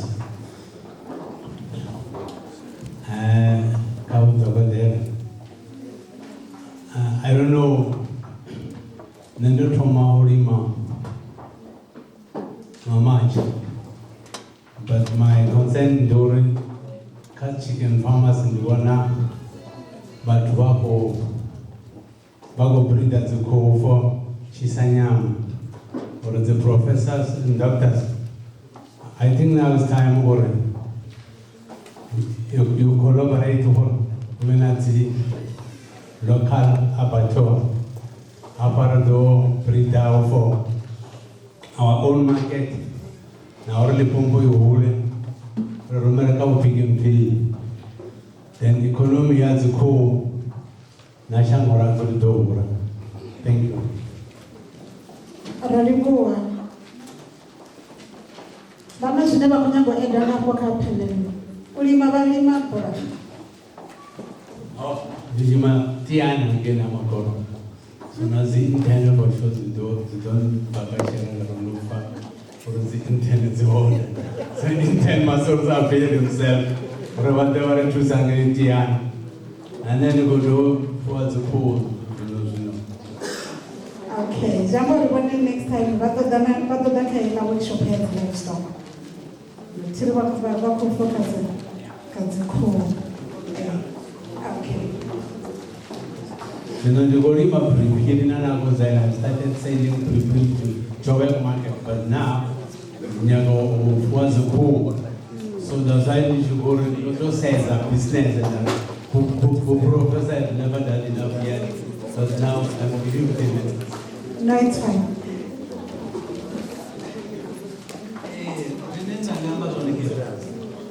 michini ya automatic abantu wanayo suppliers equipment yabo banayo ringathusa mara ndotakira zvovanhu vangavana vasika kuti zvichida kamasheleni rina zviimiswa zvine zvangathusa kusapota hei initiative yawarilocalize zvithu zvine zvatoitwa hayani kana kuti kune atoitwa hayani kuti rikone kukompita kana rizamanyanotirira dzikhuhu dzakangoimportwa dzichibva kaibrazil vothailand rakaendayatere zvazvino south africa rikazvitotori our chicken industry aitotoma competitive now to feed all of us ndikazoricho import we are a net import of chicken meat zviamba uri arina varimi vanji vane vakuita nini chicken farming ndi opportunity chine chavahoni arari vashumisa technology ine yavahoni nakushaka kune ravanaona zvakunotogara chaina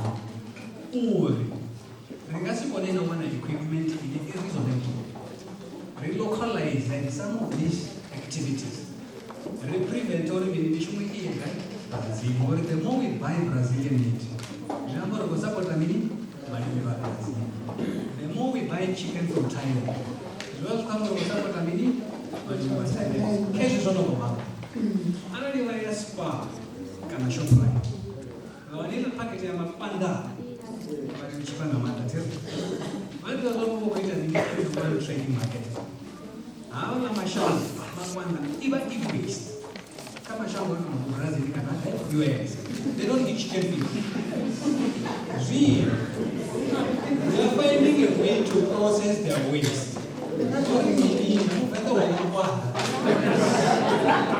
okay.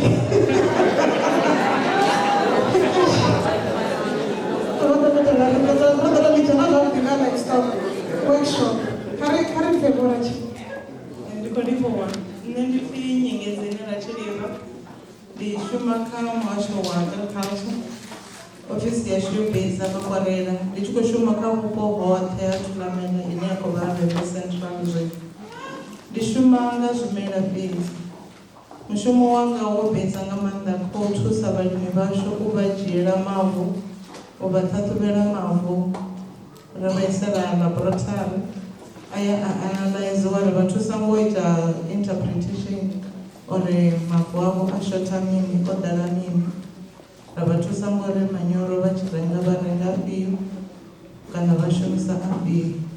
Tshiṅwe tshine ra vha ri khou shuma tshone ofisini yashu, ri vha ri khou shuma na nga u thusa vhone sa mulimi u bveledza zwiḽiwa nga nḓila yo leluwaho. Ri tshi khou sedza uri ngauri vhupo hashu vhu khou tshintsha, kilima i khou tshintsha, ri vha ri tshi khou vha linka na dzikhamphani dzine dza vha dzi khou ita research dzi tshi khou bveledza dzimbeu. Ri na khamphani dzo no nga Sakata, dzo no nga State Ayers, dzo no nga Bayer, Pioneer kha dzimbeu dza mavhele. Ri vha ri tshi khou shuma navho nga u fhiwa dzimbeu dzine vha vho dzi bveledza dza khwine. Ra ḓa ra ita maedza dzitsimuni dzavho.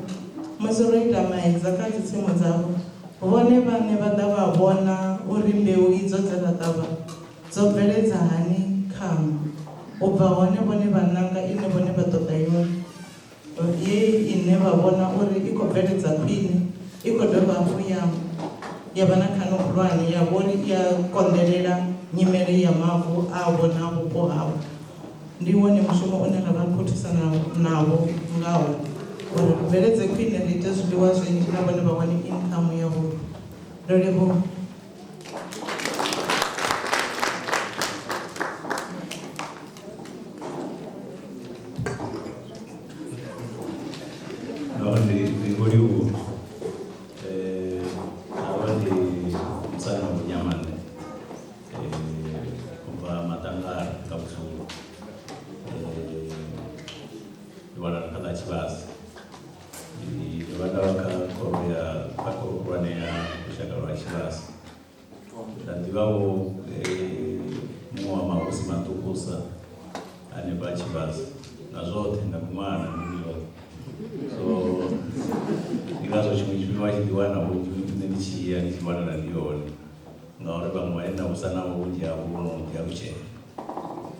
So, kama mkanori mwanatumambo akumbiza zune university ya kuila zwa orikobona hii university yoli baka direction ya utina wana ine university kotomuba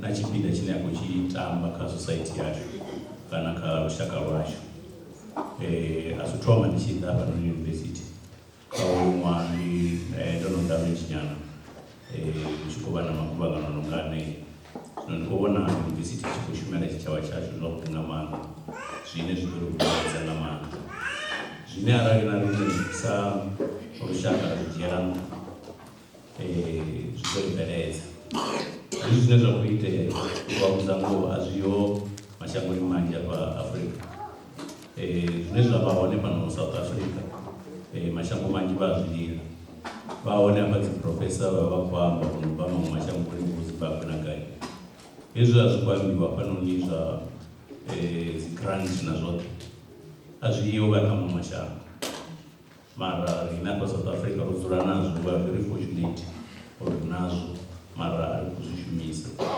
vatu vacho vanobva apa izvo chikofi proof of market mutu vanobva kunotohamba navantu pamashopo nyana mararo uri kumuri vamwalere kumwaro rweimonga nzira inoni afuri ndoproof market itokonda namana zviva zvozvokakeizvo zvitu unonga rini chipinga chorini nevanhu tomuchencha kumurere risitendori chimwana chimwe chidorota rufu ritakucheze zvitu zvanguva wapatani as a requirement of the right to one is granted then you go first of all as upon the routine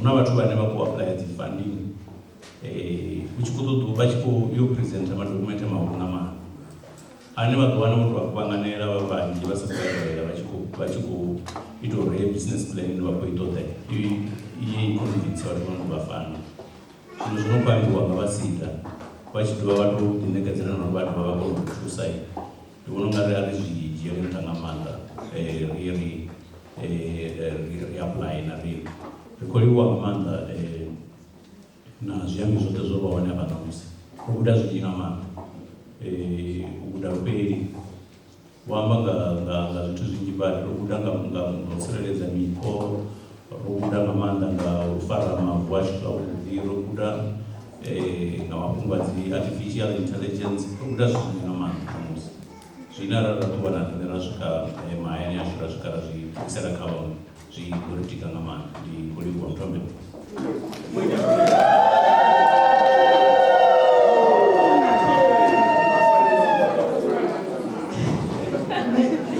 yasho kutamani kule ndapingula ndashakuliswa mwadesondodesign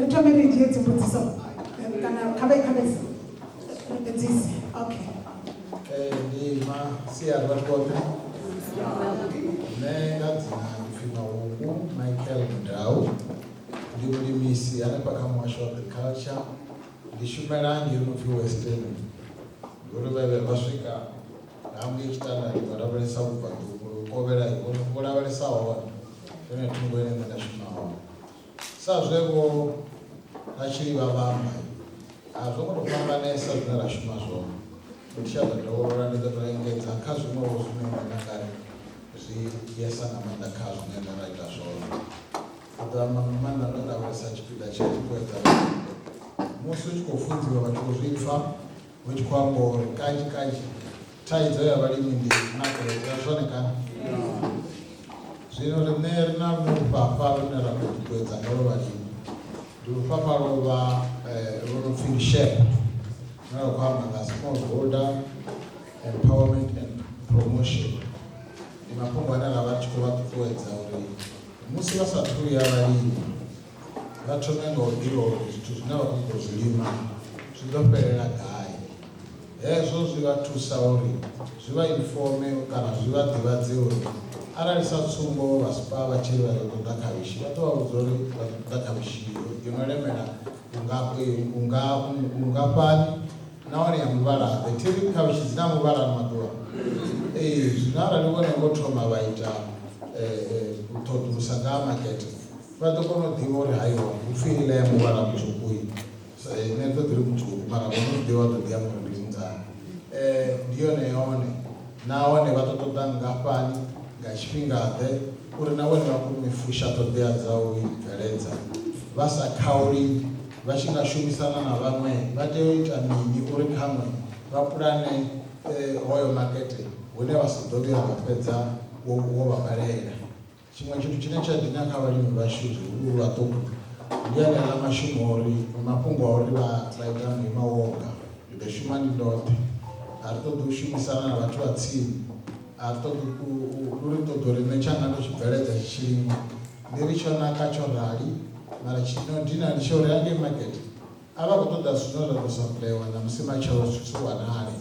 zvinora rikoshumisana ria kunopurana ange zvava kudhiva wana kamwe mumwe achikore rikojedisa kaevegei rikojedisa kabichi za 10,000 mumwe alinda ravenge mbiri ajedisa another 10,000 ngoranongora arikoneya tsuu arariwowana ngangomaragoyo wararova vatokona kusuplya constantly naone vachikoisa consignment kana kabichi dzolinganirawo dzinedza kutobiwa hezvo zvinhu zvikonadzea pedzi votoma vambedzana navamakete wonoyo zvidoita uri vone vasive naurema kamwe zvimwe zvinovangamba ndizvo ari vatusi pedzi kawo kutoda makete zvaperera nevo rinatova mirenje yamuruso kana rine renerawanara richichimbira richikwama richida richivadhara namasimuni yavo arari vanataidzo ngene rinerakonadovaavanhu vatusaa kudingana vavidzera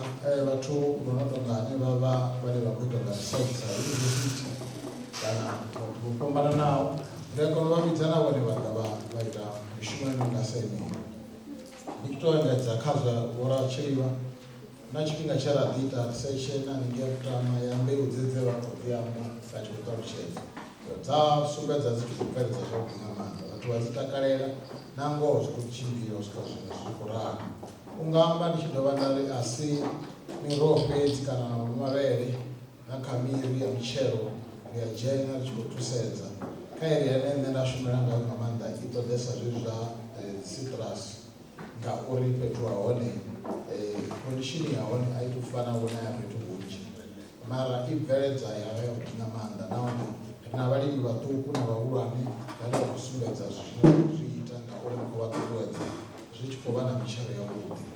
Ndo amba ndi nga vha ndo lapfisa fhedziha mafhungo nga mutuvhadza ndi aneyo ri vha ri tou vha tsinisa na vhalimi.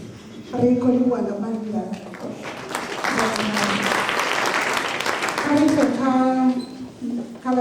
kha mulimi washu. Mthanyiseni Maumela. Ndi ḓi shuma badi kha dzikhamphani na dzi kha public dzikhamphani dzedzi mara nda wana uri a si zwone ndi vha mango nda vha ndi na mavu vhaṅwe vha ḓira kha ndi renge mavu nda vha nda okay ai kha vha dzhie tshelede ri renge ri vhone hapa so nda thoma zwezwi zwa uri nṋe ndi garlic na dzi pepper so nṋe zwine nda ita ndi uri a tshi ṱuwe ndi ṱoḓa experimenta zwithu so far ndi na dzi chili sauce ya dzi supplier ende zwoṱhe zwine nda ita ndi organic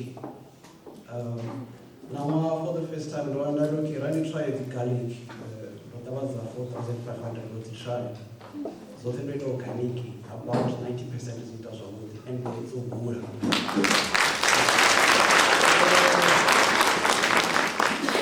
so ndo vha na malike this year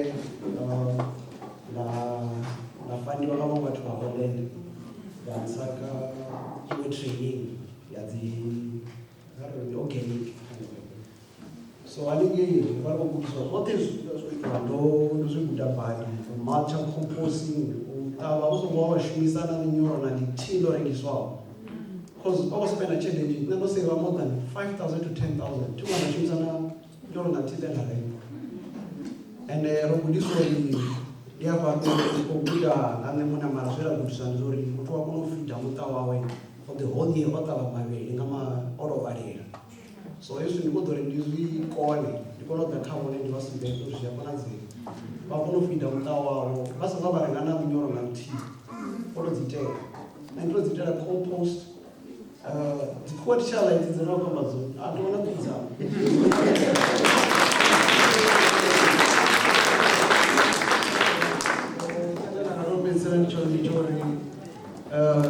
vhathu kha ri sedze makete ri sedze zwavhuḓi zwithu zwo no nga garlic na phiripiri why 3000 tons ya garlic i tshi khou ḓa fhano tshi nga dzi ṱavha ri ḓivha why phiripiri spices o ḓa 90% tshi khou bva India fhano tshi nga tshi ita mavuri nao so khou konḓa u tou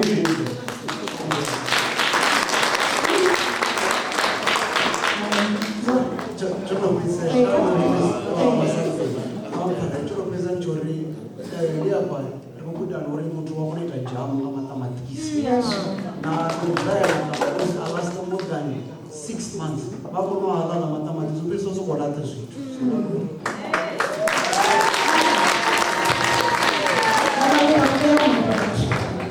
ri ḓo tea u dzhia mbudzisi okay vhane vha tou imisa tshanḓa nṋe nda ḓa khavho minute November. Even better. Good afternoon. My name is Luca Pendla. My question is for Dr. Shongwani.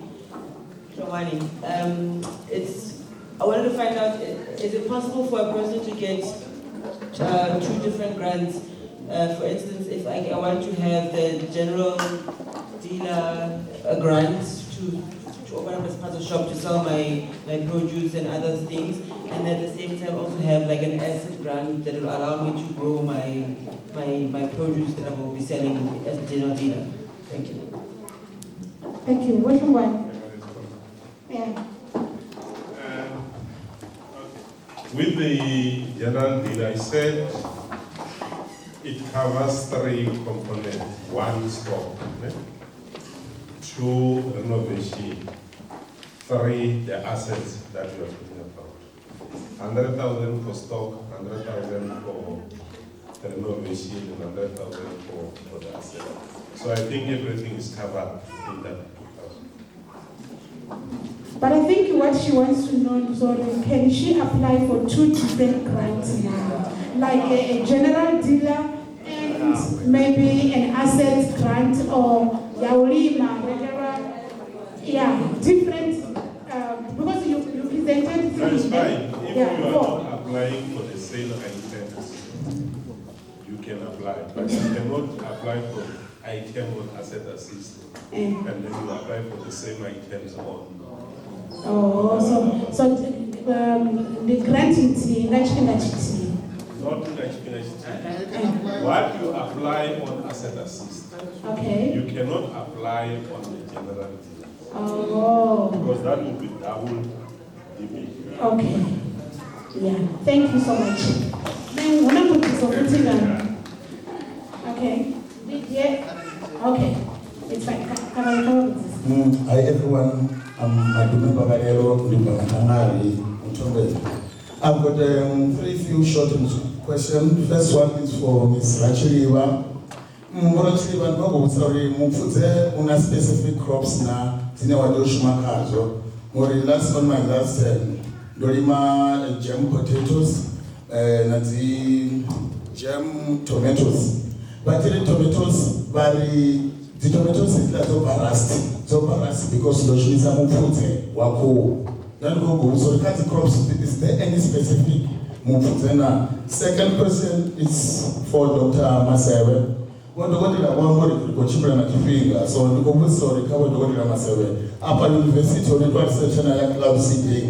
Since drought in November and China and unreliable rainfall. Or one cloud seeding in any Langai that can never develop or the Vratus Corona. Third one, the Professor Musecho. Climate change, the problem.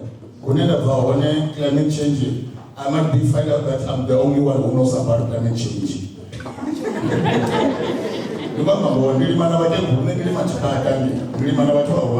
So when I'm at university, climate change because we are still using the very same general before climate change occurred. So I was asking university, if over outreach na ichitame mononiama island climate change. That's only my 3 questions. Thank you. Okay.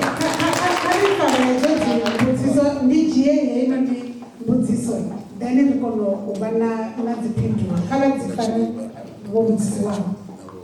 Ndikoliwa zinanangali ndamnezi mazibandi. Budziso yanga ikoliwa kabo racheliwa. Mwambanga uri kokwama cold front frost ye yalikwamanga mwezi wa July yapo. Bali bajira ndo experience. Baba vachikwamanga uri arari kamsorota namezosta unless you further mara wamboro you can use root stimulated hormone ine yakafana. So mbudziso yangalia uri savalime rorali reverse nalivo musearch experience tuzoraro intuyeka amba rishumisa kazvirimo zvopena ngarowana uri sane ndorimo matamatisi ndowana uri matamatisi ope oswa ngapena uchikudzisa vamwe vatu vadokudza zori hatononamba nditogive up bvane kacho nokuvarero so ndivo yenini iva important musoro ndapanauri kamse arari ifamauye vaiamba uri rishumisa kamini yavo milimbuso yanga ido yakavo nengovera vauva kwamanga water license vava vachikwamba ngavo holu versus septic tank rineriko rimahayani harina dzisoreji dzine dzakaura directive rikolima hune rarimahoni riita nadziseptic tank so mbuso yanga ndiyauri arari chiyanga distance hutopana a specific distance na ine mutu ufanoita septic tank tsini na hune akolima honeni kamsiba bazvidisereka karauri ndipakisa ne septic tank yanga arandikolima ndipo vetuti ndolima. Okay, ko Tomo Pindura ngepanga ndikolimuwa tidatomanga yavo madhoni vakusumbisore mupfudze rushumisa ka zvirimwa zvopena musi vho shumisa kha maṱamaṱisi vha ri vho vhona rust. And then ndi tshi nga fhindula ndi nga ri mupfudze ri u shumisa kha zwiḽiṅwa zwoṱhe. Mupfudze wavho musi vha tshi khou shumisa mupfudze kha vha mupfudze wo vhibvaho. Arali wa kholomo kha vha wane mupfudze wouḽa une wavha u mutsu une wavha wo vhibva. Arali vha dzhia mupfudze u songo vhibvaho u ḓo vha fha problem ngori u ḓo ḓa u na malwadze. Ende kha maṱamaṱisi a ri vhi na rust. Ri nga namba ra tou vha na red spider vha vhona u nga ri ndi rust nga fhasi ya maṱamaṱisi. Kanzhi kha maṱamaṱisi ri vha na early blight and late blight zwine zwa vha zwi khou khosiwa nga miunda nga nṱhani ha u tshintsha ha mupo. Musi vha tshi wana na musi u tshi khou rothola nga u rali ya dovha vha na masutu musi ho ḓala maḓi hafha kha tshikhala zwi itisa uri vhone musi ḓuvha ḽi tshi bva maṱari a vhe o kreka ha mela munda kha ḽa maṱari vha wana a tshi swifhala ha swifhala na miri na maṱamaṱisi one a phelelo dzone vha wana tshi tshi nga namba tsha fa etsho tshimela tshavho tshoṱhe. Zwino ndi tshi khou ḓa kha mbudziso heyi iṅwe ya vhuvhili ya uri vha shumisa hani dzi root stimulant. Musi ro vha na heiḽa phepho ye ya ḓa ya ri Royal Black Frost vhunzhi ha masimu ashu o affected. Musi miri yavho vhone yo affected vha tea u thoma vha sedza uri muri wanga u khou affected u kha stage tshifhio. Musi wo rwiwa huna vhathu vha vho ṱavha dzi green pepper, maṱamaṱisi, dzi baby maro, mavhele. Musi vhone vho rwiwa kha vha founele vhalimisi vhavho vhalimisi vha ḓe vha sedza musi kha muri wavho hu tshe na tshipiḓanyana tsho salaho nnḓa ha mavu tshi tshi dala vhone vha ya vha dzhia flama vha i spraya kha muri wavho wonouḽa muṱukuṱuku wo salaho portion yeneiḽa yo salaho nnḓa ha mavu vha tshi spraya i khou ya u dzhena nga dzi stomata kha muri wavho ya u ya stimulator u mela midzi. Muri wavho wa dovha hafhu vha wana u tshi khou simuwa nga zwiṱuku nga zwiṱuku. Vhathu vha ya vho ṱavha dzi green pepper na dzi baby maro na dzi phiriphiri vho dovha hafhu vha wana miri yavho i tshi khou hula futhi ya dovha ya produce u ya phanḓa. Ro livhuwa kha ri pfukele kha vha ro tevhela zwiṱukuṱukuṱuku second sa tsumba kha zwo nga vho muṱamaṱisi sa zwe vha fanyisa zwone thiri hafhaḽa he haswa ya guma hone arali i songo tsa fhasi vha kona u khatha hanefhaḽa vha ṱuwisa tsha tshipiḓa tsho omaho hafhaḽa musi ṱuwela muṱavha ndo livhuwa.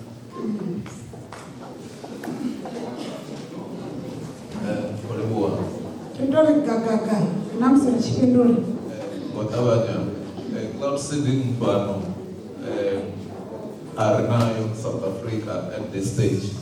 Arali i khou itiwa i khou ḓi tou itiwa whether it's aid yone no khou guide but kha financial year ya zwino na ya ra rathela khayo a ri nazwo fhano.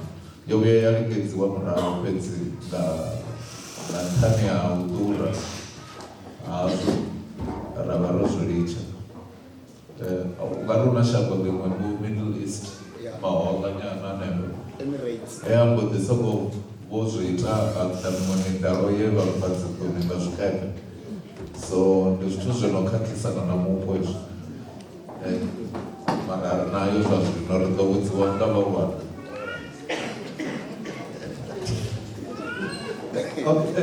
Vho fhindulea kha heyi ya climate change uri university i khou ḓa na zwitshavhani zwine nda nga amba ndi zwa uri climate change as a term yone iṋei it's a multidisciplinary term ine i kwamana na dzi faculty nnzhi dzo fhambananaho not only fhano university but also na mihasho hangeno nnḓa.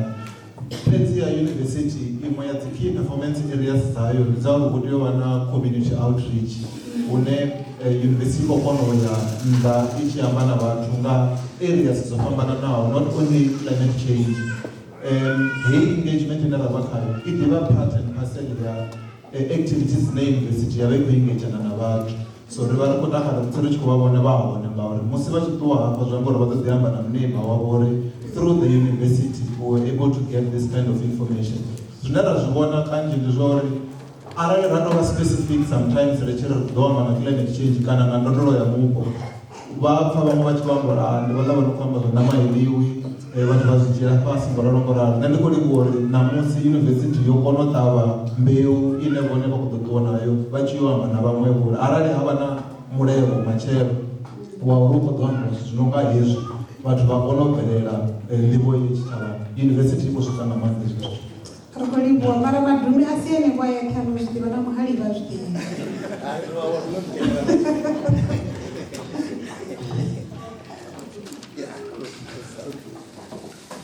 Ndo livhuwa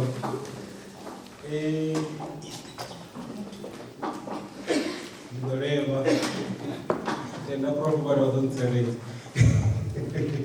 kha septic tank hu na dzi design dzine dza vha hone dzo itiwaho dza u tsireledza mupo. Fhedzi wana septic tank tshithu tshi na fulo tshi ḓivha ndi tsha uri ela septic tank yavho i follow i tshi drainiwa. Hu na havhaḽa vhathu vha dzi traketa dza dzi hanisaka dzi follow dzi tshi draina. Zwino advice ine yavho ndi ya uri vha tshi ita septic tank kha vha ite i vhe dual system, i vhe na hune ya shela maḓi haya maṅwe a domestic, ndi nga ri maḓi ono bva mutshini wo kuvha, maḓi a u ṱamba, then hu vhe na heyi part ine ya ḓo vha i tshi drainiwa. Ndi heyi ine ya ḓo vha i khou dzhia malaṱwa ano khou bva nḓuni ṱhukhu, ngori malaṱwa ano khou bva nḓuni ṱhukhu ndi one ane a vhesa na problem ngori i khou ḽa i bva hanefhala. So heyi iṅwe ine ya vha na malaṱwa ano bva nḓuni i ya vha na soka wei, a i tou tshonyisa nga maanḓa, mara heiḽa iṅwe zwino u itela uri vha songo dzula vha tshi khou ṱavhanya vhathu vha tshi bomba vha zwi separate kana vha zwi fhambanyisa uri i songo ṱavhanya yo ḓala, ya tou uri heiḽa ndi ya u shumisa fhedzi musi muthu a tshi ya nḓuni ṱhukhu. Ndi a livhuwa. Ri khou livhuwa ri khou dzhia dziṅwe dzi mbudziso. Okay, where do I start?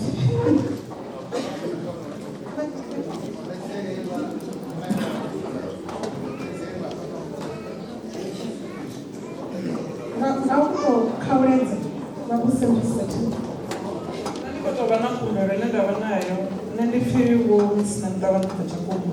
Ndo vha ndi tshi khou humbela uri vha ri fhedzi na mafhungo dza dzi presente dzoṱhe u itela uri dziṅwe mbudziso dzine ra vha nadzo vha kone u ri thusa musi ri tshi vha kwama. Iṅwe mbudziso ine nda ḓo vha nayo fhedzisela ndi ya uri u ya nga ha mafhungo a uri dzi kilima dzi khou tshintsha, mishonga ine ra i shumisa musi ri tshi i fafadzela kha miroho hu na impact uri ine ra khou shumisa zwine dzi tsha shuma na hu vhe na mimiswa ine ya nga vha hone. Ri sa thu fhirela phanḓa, arali nangwe vha vha fha nomboro vha songo vha founela vhusiku, vha founele during working hours too. Songo abuse system, matshelo ri tsha ḓo dovha ra wana thuso. Alright. Ndi a livhuwa mudambiwo mbudziso yanga ine nda ḓo vhudzisa yone kha vhalimi vha mafhaḽelo ndo vha kwamba uri no hu na dzi fomo dzine dza vha hone. Zwa fhedzi kha dzi fomo hedzo arali u khou nyaga u dzi wana u vha wo fara mini, u ḓa wo fara mini na mini u isa dzi polisi ngori a ri khou nyaga uri ndi swika hafho vha ri humise vha rumele munana ya kha dzi vha ḓo ri vhudza uri wo fara mini. Ya vhuvhili ke iṅwe ri na thaidzo hafha ro amba nga mafhungo a makete, and the problem ya makete is very serious. Nṋe ndo rali ndo khou ḓi amba ndi humbela pfanelo kha lushaka, nṋe ndi rambuḓa mulaini nasi ndi dzulapo ḽa nguvho. Ndo thoma u shuma kha zwa vhulimi 2003, ndo khou tou bva pension, ndo tou withdraw uvula tonolo a vhudziwa nga havha vhathu vhatshenaho ari ndi khwine nṋe muṋe ndi tou ḓiimisa. So ndo fambisa ndavha vha khou amba uri makete ni a zama weni vanhu to maketa a try a lot. Ri tshi ya hafho fhethu he kusati vha khou zama u sumbedzisa hone na hone vhaṅwe vha ri no kharali dzanga vha nga ḓi ḓisa ndi ḓo vha vhidza nga murahu musi kharali dzanga muthu fhedza a vhudzisa fhethu hafha ndi kwamba nga ha khavhishi nga ya nda apuḽaya huṅwe ndi tshi swika hone ndo fhela dzi fomo ndi funa ndi ya kha ofisi yo fhedzi ati maphenga u songo la mahulwane adini hanefho zodino zwithu zwi nga sa zwenezwo ndi vhona uri ri tavhele nayo zona ndi vhona uri hafha kha vhausine a ni koni uri wanela huṅwe fhethu na nga isa hune ndi zwayo havha vhathu vha ṱoḓa vha tshi renga hafha hune ḓo ḓo isa hone ngori we got a problem naye wetsopeto ngayo lenga iyi ndi vhakwela fhethu kha tshino tshana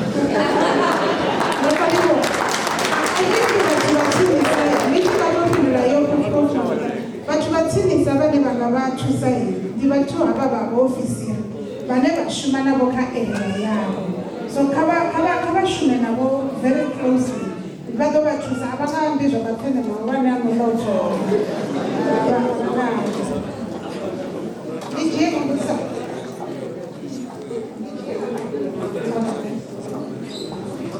Ndi khou iwo no ṱoḓa u tsumula phanele vha tshi khou amba nga ha mafhungo a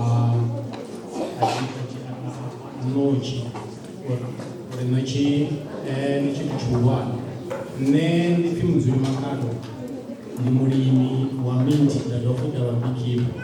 So nṋe ndi khou muvhudza phanele kha yunivesithi uri riṋe dzi beekeeper ṱhukhu ri na challenge ya dzi beehives. Kana tshiṅwe na tshiṅwe tshine tsha pfhi tshine tsha tshi related na beekeeper zwi very expensive zwithu zwoṱhe.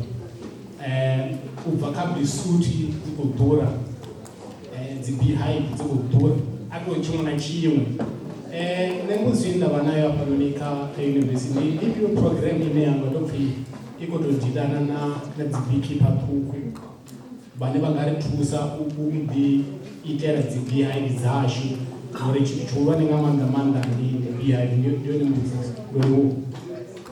Wo hlungwane beehives ya wela kha dzi assets.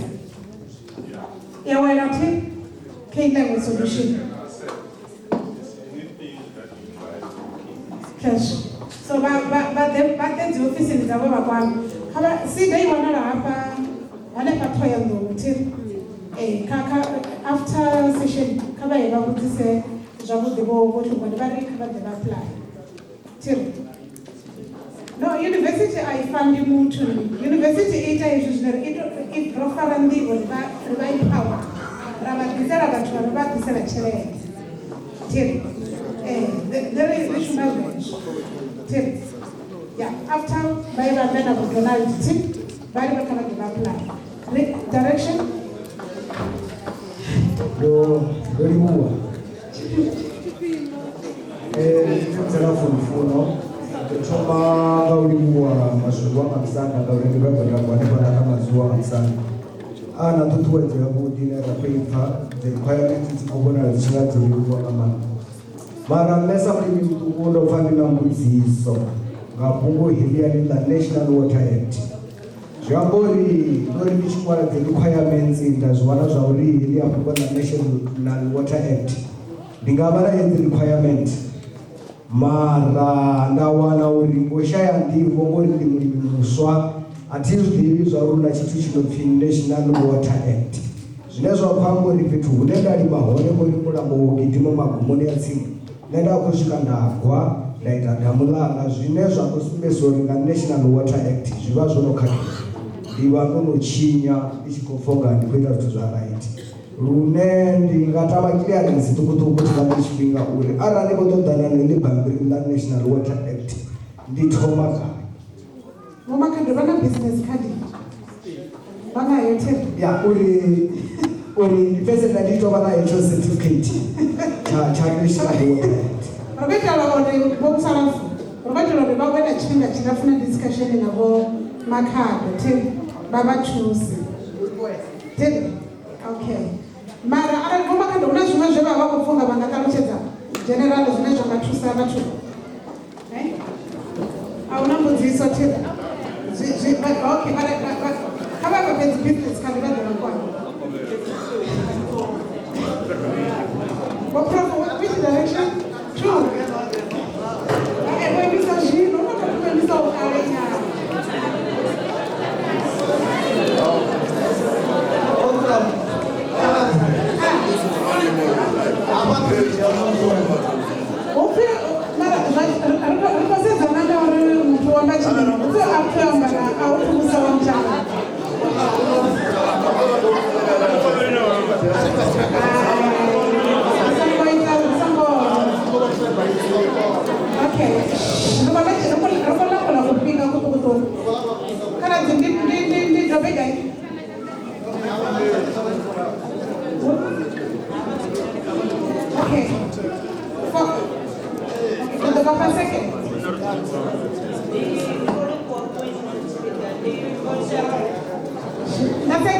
Fast.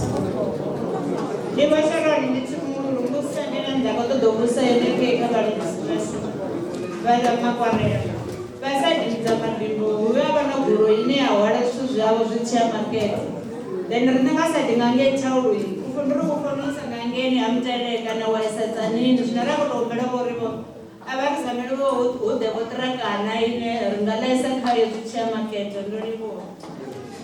Okay. Ba-ofisiri bo ilotha yombudziso bathulamele tshawo ndi thulamele themba boyina ke bana bo zwilotha thi bo zwilotha ka bathusi Kha Jehola no kudziwa. okay kha kada kubona fast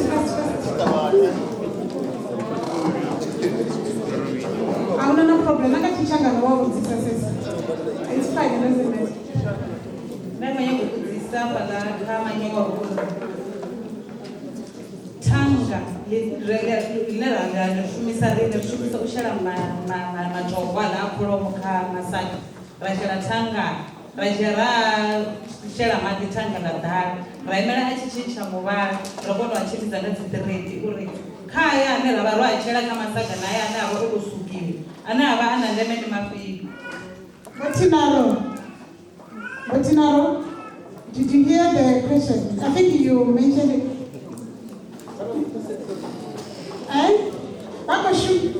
Okay, she's dissolving cow dung into a tank for irrigation. For irrigation. So she's asking which one is better, the slurry one or the just the normal cow dung. The slurry one, provided she allows it to digest when it comes to. Yeah, she said she waits for it to change the color. That's the best one. Okay, I know change your mobile or the best. Okay. But you know what? I would say, why don't you just make a digester and then get the end? Do you want to talk to him? Do you want to talk to him? Yeah, go to him and talk to him. Okay, second. Nanganya kukusongora robera boxing shimya malamulele ra rotalso na maketo no kupati wa medicina une wa ḓoḓa u tshi dzhiwa zwithu zwa ḓa kuzwili uchiswa haningei wa zwikona supply wa zwokelela gani Ni area msina.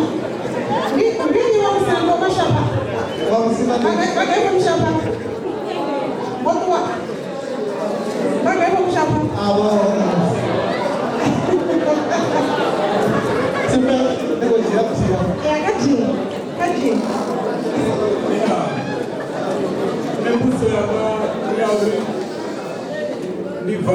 Niva kule na patano tadi kutoka kamwe Nikole gai.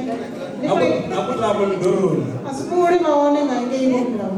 Ndani ngodiore una require documents musikichita water license na one ndingabadala kungana kuno diba zenu Ngoma card. Kama mpe business card. Kana ba kunya gorka Karaz. Arari kadi zopera. Alijia information ya pala kwa ina bena yo ino hapa. Ya, keila pala. Mara kama takobari nga second ngoma card. Ngoma card aba bori batura ruga. Ndegoriwa chichochoma chidera chita kusoshi babla license ya wifi na ya mungu na kitu aba ufana huu jambo zuri chichochoma chidera zuri fone chitito that's action yavo rabono uri vakusvibisa madhi apiyo ndiya boholu kana ndiya murambo vakozita kuningamana une zvinhu zvinji zvinozatodzera ndizvinji zvine mara rine rishoma zvavo zvatise ngazvo dokumenti dzese kutodzeya dzovaranyana ari vanapinwa zuva vanendepo inendiya uri zvidive zvotivona amavhuri avo anei ndingavisa kuchimu kana kaiti dii and then anivapapuraya kampani kuteka dokumenti dzakampani arariona musi ronoita application yavo kana roiloda kaka system padepartment vanomera mukozita science inspection ona muda chidaita science inspection ndiye nodokona kuudza uri kutodziya zvipii zvisikuiti ekuda zvistudies ndizvone zvine zvaraura uri zvokuti license yavo inoita mugaro Okay. I don't have flat rate. Ngoma khona bona ngobeza size yashitandani. Standard. Bathini naye kuva kutama khala dzapana. Yeah. Zabori.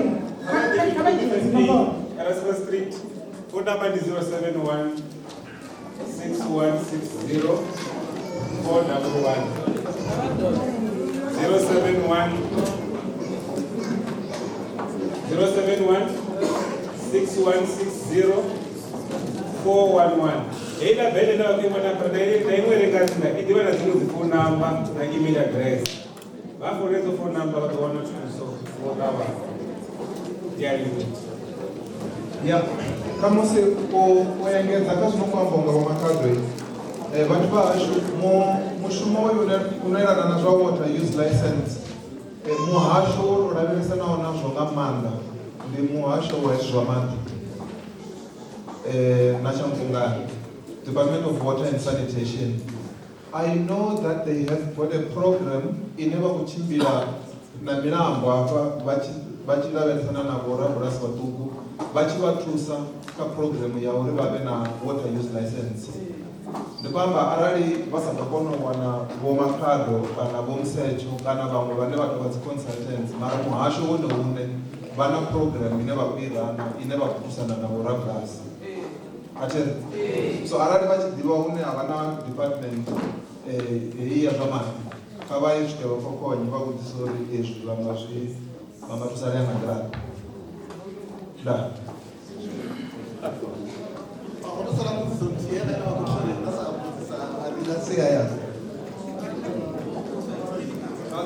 Yeah, the chemicals. Kama ipindure ngotabana.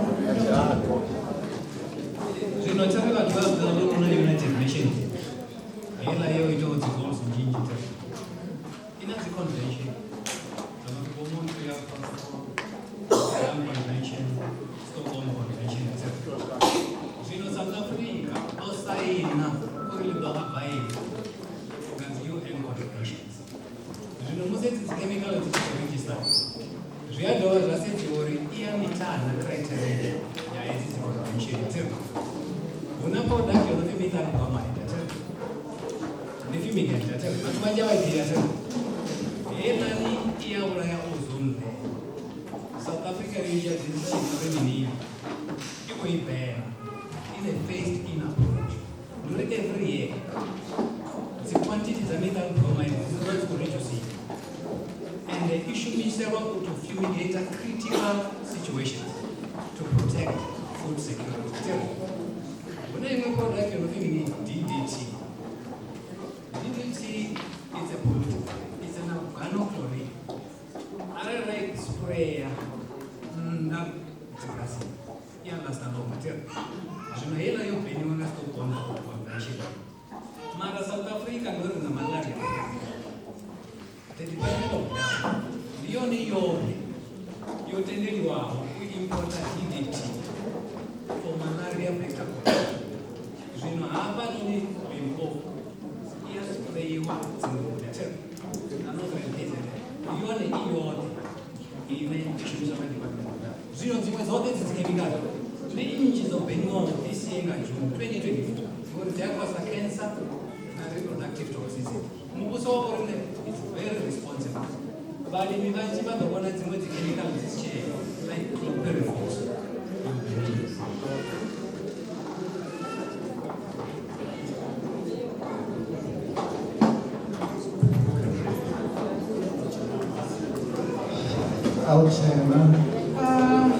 Nazori komaruta rekativana workshop njisa dzine vatu vote hava vakatizobuya ra inobva kurangoni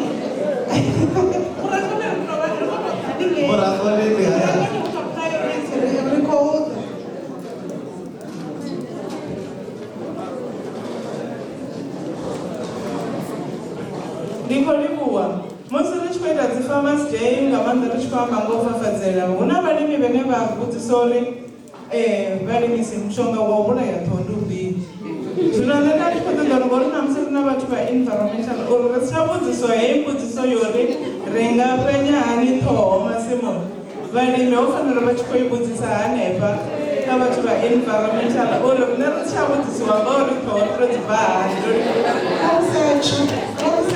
vokusecho avakiriwe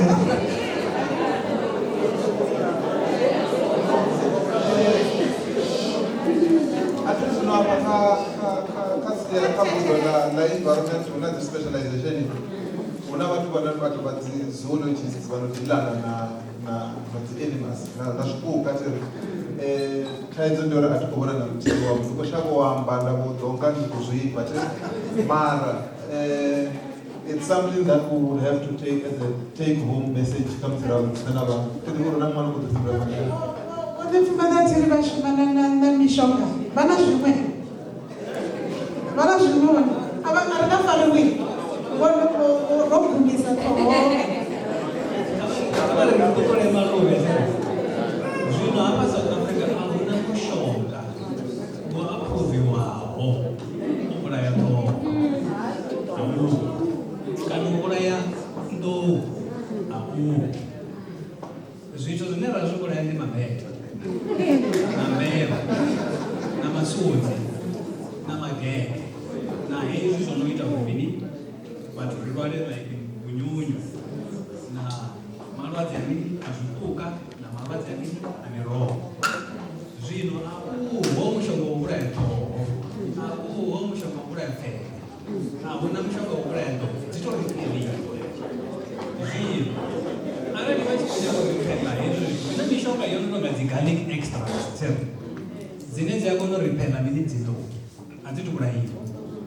Zvino toho namapfene mutadako zvimwe zviyananama tero zvingavatsvo. Zvino imishonga ine yashumiswa kuripela zvinononga dzindo haishumi kuti zviyananama. Zvine vatoita zvone ndizvori mini muna dzifensi dzonoitiwa hezvi ndozvopreventa wildlife. Zvingangori hezvi vachingoita dzi-asset application nasida kavaye kavatu vane vadiva dzidarava vane ndidzi-experts vadzidarava tiva kwavona makuru vafensera dzimbaladzi dzavo dzadzipukana nini kavashumisa fensi yone ine yakavatusa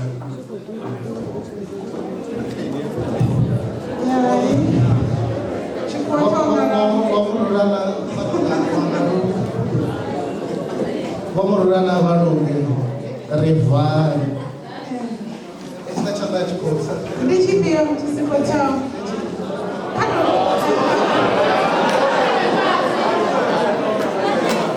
rakashongoni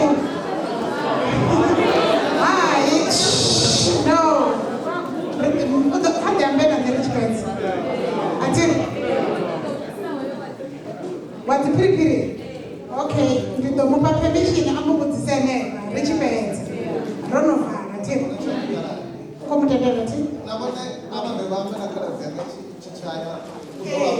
kavadzekani hai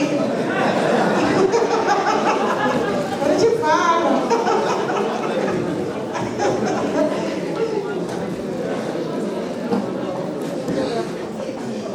riribuwa ndichimbiza mushumo ndimasiya ndimadekwana vati ndiyatenderera ndimatabama roto vantu rotoana roguda zvitu namusi ndikoziona zori roguda riise panda sauniversity nauita zvononga izvi kare vati voguda ridaisa panda no udzuzanya michiumo yononga iyi ngauri university ntai yoitora zvenezvi zori rikonoseva community ndatingwemera zvinji nganda hautolibuwa pezori mushumo wechipira zvakurimani avari ndiriwe vatu vote vevada vaamba mapungo liti kana maviri kubva chemu chimwe wacho uyangaye program yasuzanyangaye ririwevo kutama vevada vatisumbedza uri namusi ndichipiwo chipikwa chakudisa upano ndindove ndiriwevo Dr. Nekuvi ndikurenda mutavanya ngori achina chipinga zvino vevada vaintrodusa bome rachidiva vane vaka Department of agriculture and Limpopo.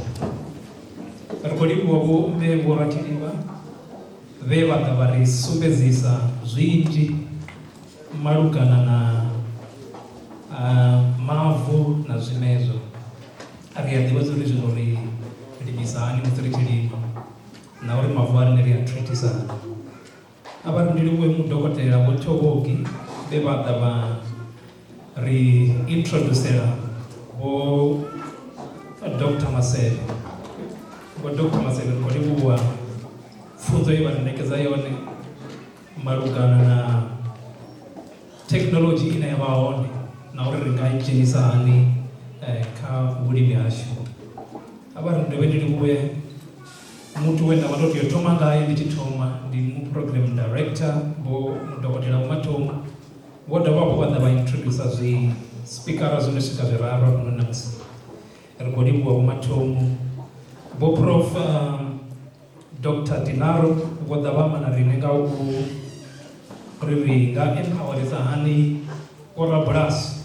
rikodiwa ila funzo yojena nao nidhoshuma ichi ya batu abaru deweriliwe futi na bo prof Msecho beba daba rikanza futi nga mapungo matipa ane ayera na futi na mapungo ebo ningobera badaba mangao ebo mudao haya ane ayera na ndondoro ya bubu kana mubo ridoberibuwe futi bo tsongwane bo daba mana rininga mapungo ane batu bafuna bati mapungo amashiri rekodiwa kutsongwane bo richera information yeyi ndikotendo ri hei panel yote yozulawa hapa ai mushumo wawita aruba nilizanga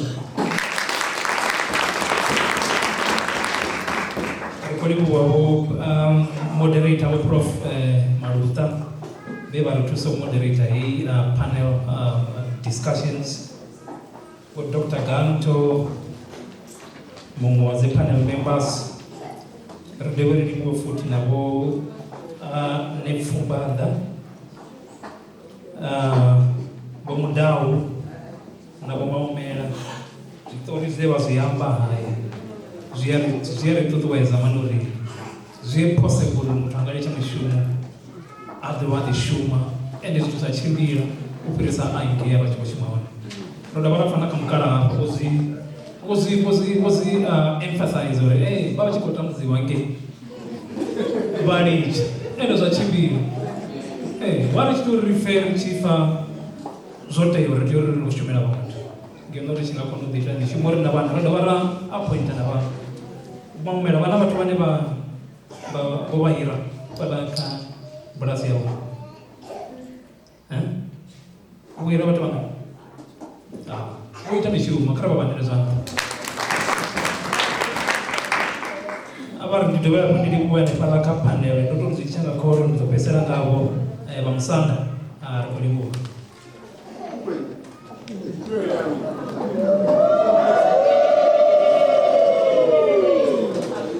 ndivona ngarivo kutama vangajiya tambo futi vachimbiza mushumo hoyiwa unegeza zvipiwa vatotova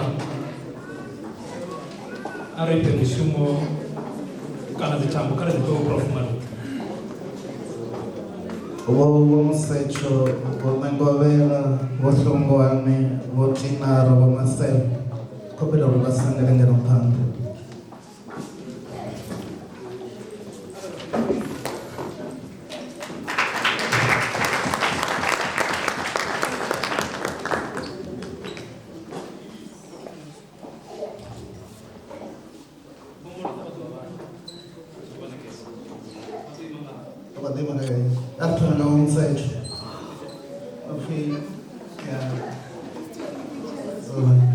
One camera.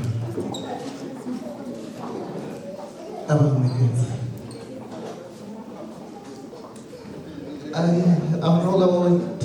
say that.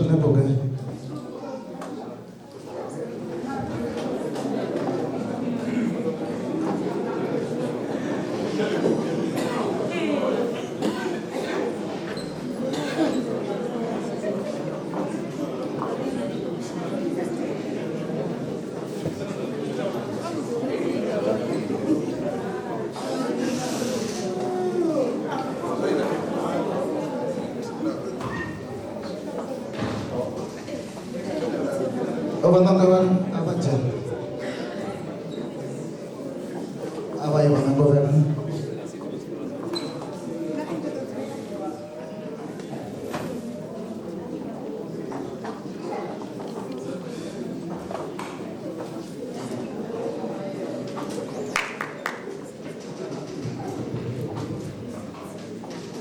Naru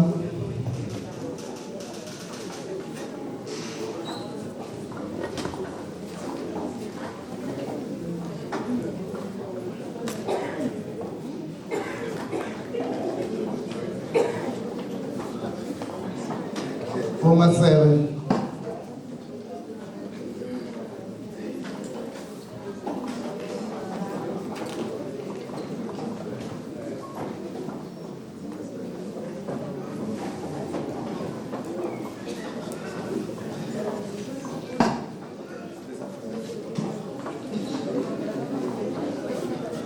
Para Chirinda.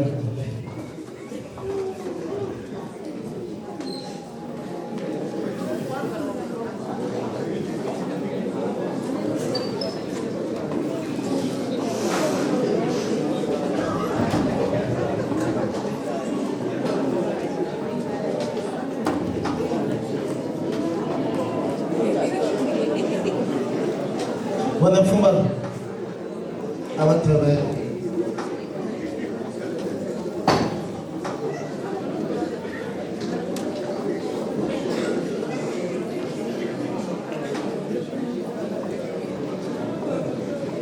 Mulu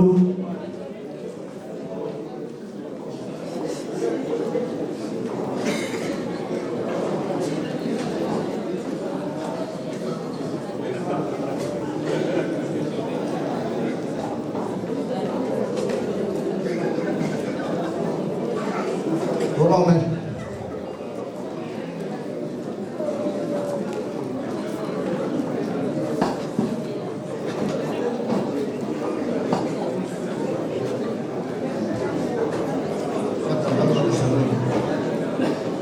Waduh, sana orang perlu ya mantap.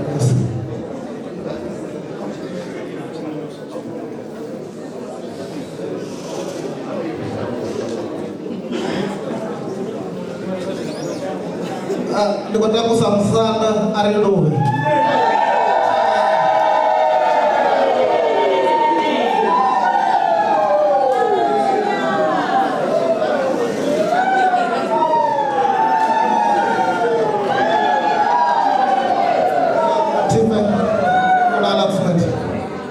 Alright, Rochelle.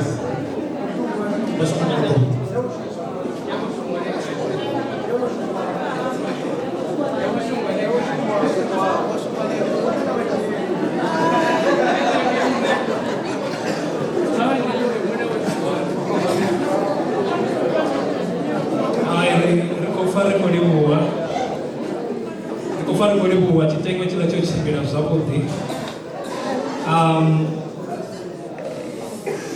ndoi mapando zino ndoi mera University ya Venda, Faculty ya Science, Engineering na Agriculture ndiri ya libuwa watu koko nori matifa rechiko ba wadera ba fazote yori ba vema hayani awo rofa ba mwachikamba bachikofunga bachikamba bava kule kula ninge hakutama anepo kule nani patini chirene babaone rekodibu waboko no rusika pano University ya Venda abari rivale mishumo zime officially ribatamere nyendo chena na ndira zivule ne bakuyaona ushikara tutanga na futi next time really good.